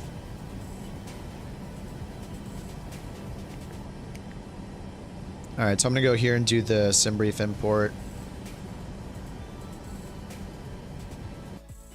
Oh, we're crashing. Yep, it's crashing. So maybe it's a sim brief app that's doing it, because the Phoenix, at the start of the stream I did 2 flights with the Phoenix, or I tried to do 2 flights. It was just 1 flight and it crashed the Phoenix. So I guess it's not the Phoenix. I guess it's the EFB app. I'm just going to uninstall that again. There's just, I swear that EFB app has been the cause of so many crashes. I'm just removing it for now. I can't trust it. They even took it out of beta and it says EFB app 1.0. I mean, it just seems like some things have happened with the full launch of the sim update. You don't have to restart Beyond ATC every flight, but they don't make it obvious how to do it. Just hit escape, Gcook. Just go to BATC, hit escape, it'll let you quit to the main menu. They just need a button for it. I don't know why. Somebody told me that in the chat like months ago and I was like, holy crap, I've been restarting it every time. It's better to restart it every time though, honestly. Navigraph desktop app is great. Everything else is too dangerous to use. Yeah, I've just not been using Navigraph. I'm using the Lido charts. I mean, Navigraph, I don't need it.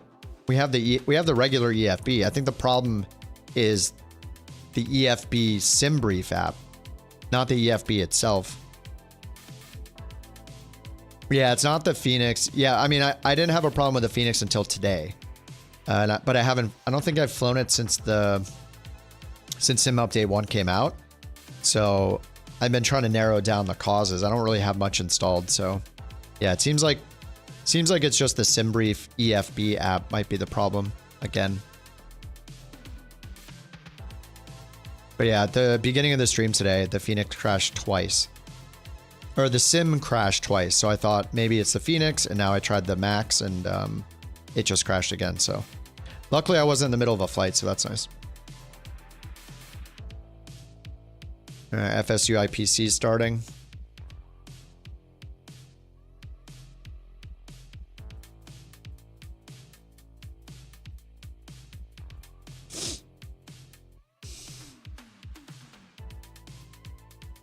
Yeah, Navigraph's going to be challenged. Lido charts in the game. Yep. Most are that doing airliners don't need the Jeppesen charts. Yeah, the Jeppesen charts are super nice to have, and I do love having Navigraph on an actual tablet sometimes. That's pretty cool that you can do that, so I think it's still valuable, but like just having the... Flight attendants, please prepare for takeoff. Just having the Lido and FAA charts might be enough for me and for most people. Jeppesen charts are nice, but I don't know, $100 a year.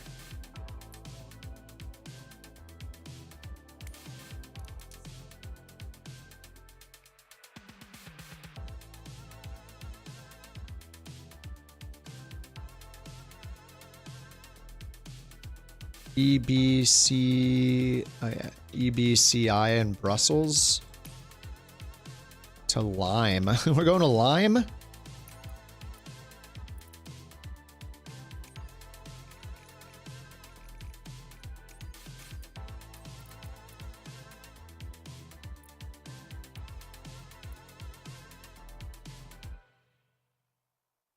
It's crashing again. Oh, no, it's not. Oh my god, I thought it was... Is that just the end of the song? Oh my god, I thought it was crashing again.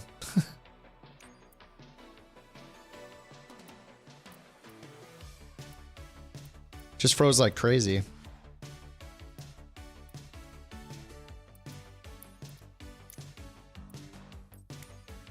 Oh, can we do live time now? What time is it there? 5:29 in the morning? That could be fun, I guess. Let's see what it looks like. How's the LNAV from Direct 2s? How is the LNAV from Direct 2s?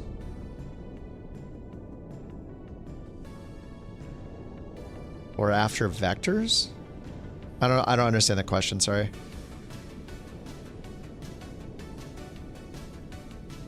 Updated nav data elsewhere. I mean, yeah, like Microsoft, if they update it often enough, it's just like we don't need the Navigraph one. I haven't even had it installed because it was causing problems in some planes in 24. I mean, 2024 has been out for what, almost 4 months? 3-4 months?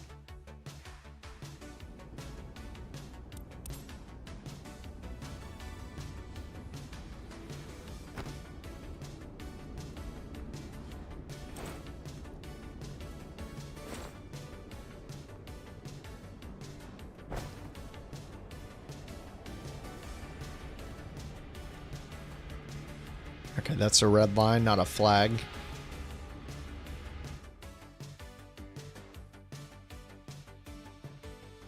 All right, let me make sure we got Beyond ATC going. Just gonna restart it for good measure and a pilot's life. Make sure we got 3 greens at the bottom. We do. Connected, Microsoft connected, and taxi out stage. All right, so I'm just gonna use the website for SimBrief. And I just need to set up the weight and balance again. All right, so we had 127 packs. Cargo, I had it at like 13%, I think. And then fuel, I had 23%? 22%?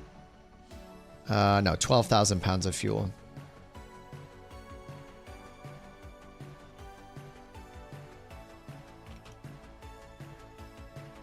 All right, 12,337. We need 12,176.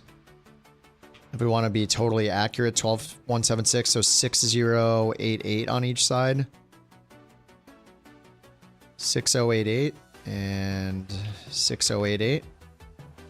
There we go. That's exact.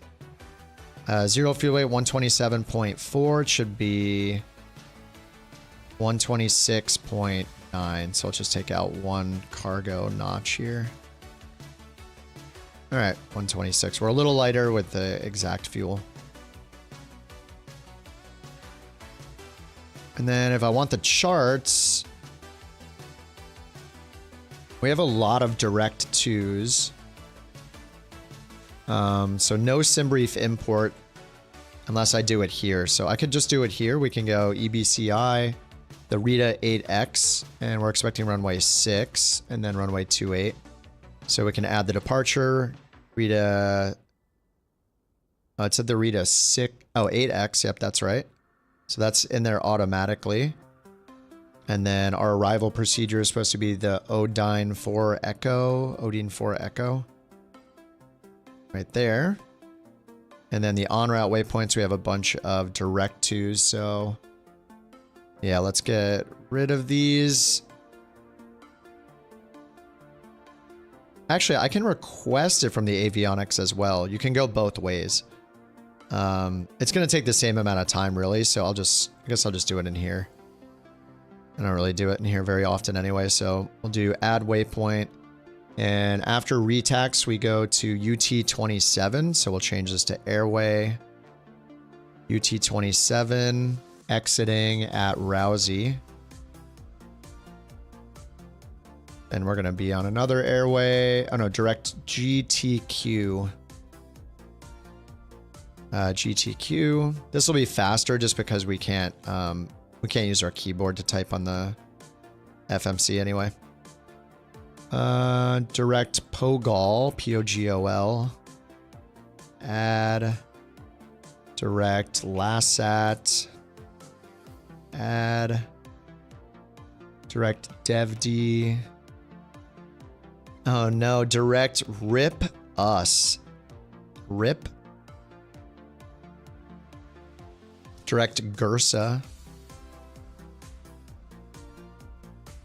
Direct Sosan. And then finally direct Odina. All right, there we go. So there's our route.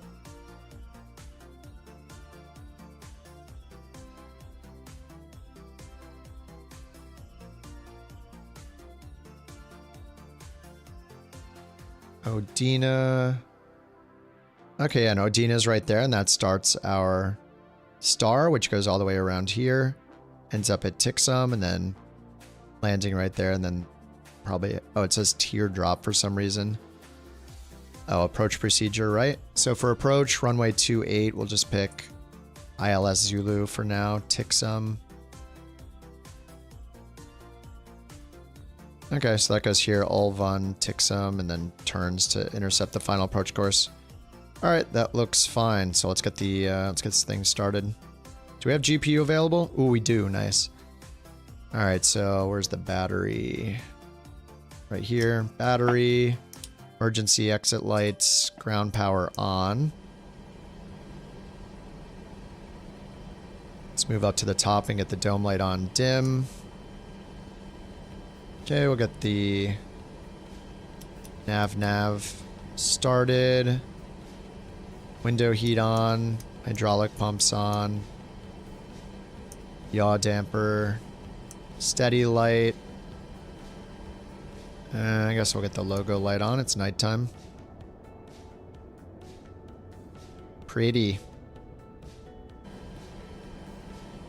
Alright, let's turn this all the way up to bright, and our expected cruise altitude's 37,000.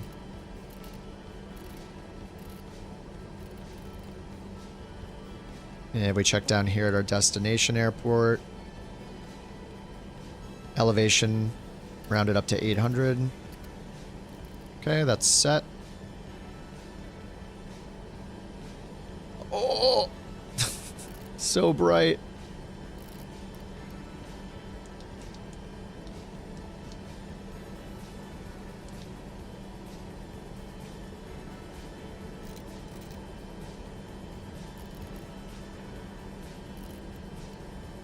Okay, that's a little bit better.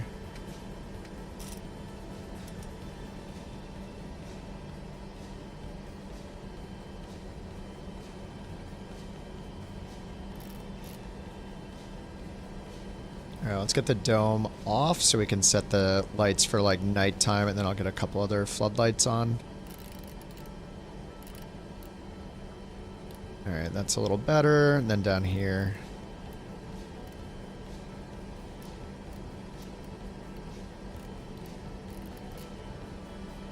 Alright, that's pretty good. Alright, let's get Beyond ATC on.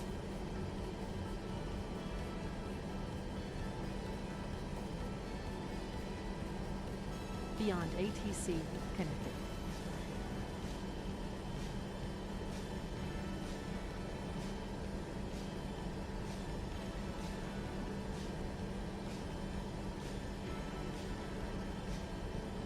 Oh, that crashed you too, Slevin? Yeah, alright. Ryanair 822 Mike. Why does it say that? Or is it getting 822 Mike? Oh yeah, our flight number... Oh, it changes our call sign over here. We're Ryanair 3660, but it's putting in 822 Mike for the call sign? Alright, well, whatever. I'm not going to redo it. We'll just use that. Alright, ground in Brussels. Request IFR clearance. Ryanair 822 Mike, ready to pick up IFR clearance to And I'll go down Stereo. here and just see how this works. We'll do send route to avionics. Ryanair. Execute. 22. Oh, there's a flight plan request button? Oh, key not active. Okay. 24. Retax 5. Uniform departure. Retax transition. Squawk 1000. 5 uniform. They Retax changed 5 it. uniform departure. Retax transition. Squawk 1000. Ryanair 822. 24 Retax 5 uniform. Direct. Ryanair 822. Mike. Read back. Correct. Call me back when ready for pushback or engine start. Roger that. Ryanair 822 Mike. All right, they gave us Retax Squawk 1000 again. All right, we're so lucky. All right, Squawk 1000. Go down here and get the transponder on auto. It's a nice trick. Thank you for that trick. Above, and then let's get the APU started. Up here. Whoa, there we go. I'll get all the fuel pumps on. APU start.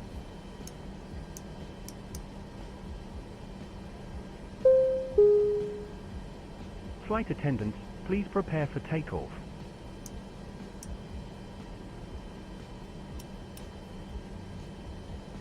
Alright, yaw damper is on. APU caution. Alright, then let's double check our route here. So departure, we got Rita 5 uniform 24. They changed us to. We'll go back to arrival 28 Odine. Okay. Check the legs.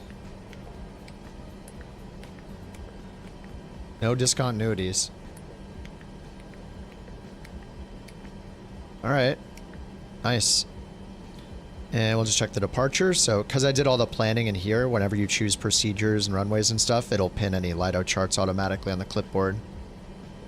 So, we'll go to the SID. Look up the right to uniform, right tax 5 uniform. There we go.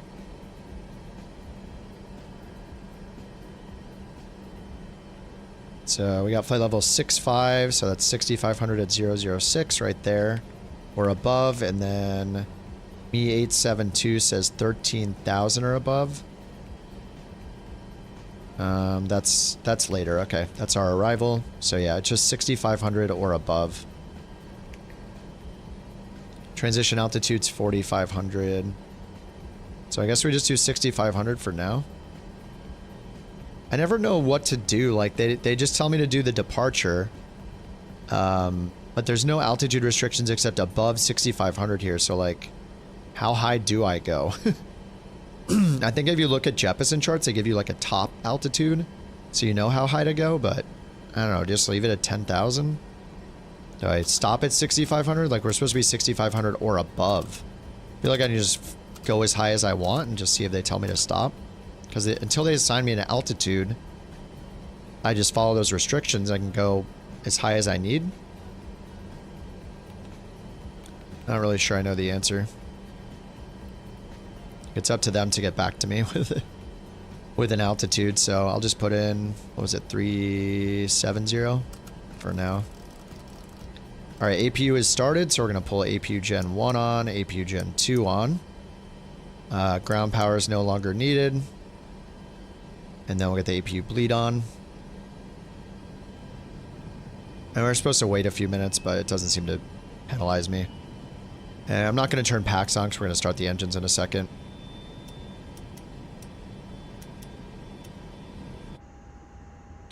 Alright, and let's go ahead and request push and start. Ryanair 822. Hit Mike, comma, Rem 31. QNH. Request pushback. 998. Ryanair 822. Mike. Charleroi ground. Pushback and engine start approved. Face northwest. Northwest. Pushback and engine start approved. Face northwest. Ryanair 822. Alright, I'm going to hit Alt P for the pushback. We're going to get our anti-collision light on. And seatbelt signs on. I think we might get an invisible pushback, so yep.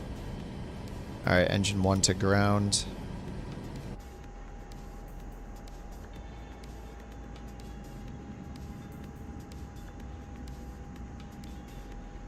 Guess I could go up here. Grounds. Oops, ground services, push back to the left.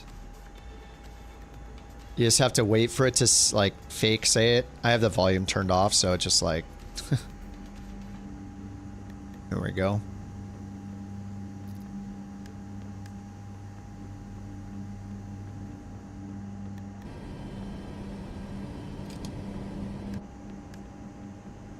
Right onto the taxiway.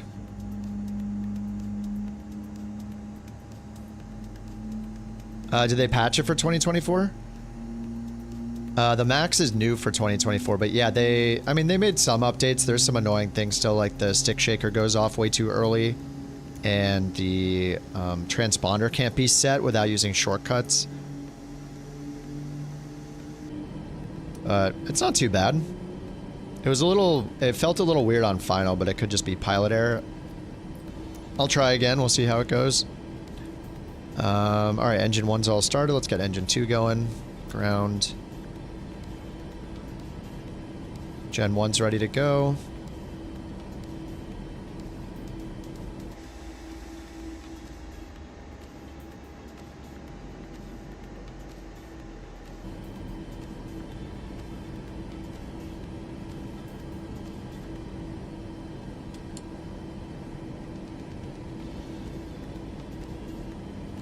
Get the flight directors on.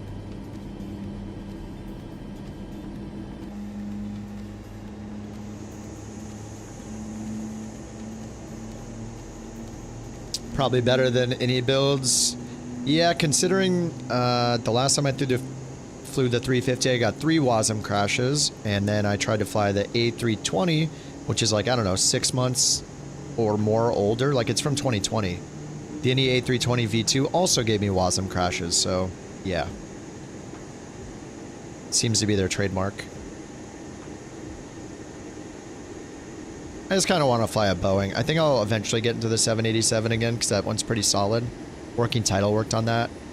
There were bug fixes for the MAX, the 787, and the 747 with Sim Update 1.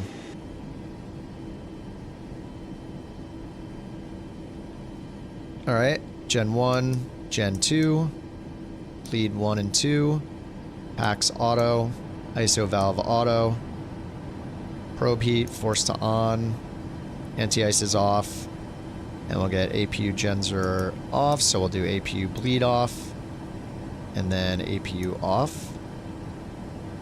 Set flaps to 5. And we'll go do our... I didn't even do my performance init or anything before pushing back, but zero fuel weight is set automatically. We're doing, what, 380 for our cruise. And I'll go to SimBrief and just do, let's go to, just scroll down and look at the OFP. Briefing preview, scroll down to the runway analysis part. Right here, takeoff and landing reports. Takeoff data, it wants me to do D-rated 2 with flaps 5, D-rated 2, select temp 48 with bleeds on. Alrighty, CI was 53. Reserves.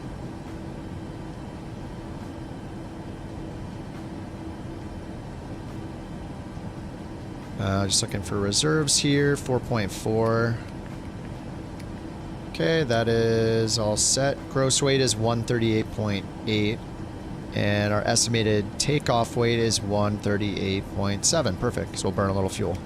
Alright, N1 limit, we'll just do what they recommend on SimBrief. So, N1 limit, we're going to do D-rated 2, which is super low power. And then over here, we look at it, or we can go down to, sorry, runway analysis is the shortcut right here. Takeoff data, so they want D-rated 2, select temp 48, so we'll try that. That forces us to climb D-rated 2. Takeoff flaps 5. CG, 5.5 on the trim again. Put in the winds. What's the runway slope?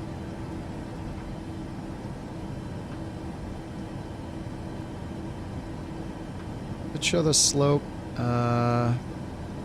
It's probably fine, whatever. Alright, we'll just keep it on dry, and then oops, take off, except the V speeds. V2 146. 146, auto throttle, VNav, LNav. And 37,000 is set. We're taking off from runway 6. No, wait, we're not taking off from 6. We're taking off from 24 now. So 245 is the runway heading. So up here I'll put in 245. Alright, we're ready to taxi. APU Ryanair is 822 off. Mike, request taxi. I'll just get continuous on now and then get our taxi light on. Ryanair 822 Mike, runway 24 taxi via Sierra. I turned the wrong way. Please prepare for Hold short runway 24. Alright, parking runway brakes 24 off. taxi via Sierra, Sierra 4. Hold short, runway 24, Ryanair 822 Mike.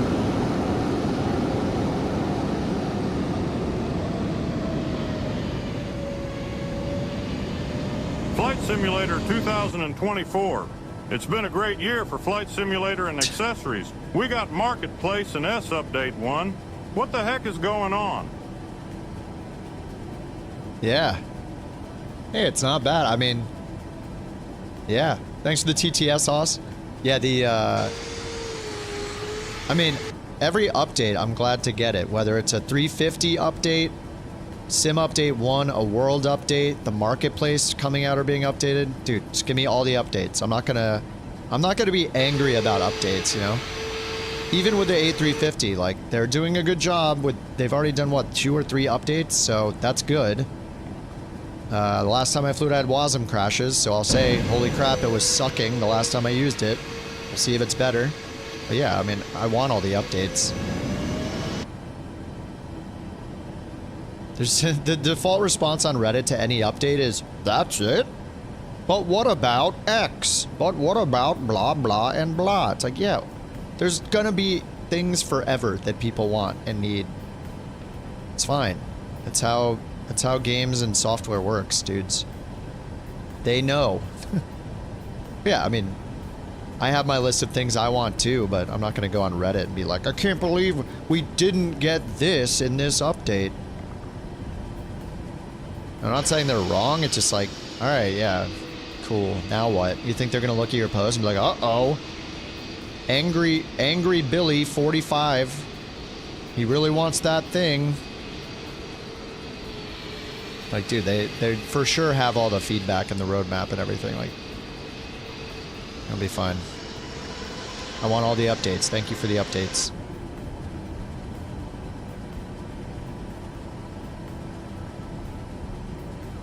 Alright, let's get auto brake to RTO. Alright, takeoff config checks good. In the Boeing, you just bring the throttle all the way up. Or you can do one at a time. Make sure they both don't give you the, or neither one gives you the takeoff warning. If you do both, and then it just works, I guess.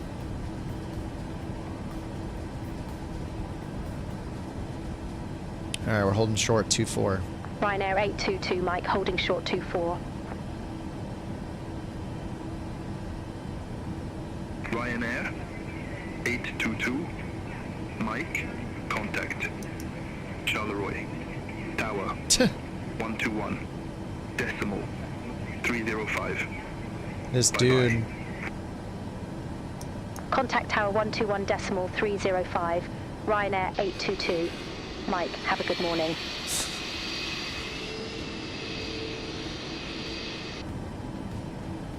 Did it switch us over to tower?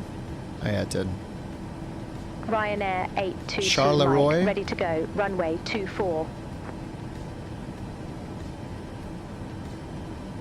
Ryanair 822, Mike, Charleroi Tower, wind calm, runway 24, cleared for takeoff.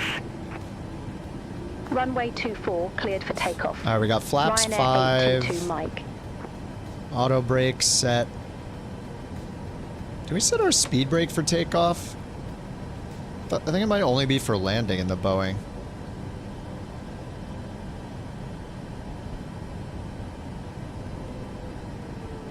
Alright, we got auto throttle, 245 for the heading. We're on the departure though, so we have LNAV and we have VNAV on, LNAV for the climb, and then 37,000. We only have that one restriction, which was like 6,500 or above. Go ahead and hit data to turn that on.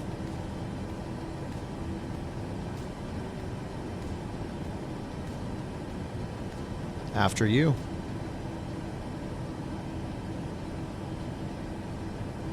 You don't arm it for takeoff? Okay. Yeah, just on an Airbus, I guess.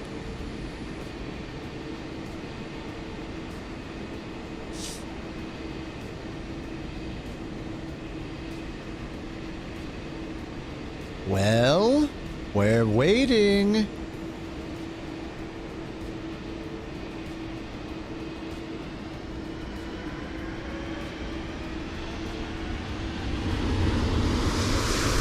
Rock, you're first. Get out of here. You're blocking everybody. You're making us all fly through you. Stream snipers. It wouldn't be a problem if they didn't ruin the, what's it called, the hide planes in close proximity feature. Which just like doesn't work anymore. Alright, toga is pressed.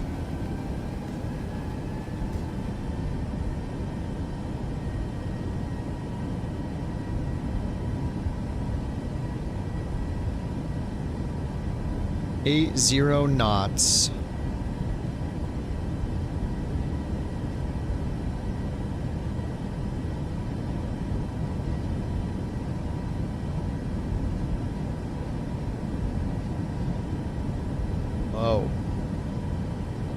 my god, why is it so twitchy? Oh crap, I didn't set the horizontal trim or the stabilizer trim. Dude, it's so I don't know if it's my rudder settings or what. It probably reset my rudder settings to linear, which is so twitchy. Alright, that was a great takeoff. Contact Charleroi, departure 133.13. Yikes. Contact Charleroi, departure 133.13, Ryanair 822, Mike. Charleroi departure, Ryanair 822. Mike, good morning.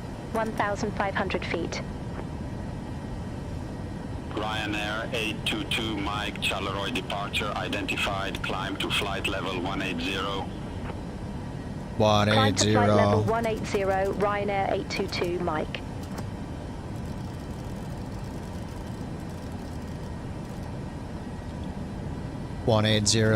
Flaps 2.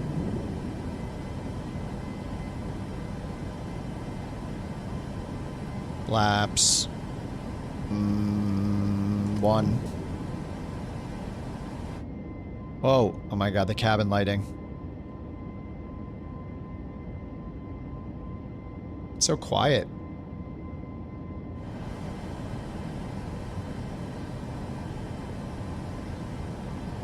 Alright, flaps up.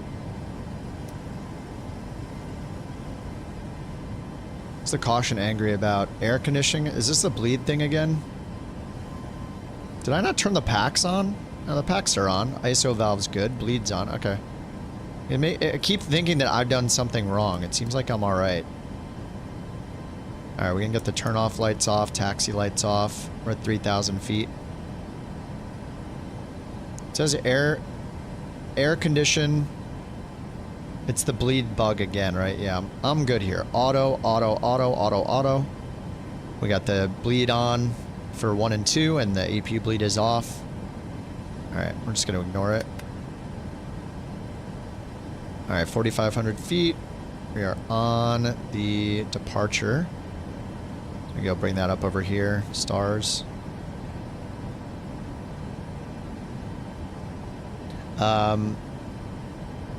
The NE A350 has the dark version of the charts, and I think does the planner website have it too? I think the Flight Sim 24 planner website might also have the dark version of the charts. When it comes to the EFB, it's going to be awesome. What's the temp here? We might need anti-ice on. Total air temp -2. Yeah.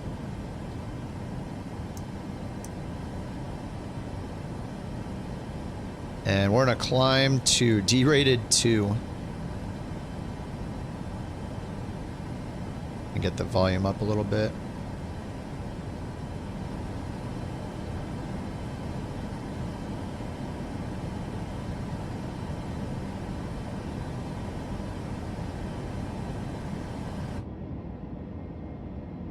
I don't know how to turn off the cabin lights. Or if we can. Dude, the fog looks so cool.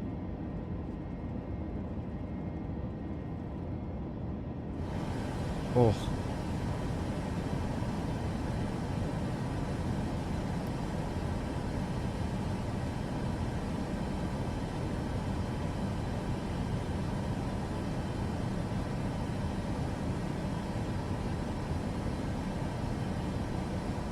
It's so dark.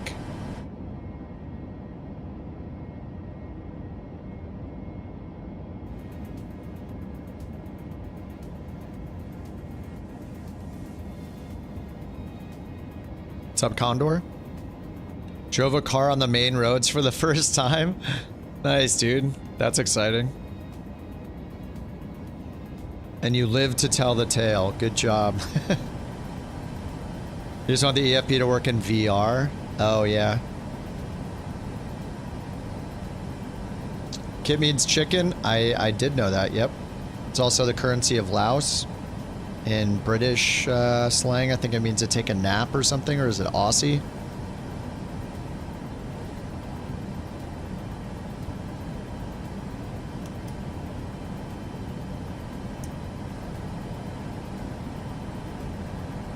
Yeah, it means a lot of different things. It's somebody on the internet's fake name, you know? So we can get the logo light off now. Oh, I didn't get the strobe and steady light on. Whoops.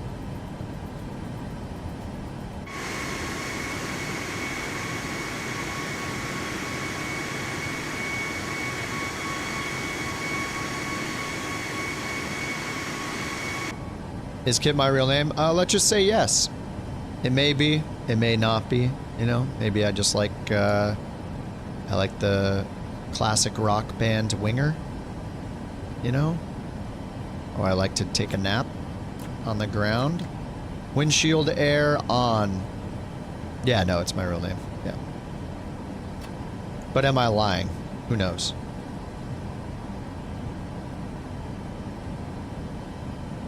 Alright, after takeoff, bleeds on, packs, auto, landing gear up, no lights. Ooh! Oh my god, we're getting a sweet sunrise.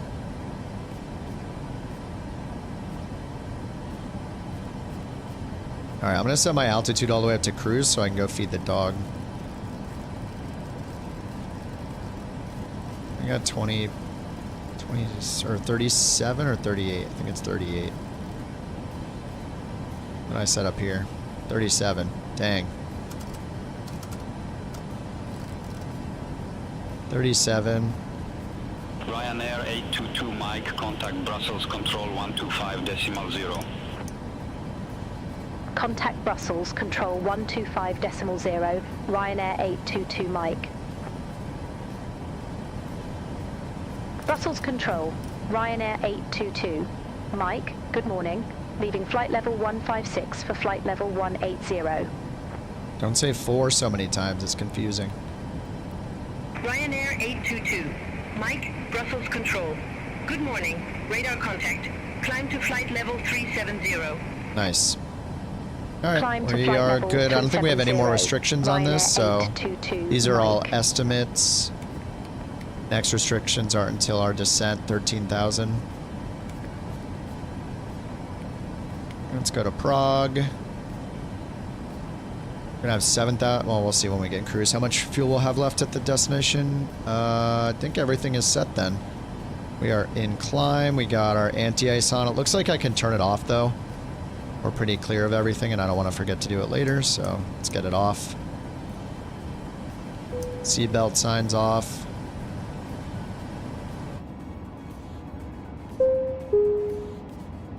Ladies and gentlemen, the captain has turned on the Alright, I'm gonna feed the dog, and please return to your seat. And I'll be back in probably like fastened. 5-ish minutes. Thank you. Feed the dog, get something for myself too. Alright, be back in like 5. This is gonna look awesome by the time I get back.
Oh man, 7 minutes. Whoops. Alright, didn't miss the whole sunrise, so that's good. Alright, let's see what I missed with ATC. Climb to flight level 370, which we're doing. Yeah, once we get dark mode for this, it's gonna look so good. So I always just bring it out here for now and maybe turn off the satellite map. It's been 84 years. Oh, it's not a dark mode. Cool. Alright, satellite's the darkest, I guess. Yeah, it's been a while. Sorry about that. I fed the dog. She's very happy. Also feeding myself. Kind of important. Why is your airspeed dead? With the max. Probe heat is in. Did you remove the probe covers? It's a 24 plane. Look on the outside. Did you remove all the covers from the outside? There's like here you have to do it, the static ports, the engines, and the chocks. Engine chock, AOA. Yeah, are these things on for you right here?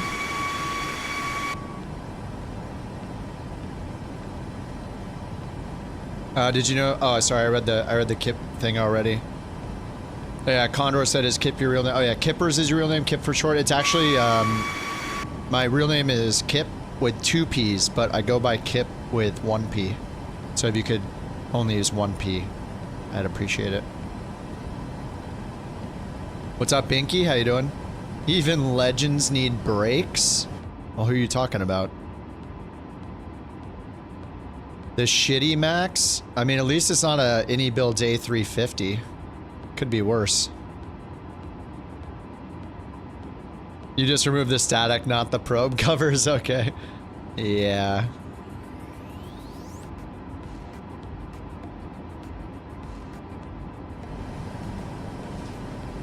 Master caution. It's gonna be the bleed again. I mean, the only bugs we've really found, like, I don't know, I'll see how it feels on final again. Maybe it's just me and I'm sucking at landing, but let me get standard on. That could very well be the case, but the bleed bug is whatever. It's just a little annoying. You have to just ignore it. I don't think it uses the pitch trim enough on takeoff. I'm pretty sure it's supposed to, I don't know, maybe it's realistic, but I'm pretty sure in the Max 8, the iFly Max 8, that it does the pitch trim pretty fast. It's doing it while you're doing the rotation and right after you take off. But in this plane, it doesn't do it with the autopilot off. And then, what, you know, the transponder bug, that's annoying, but there's a workaround, just fine. And that's about it, right? It's fine. It's kind of nice when you load passengers in, actually, if you can, if you're at a gate and it lets you do it through the comm menu, you can load all the passengers in and it'll randomize all the avatars and put them in the exact right spots as far as the seating diagram goes. I'd like to be able to turn the cabin lighting down or just off, but I don't think there's a way to do that either. Like up here, these can be off and I don't think it actually changes anything. Well, maybe it does. Let's find out. Oh no, it's all still on. Yeah, the in-flight entertainment, cabin power stuff doesn't make any changes. Oh, what's up? And yeah, Kip means chicken. Yeah, it means chicken. I mean, it fits because I haven't flown a real plane yet, so I don't know if in the Netherlands if you also have the idiom of, or you call people chickens when they're scared. You call them a chicken. I don't know if that's the same there, but at least in the States, that's a thing. What are you, chicken? You do, yeah. Same. Yeah, so there you go. I'm too scared to fly a real plane, so I fly one in the sim only. So it fits. Ryanair 822 Mike, contact Dreams Control 128.3, bye-bye. Center on 128.3, Ryanair 822 Mike. Kip is dog food? Wait, what? Reims Control, Dog Ryanair food. 822 Mike through flight level 347 for flight level 370 direct Groston Quinn. Ryanair 822 Mike, Reams control identified. Top Swiss 41 X-Ray Hotel, Reams control identified, climb to flight level 350. Climb to flight level 350, Top Swiss 41 X-Ray Hotel.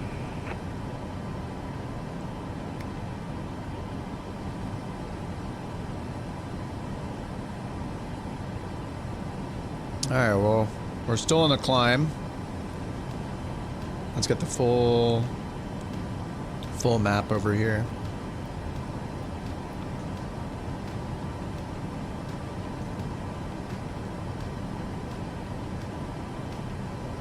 Whoa, Sim just froze for a second? The heck? Microsoft, stop scaring the crap out of me with that. Holy. Hate it.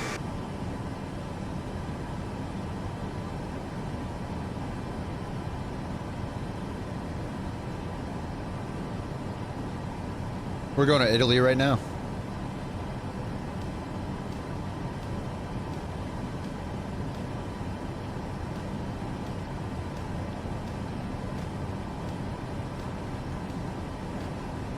Offset track works in the 350? Nice.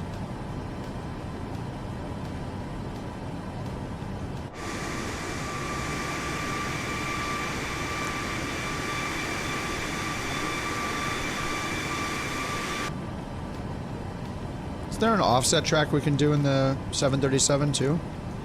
Reams control, 2H at 2 kilo Mike, flight level 370.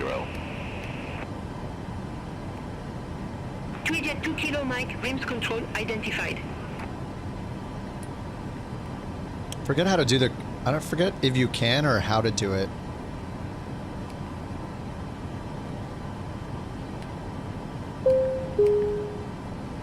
Ladies and gentlemen, we have reached our cruising altitude. Sit back, relax, and enjoy the flight. Jeez. Have a great journey.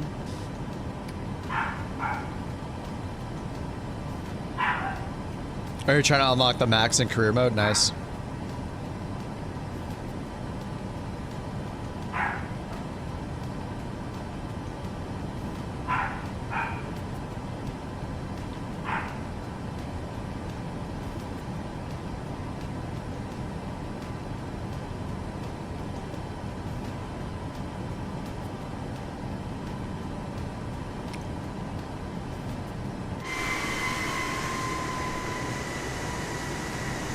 Rigged, Jewel 1. The winner of Bork Raffles 104 is Spook 709. Congratulations, you now have 4 Bork coins. Congratulations. Thank you for the Bork report. Sorry about the borking. Yeah, whenever a mod wins, you know it's rigged. And that just happened, so...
Has it always typed in the bar? Yeah.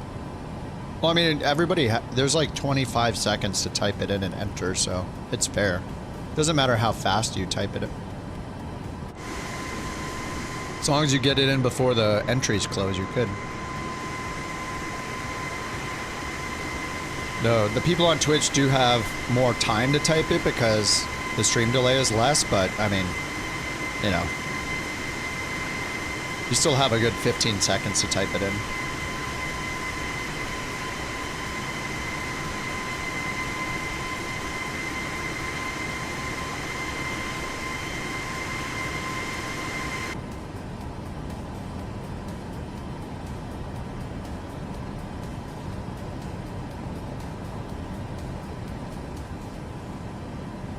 Just making sure I have the anti-ice off.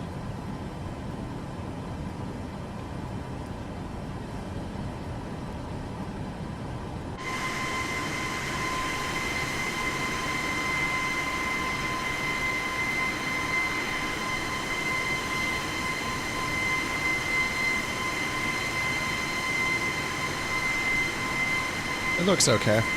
It's not bad.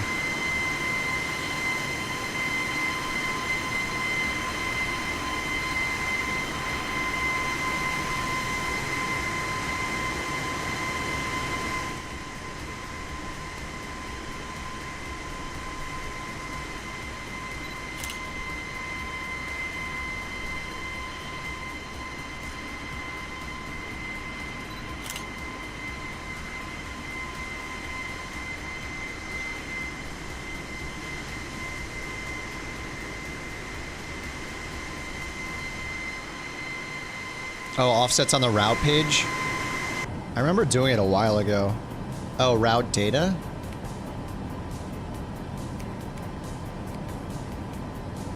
Oh, route takeoff.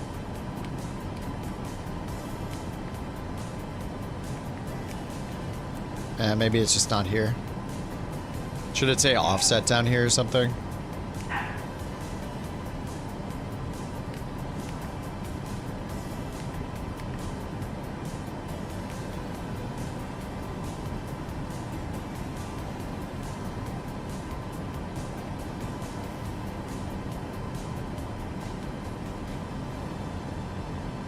Yeah, maybe it's just not in it.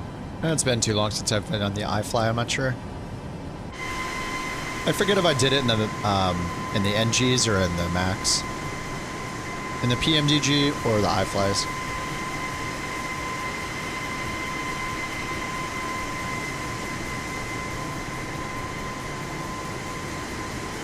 The winner of Bork Raffle 205 is Speed.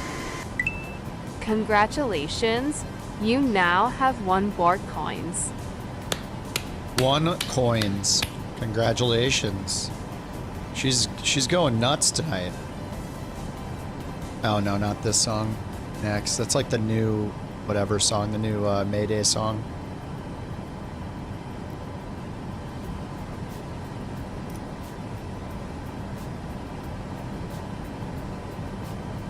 Give me my performance back. Turn all these extra lights off.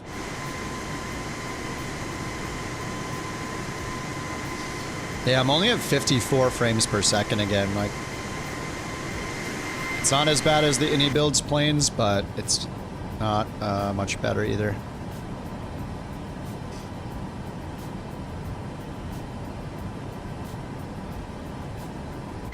But whatever, I'll take 55 FPS. That's fine.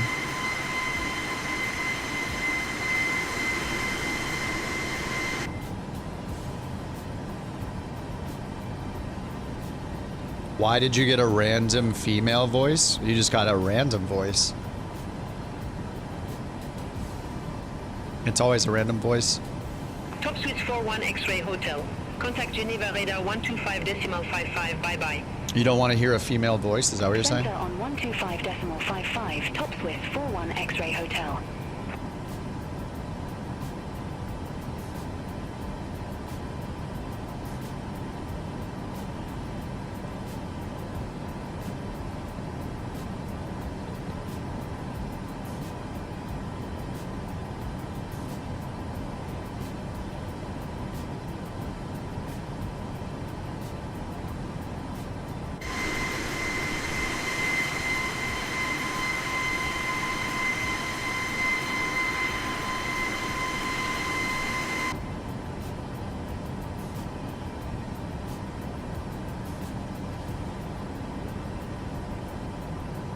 KLM84 X-ray Reams control. Expect Pizzer 3 Alpha, runway 36 Our top of descent. Expect Pizzer 3 Alpha. Oh, 380. We got 370. That's why. X-ray. All right, 142 miles.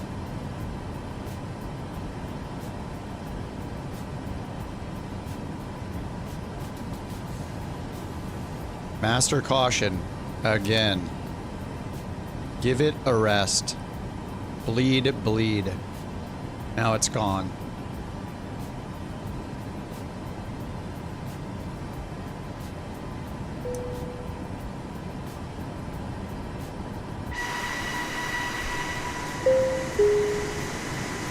Ladies and gentlemen, the captain has turned off the fasten seatbelt sign, and you may now move around the cabin. No, I didn't. I turned it from However, off to we auto. always recommend keeping your seatbelt fastened while you're seated. In a few moments, the flight attendants will be passing around the cabin to offer you hot or cold drinks, as well as a light meal. Alcoholic drinks are also available at a nominal charge. Nominal. Now, sit back, relax, and enjoy the flight. Thank A you. nominal charge. What does that mean? How much is it?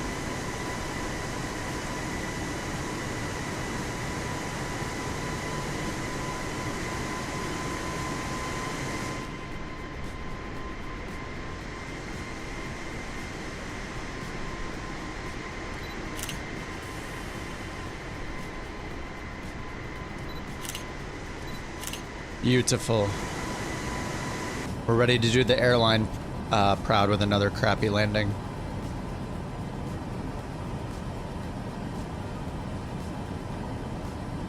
Face reveal? Once I retire. Once I can retire and never work again, yeah.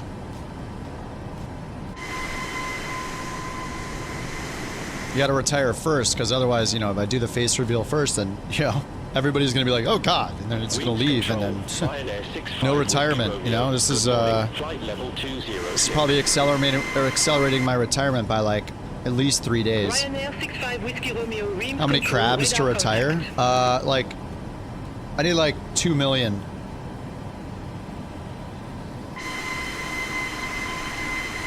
Maybe more. Wait, how much is a crab worth? Is it worth 50 cents? Or 0.0000025 cents?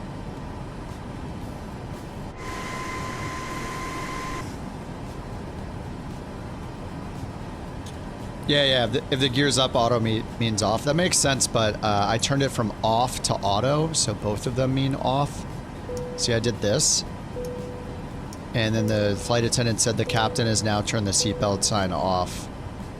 So technically it's off in both positions. So that's why. Ladies and gentlemen, the captain has turned off the fasten seatbelt sign, and you may now move around the cabin. However, we always recommend keeping your seatbelt fastened while it's you're all good. seated. But that's why I was weirded out by it. The flight attendants will be passing around the cabin. I was like, I had it off already.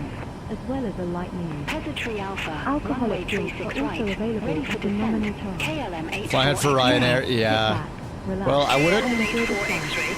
I thought that I was getting crashes just in the Phoenix. But it looks like it was the SimBrief EFB app causing it again. I don't know. We'll see. Yeah, now I can justify the landings, exactly.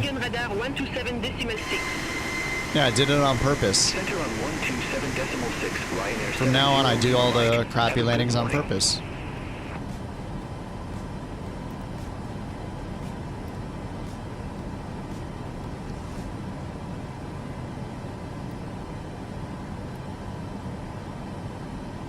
Did they respond to turbulence? No. I don't think the passengers... Actually, I don't know how they work in career mode with the Max. I haven't done a career mode flight. I did the Saab ones, though. Or I did a few Saab flights with a full cabin of passengers, and I don't think they complained or anything during the flight. I don't know. I should probably grind the Max on that, but I don't know. I like doing a pilot's life. There are too few missions in career mode. I don't know, did they add more airliner missions, or is it just the VIP missions?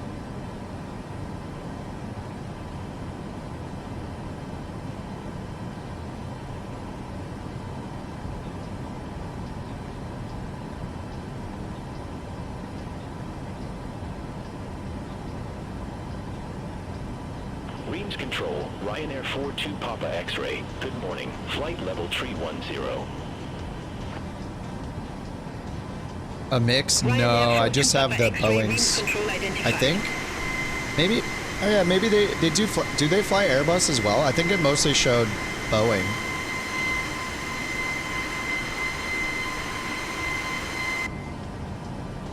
They're not all. They're mostly 737-800s, and then the Max 8 is their second most popular. I don't think they have any Airbus. Any Airbuses. Buses.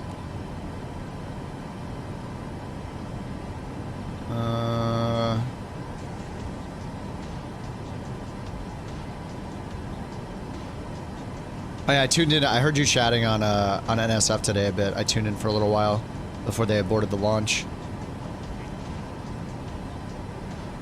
Ryanair, there we go. Info. It's crazy how popular that channel is. It's nuts, dude. You guys are all celebrities. Okay, I think it's trying to load it.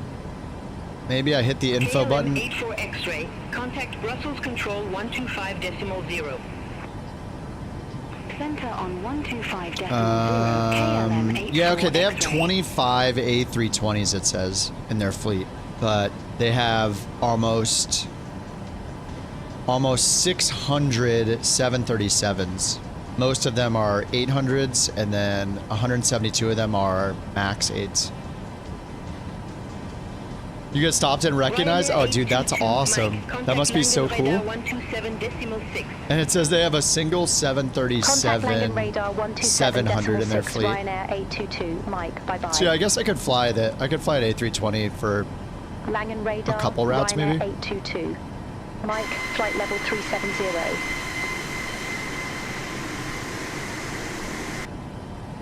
All right, how's our TOD looking? 85 miles, so let's plan for the descent. We'll grab the weather first. Actually, let's just get the ATIS ready. Yeah, we got the stars. So we are flying the Odine 4 Echo. Odina, that's this one right here, Odina 4 Echo. And it looks like we just got down to 9,000 feet. Okay. As low as 9,000 feet. I'm just going to put that in before I forget. 822 Mike, contact Zurich radar 126.225. Oh, see you, Ian. Have a good night, dude. Center on 126.225, Ryanair 822, Mike, bye-bye. Say 9,000. All right, 9,000. Zurich radar, Ryanair 822. Mike, good morning, flight level 370. ATIS 118.54. 118.54. Ryanair 822 Mike, Zurich radar identified. Ryanair 56 Kilo X-ray, contact Geneva radar 125.55.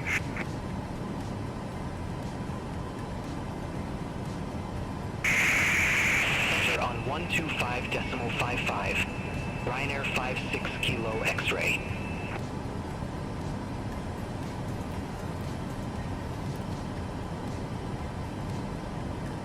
All right, and I'm just going to use SimBrief for the landing, because we don't have a landing performance calculator in this thing. So we'll just go back to SimBrief, go to the sidebar, performance, populate, and then go to landing performance, populate weather, calculate.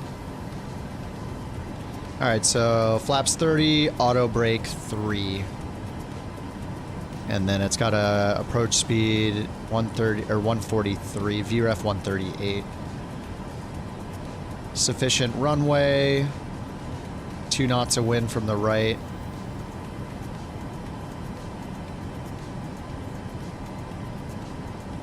And yeah, it's expecting runway 28. Yep, okay, cool. So we'll do brakes 3, flaps 30. More planes for career mode. They just added the SR-22, and we can now fly the CJ-4 all over the place. So I mean, we basically just got 2 planes. So yeah, I mean, if we get 2 planes every month or 2, that'll be awesome. Once the third parties get into it, it's going to be a lot faster though. Once third party devs start making their planes available for career mode, there's no way that they don't, because Microsoft has said more than half the people playing Flight Sim 24 are playing career mode. So they don't want to miss out on the majority of the potential customers by not having it available for career mode. So that's actually awesome for everybody. Because, yeah, the more planes we have, the more we'll play career mode. The more Microsoft will invest in it. The more the developers will make their planes work with it. So, it's a good thing.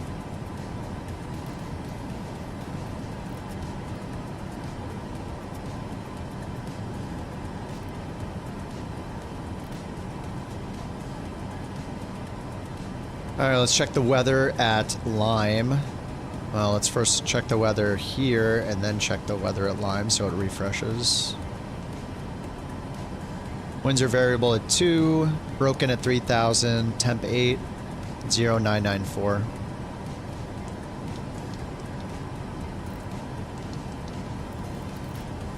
Alright, 994.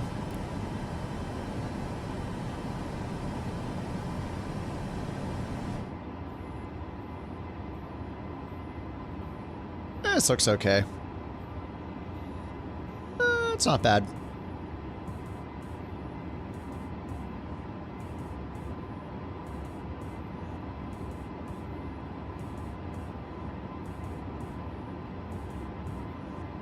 Oh, you have patches to hand out, Sawyer? That's awesome.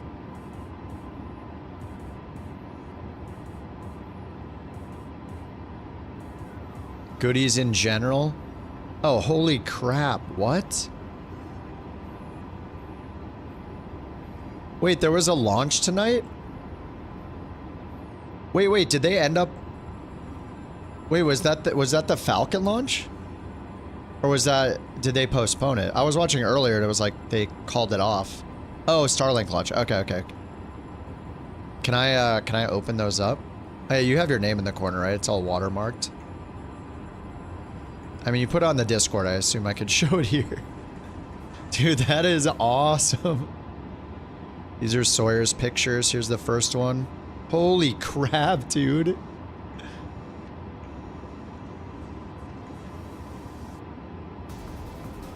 The second one. That is so cool, man. How long did it take you to get the exposure timing right on those? Or is the tech better than it used to be? Like, long exposure is pretty challenging, right? Like, I mean, how do you know what to set the shutter speed to? Is it just experience, I guess? Or is it doing some, like, HDR magic, or, like, 3 different settings at once and then picking the best, or, like, a multi-exposure? I don't know.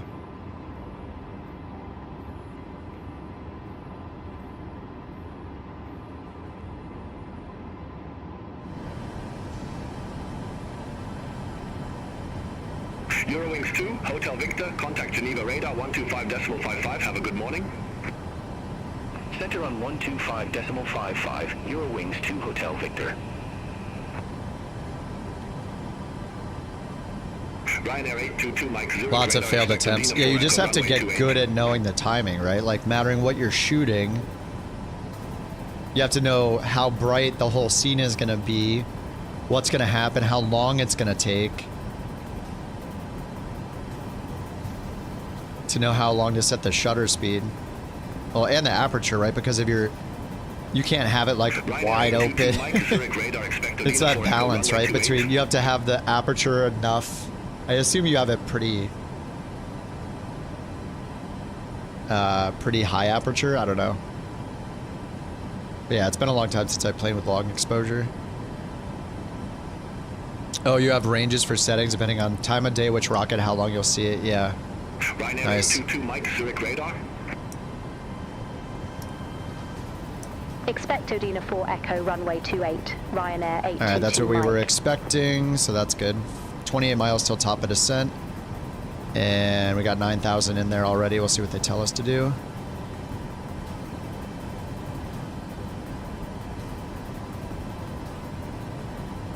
This one you knew was going out of the frame. Use F-18 2-minute exposure. Damn. I mean, you don't get to, like, you don't get a do-over either, right? Like, that's what's so nuts about it, is you got, like, one chance to get the photo.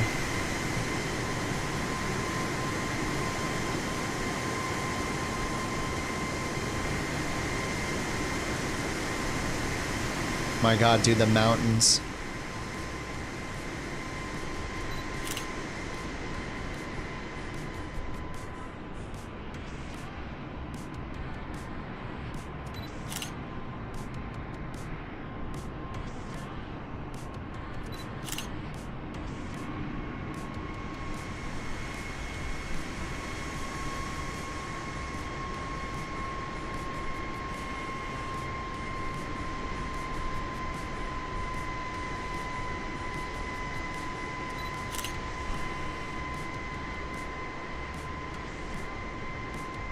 Ryanair 822 Mike, Odina 4 Echo, runway 28, report ready for descent.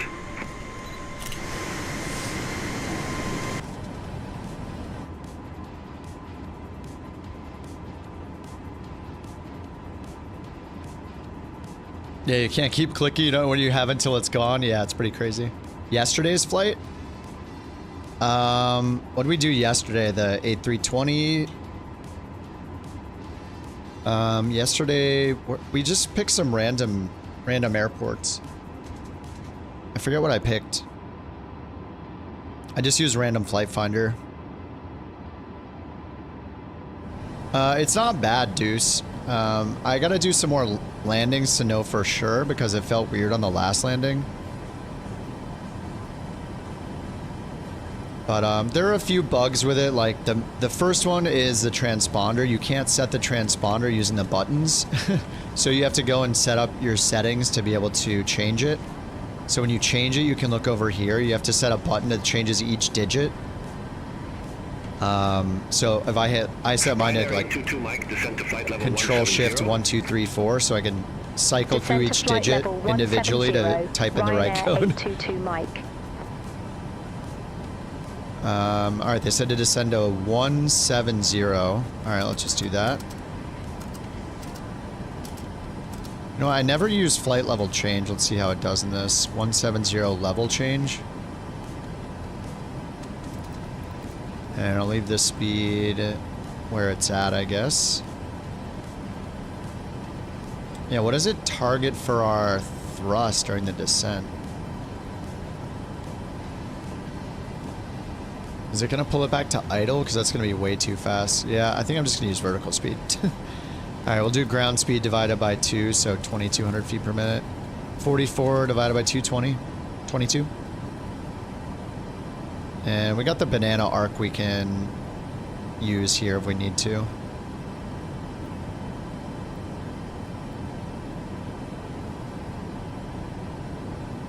I don't know if there's actually a good way in the max to descend, or even in the regular 737, the NG. Like, I think I can do VNAV and hit altitude intervene, right? And that'll give us an LNAV descent, like an open descent. So I need to... It says drag required, but the VNAV profile is above us. So I need to go through and figure out... Okay, these are all above. Okay, they're all above restrictions, so if I don't need to clear all of these, but if I keep hitting altitude intervene, it will clear them.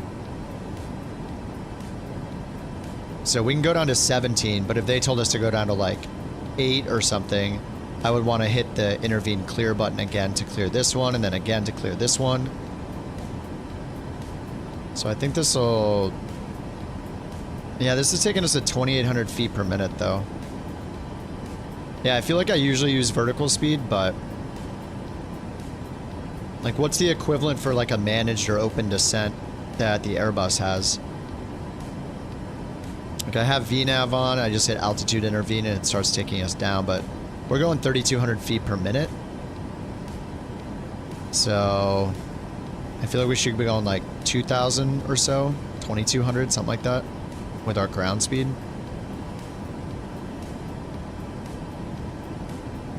Yeah, I think I just like vertical speed better. And then I have the altitude arc if I need it.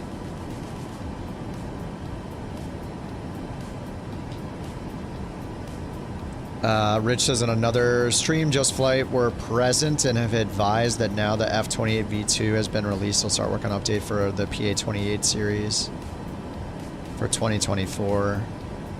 And then the PA-38. PA-28. Which one are they gonna make? Is that the... Are they... That's such a broad category, though. Is that the... Is it the Arrow, like the Archer, the Warrior? Aren't they all PA-28s? So they're just gonna work on updating their... the Pipers. And what's the PA-38? Is that a twin? PA-38? Oh, the Tomahawk. That's cool. Tomahawk's nice. I actually like that plane a lot. Just Flight makes pretty good planes.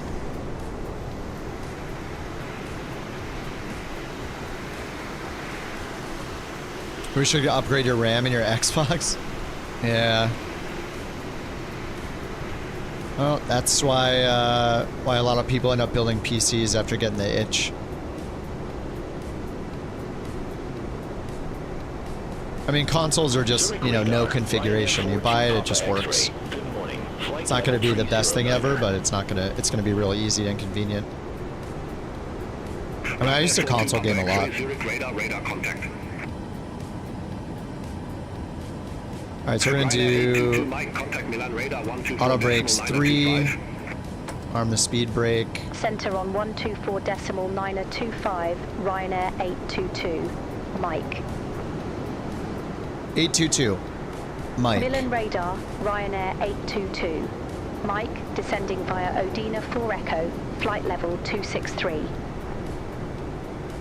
Oh, is that a bug, Jewel? It was supposed to have me at 1,000 until I got to until I intercepted the path.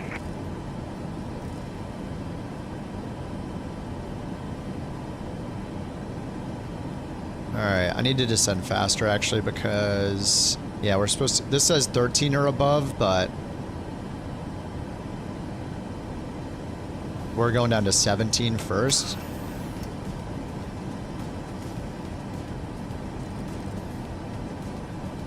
Give us a little drag.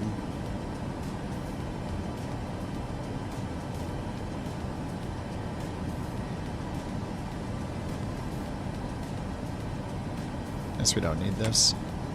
Ryanair 369 Victor, Milan radar contact. Ryanair 369 Victor, contact Milan radar 126.3. Contact Milan radar 126.3, Ryanair 369 Victor.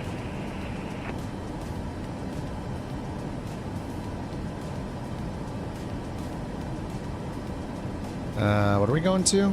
Me 872.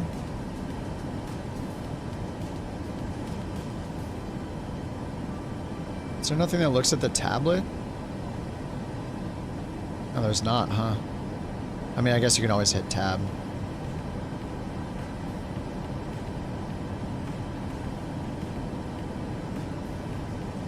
And this is, oh yeah, this doesn't work in horizontal mode. Ryanair 77 Romeo Juliet, contact Vienna Center 124.4. Contact Vienna Center 124.4, Ryanair 77 Romeo Juliet. Have a good morning. Yeah, we're off the map. We're headed to 872 right here. Mike, contact Milan radar 126.3. Contact Milan radar 126.3, Ryanair 822 Mike. Milan radar, Ryanair 822. Mike, good morning. Flight level 201. We have India. I'm glad she has the India. I do not have India. Ryanair 822, Mike Milan radar. Good morning QNH 09994. The Mountain, she's traveling. She'll be back next week. Just me and the pupper. QNH 09994, expect the ILS Victor runway 28 with the Tixom transition. Ryanair 822 Mike. Yeah, consoles are great for the price, yeah.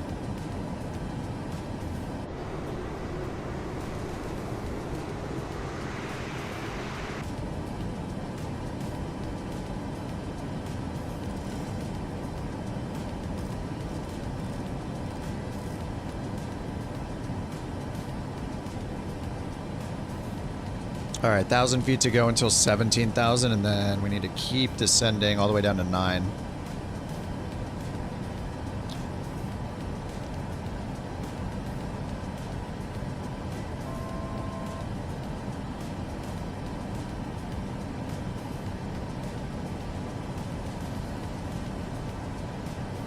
Do I know if the longitude works in career? It does not. Just the CJ4. For now. It's surprising because the longitude's like probably in a better spot than the CJ4. I don't know why. Maybe they don't have the wear and tear and failures finished in the longitude. MLB base. Negative. For me, baseball is a thing that just happens to be happening when I'm at a stadium drinking beers with friends. And then you're like, oh wait, there's a sport happening in the background? That's how I treat baseball.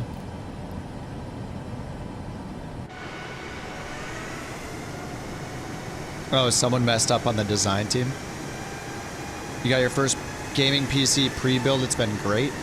Definitely worth the bread. Yeah. Dude, PCs are excellent. Yeah, if you can afford it, you're gonna love it. Why is it flashing standard when, isn't the transition level like 5,000 feet? 6,000? Transition altitude is 6,000. Ryanair 822 Mike, descend to flight level 130. Descend to flight level 130, Ryanair 822 All right, Mike. 36, 1,800 feet per minute. Just ground speed was 360, so 36 divided by 2 is 18.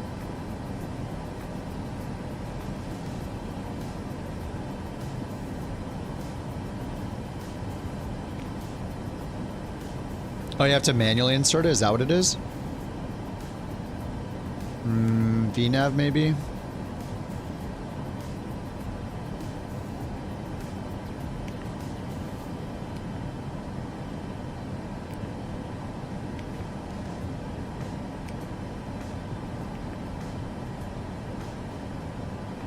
Oh, right there. No, that's the transition, right? Not the transition altitude. Yeah, how do you set the transition altitude then? I thought it'd be in VNav.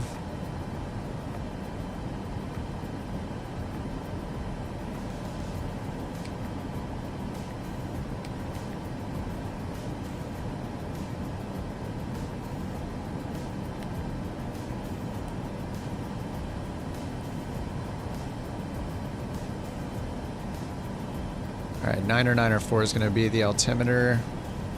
Total air temp, -1.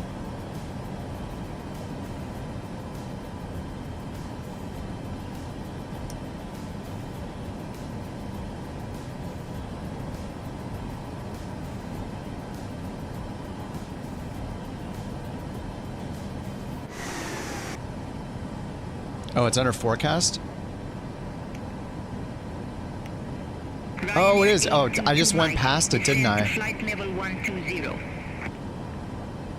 Descend to flight nice, level dude. Heck yeah. 120, Thanks, man. Ryanair 822 Mike. Now it's not yelling at me. You unfortunately cannot preset the altimeter in this because it's bugged. When you turn it, it just stays at the same digit. Look, 3013. 3013. It will flicker if I do it really fast, but it's pretty messed up, unfortunately.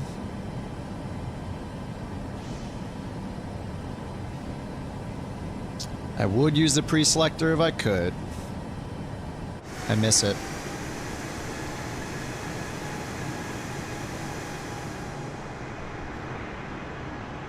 Ryanair 822 Mike, descend to flight level 090. Flight level. Descend to flight level 090, Ryanair 822 Mike. Alright, we can go down to 6,000 here, it says. Alright, we're gonna get this in and keep going. We're gonna dive.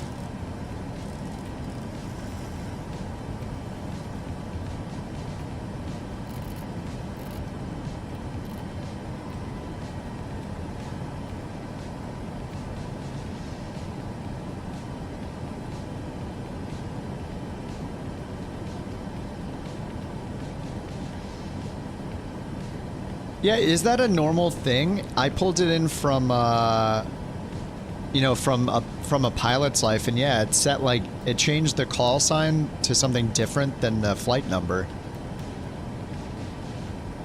What's up, Tom? You were just flying this plane. Use the baro switch. Hold left click, then press right click.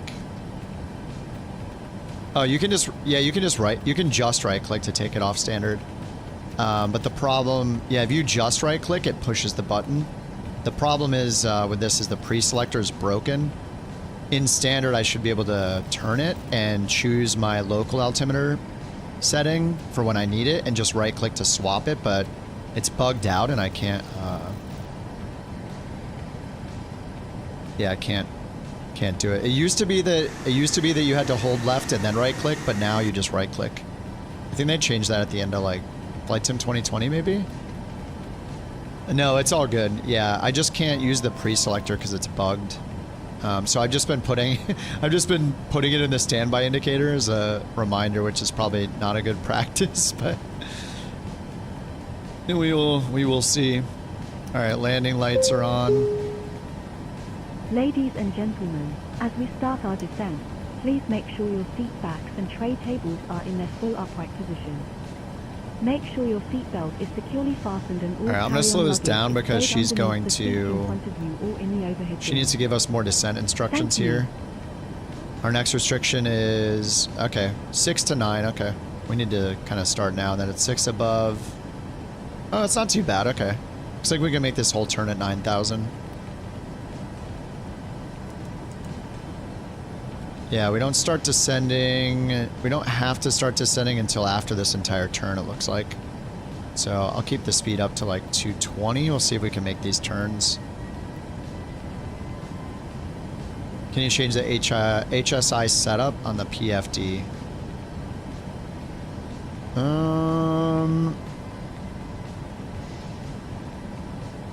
I don't think so.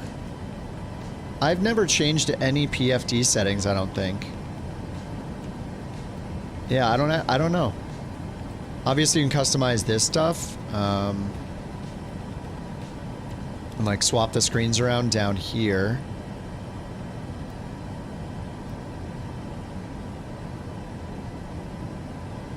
Yeah, I don't know if there are any settings for this at all. That's a good question. You want a 360 HSI or something? I mean, you can switch to, like, if you want, like, the landing system one, you can switch this over to approach mode for here, or VOR mode. So, if you're looking for, like, a God Morning Sunshine's Cow Captain's Airline on the go. God Morning Sunshines. Thanks for the TTS, Dan. What's up, man? You want to get the 360 in a CDI? Yeah, I don't know if you can or not. I usually just right-click here. So if you right-click the center button here, this will change it on the ND. So you can get a 360 view over here. Yeah, I don't know the answer. I don't know if you can change that or not. I've never really looked for it. Career? I'm doing a pilot's life. I'm a proud Ryanair pilot now. I fit right in. What warning are we getting here? Air conditioning again? Dude, I see you guys on the map right in front of me. I see traffic. Oh, this is awesome. Lining it up, boys.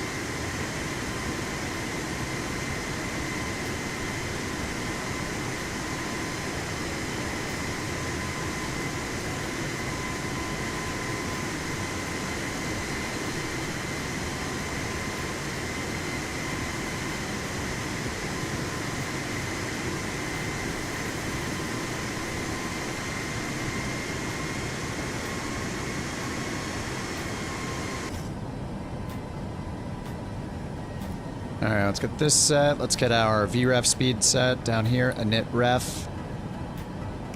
30 degrees, and the winds were like 2 knots, so I'll just leave it at 5, I guess. Okay, and then let's go over here. ILS 28. 108.7.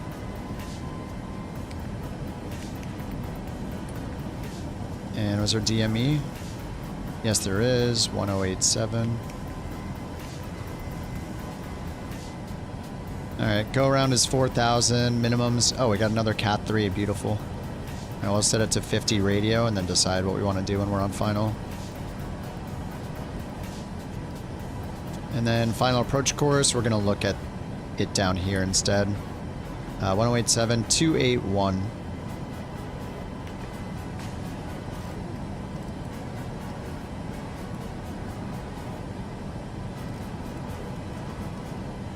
Alright, 281. We got minimums, we got the ILS frequency, we got the DME showing up down here. And we're still at 9,000 feet.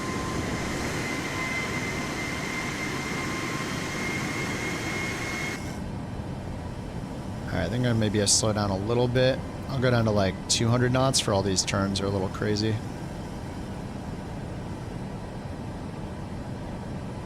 Still at 9,000. Oh, I have the speed brake on still. Brilliant. Man, that thing retracted fast.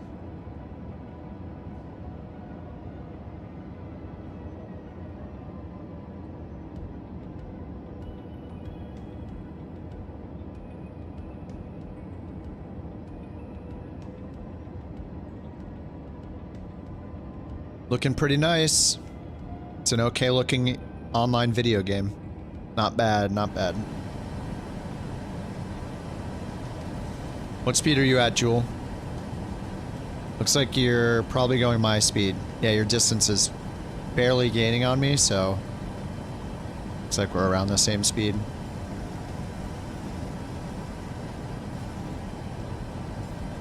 $220.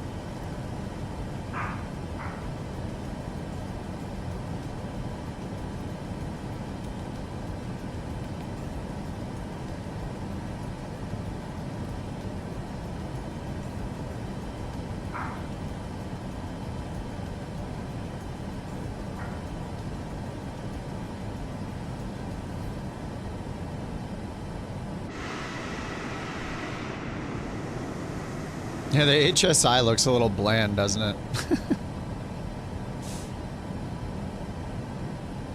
Oh, you're at 220 as well? Alright, I'll speed it up a little bit.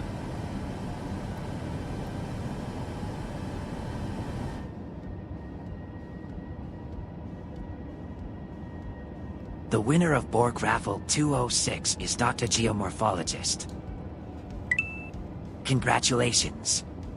You Man, now it's have not 2 Condor's BorkCoins. night.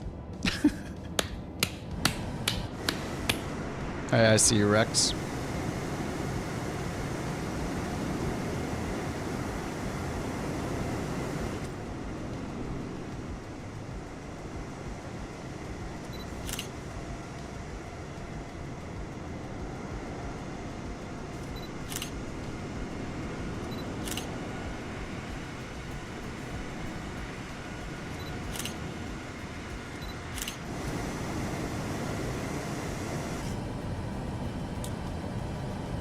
They're just different, Jordan. If you've run out of stuff to do in career mode, then it's a nice alternative until career mode gets more planes and more missions and stuff. Pilot's Life is good if you want to fly airliner specifically. I wouldn't fly it if you want to fly GA planes. Because it's all based on real-world airline routes. Ryanair 822 Mike. Ryanair 822 Mike, cleared direct Tixum, cross Tixum at or above 6,000 feet, cleared ILS Victor runway 28. Cleared direct Tixum, cross Tixum at or above 6,000 feet. Alright, direct Tixum, let's go down, double tap this, Tixum, and get VNAV back on, LNAV's on. Profile's right below us, let's give it some speed brake to catch up. Puppy's here visiting. Alright, so we're just making a right and then a left turn. So we're already cleared for the ILS, so we can go down to the final altitude, which is 4,000, 2,900. So we need to stay at 4, so I'll just put in 2,900. We have anti-ice on. Total air temps 3. Alright, 29, and we're beating the profile right now. We got auto brakes on, and speed brake is out right now. Let's pull it back to the arm position. Let's make sure we get our landing lights. Oh, they were on already. Turn off lights, and we'll wait for continuous till we're on final. Alright, right turn, then a left turn. We got DME for the localizer down here. And 3-degree glide path, 282 for the final approach course, but we picked the one from the database. Whoa. Oops.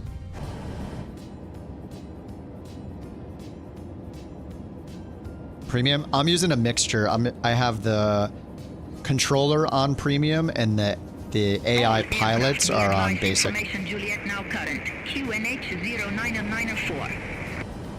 Nice. Alright, 904. We needed that anyway. Alright, 904. 904 over here.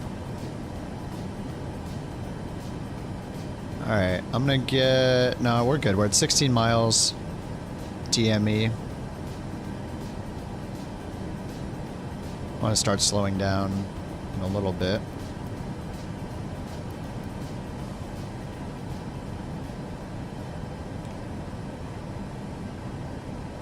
Alright, so we got our init ref speed in 134.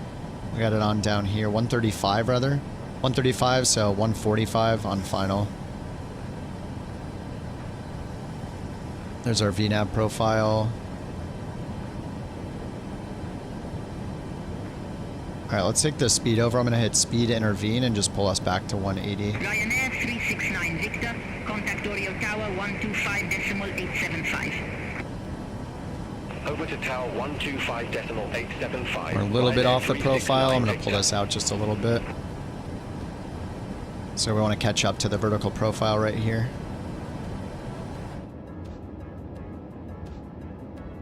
What's up, Toxic? What setting to change the quality? Wait, what do you mean the quality? The quality of the screens?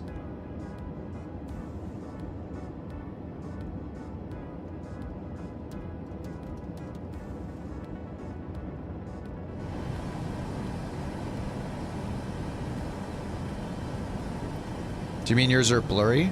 If yours are blurry, then don't use DLSS. You need to use TAA for your anti-aliasing settings and graphics. Your frame rate won't be as good, but they'll be sharp.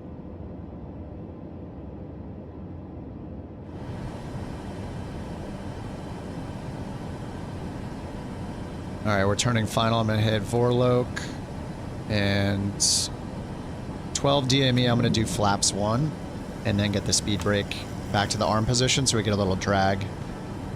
Let me get rid of these lights.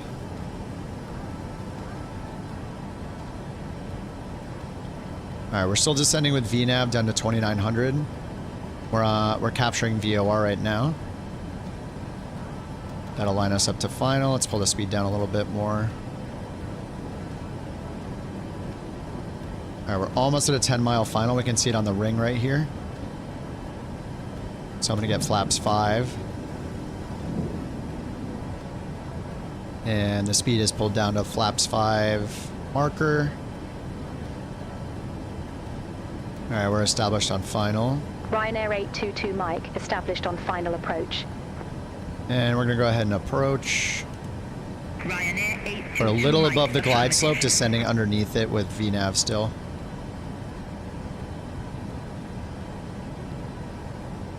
Alright, so there's the airport a little less than 10 miles away. We're at 9.7 on the DME. Ryanair 822 Mike, contact Oreo Tower 125.875. Have a good morning. Alright, over to tower. Over to tower 125.875. Ryanair 822 Mike. Yeah, I'll be done after this flight. It's 11. Oreo Tower, Ryanair 822. I want to fly more, but that means I'll be up to like 1 or 130, so. Alright, let's get flaps. Actually, no, we're good. We're just going really slow.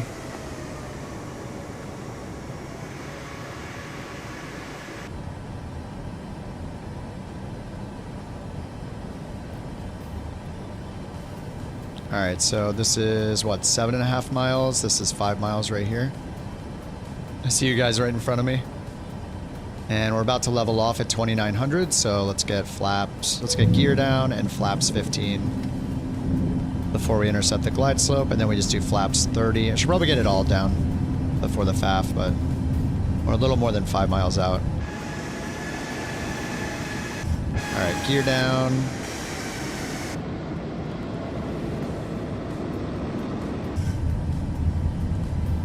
Okay, let's bring it down to a VREF plus 10 speed. So VREF is 135. We'll bring it to 140. 147. I'm going to add a couple knots because the stick shaker thing happened so much last time, and get it down to flaps 30.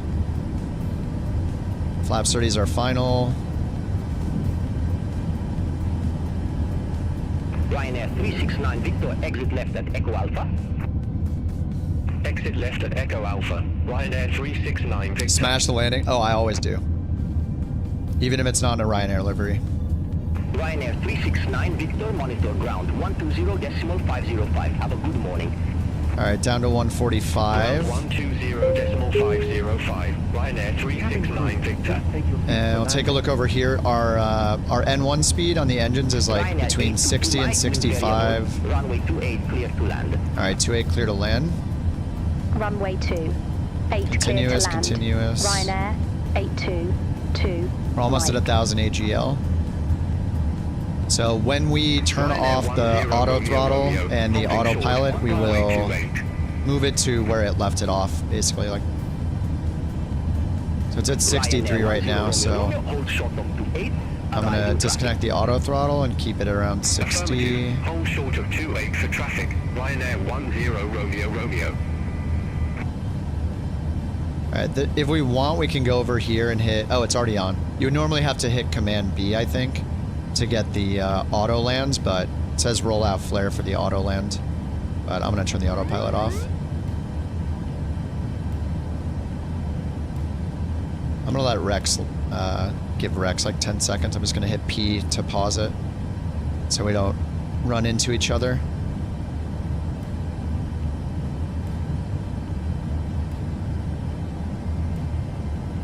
Alright, that's probably good. Alright, so autopilot's off, auto throttle's off.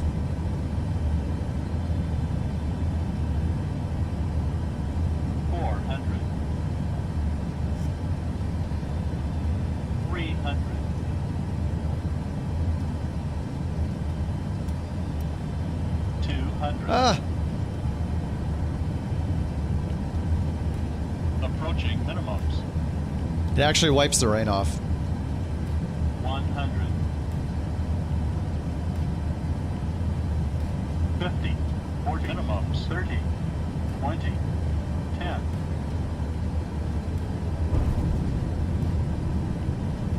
Ryanair 10 Romeo Romeo, runway 28, line up and wait. Runway 28, line up and wait. Ryanair 10 I don't know if I like the rudder damper thing that I installed.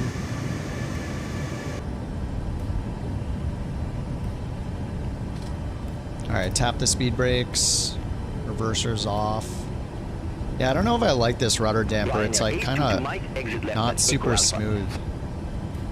Exit left at Echo Alpha. Ryanair 822 Mike.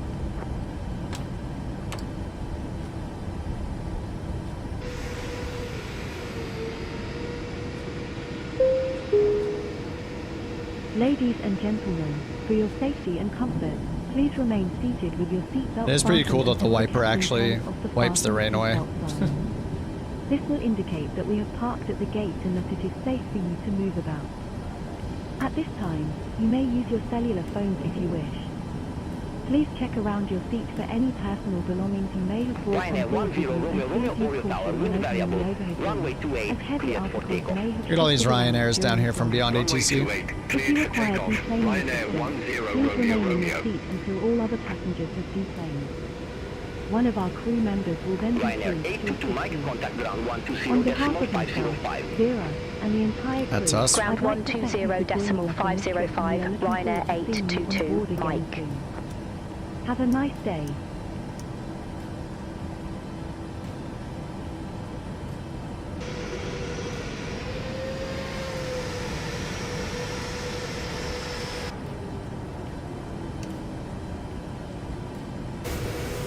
Ryanair 31 Kilo Echo on our way to Lisbon.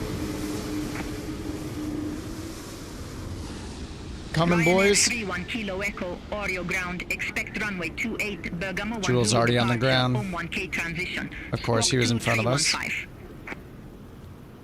Bergamo 1 Zulu departure, Ohm 1K transition. Squawk 2315. Ryanair 31 Kilo Echo. Slevin on the ground. Ryanair 31 Kilo Echo. Jolly, no gear landing. The 787? Ryanair 31 Kilo Echo. C-17. It is a 787. Ryanair 31 Kilo that I Echo. replaced it with. Gate 209er. Request pushback and engine Here comes start. Rock 320 Neo. Ryanair 31 Kilo Echo, Oreo ground, hold position for traffic. Hold position. Ryanair 31 Kilo Echo.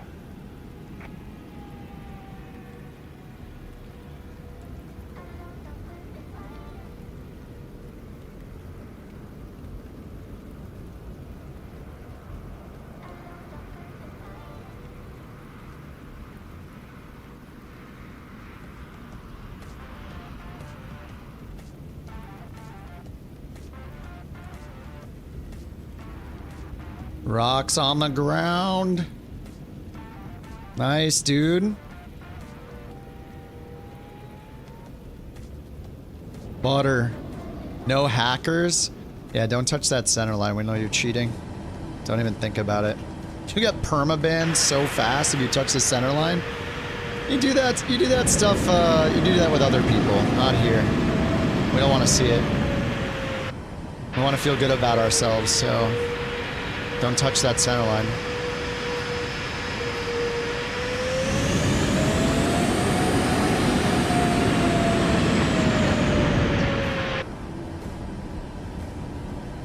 I don't know. I don't think the max is bad.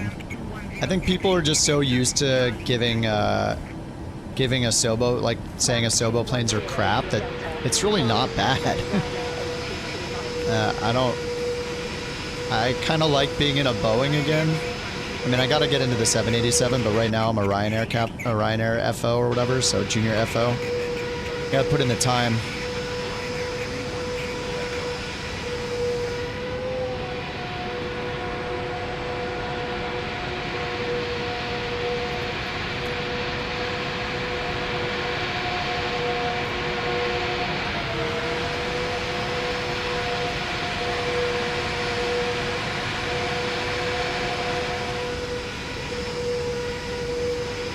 Your neighbor flies a Max 8? Nice. I still don't know if I've bet on one. I don't think I have. Alright. Oh yeah, TARA should probably be off. Landing lights are already off. Taxi light can come off. And we can just shut the engines down. Beep. Passenger boarding start. There we go.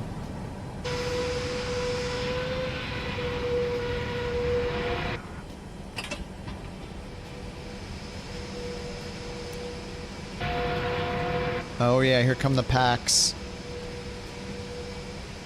All right, we don't have the APU on.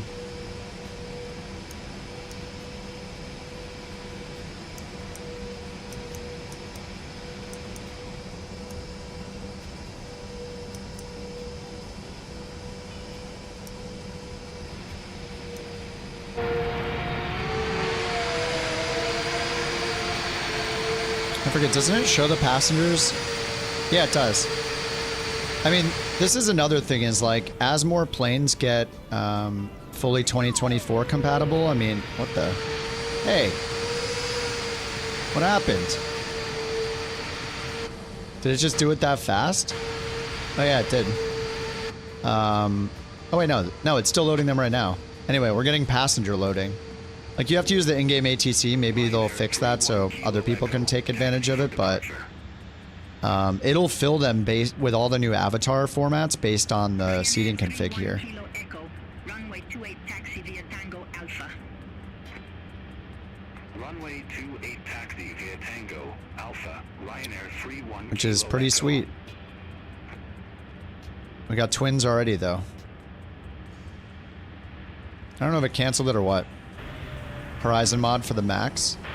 Yeah, with some mods, too. Like, I don't know. I mean, the 787 is still good. Like, the working title one that they made, so... Or they modified, so... Yeah.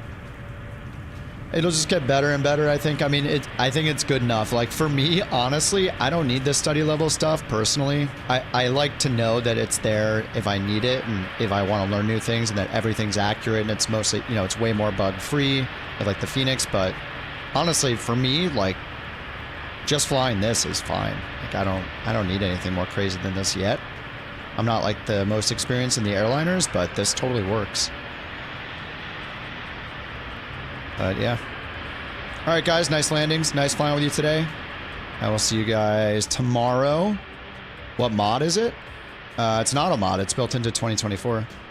The passengers boarding on are built into 24. You just have to use the built-in ATC to get the passengers on. So, yeah, it's like a built-in GSX Lite, I would say, you know. But the, you know, the...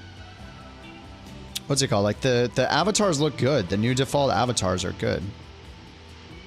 Looks like it's loading the front to back. Yeah, it's actually loading it front to back, isn't it? Look, we have a bunch of people up here. Yeah, just plopping them in slowly. I should have done this before we departed, but yeah, it's got some duplicates, which is fine. I don't know. I have the character. It's got duplicates because in the settings here under global, I have the characters limited. Yeah, I have it set to high. So if I set it to ultra, we should see a lot more variety in the passengers. But the lower you have it, the more duplicate models it uses. But the ones that are in, I don't know if it'll take effect since I already started boarding. But yeah, I mean, the avatars, like the characters that are in Flight Sim 24 are good. All right, dudes. Thanks for hanging out tonight. Cross and Fox, if you guys are here, thanks for the raids earlier. Holly, thanks for re-upping with the Couch Club. Much appreciated. The rest of you guys, thank you for the TTS. Thank you for the bits. Thanks for hanging out. And you guys on Twitch, I'm gonna raid Jam. Jam got beyond ATC now, so he's been on almost 5 hours. So I'm gonna raid Jam again. He's super chill, and he seems like. He says he's not super into flight sim, or he's like new at it, but he seems to know everything. Like he's learning super fast. So I'm gonna hang out there for a bit before I pass out tonight. So maybe I'll see you there. If you guys on YouTube wanna come and hang out with us on Twitch and raid Jam, let me grab the link for you guys. We're just going over here. We're raiding with the Twitch stream over to hang out with Jam. Watch him fly with Beyond ATC for the first time, I think. So. All right, guys. It looks like he's about to land, so let's make sure he has to do another flight, unlike me. All right, guys. I'll see y'all tomorrow. Have a great night. Night Slevin, good night, Anderson, Condor, Johnny, Toxic, Grinder, Sia Sawyer and Jewel, Dan, Rex, Sai, Rich. All right, see you guys. Have a good night. I'll be on tomorrow, of course. GN, GG's, all that stuff. See ya. Bye-bye.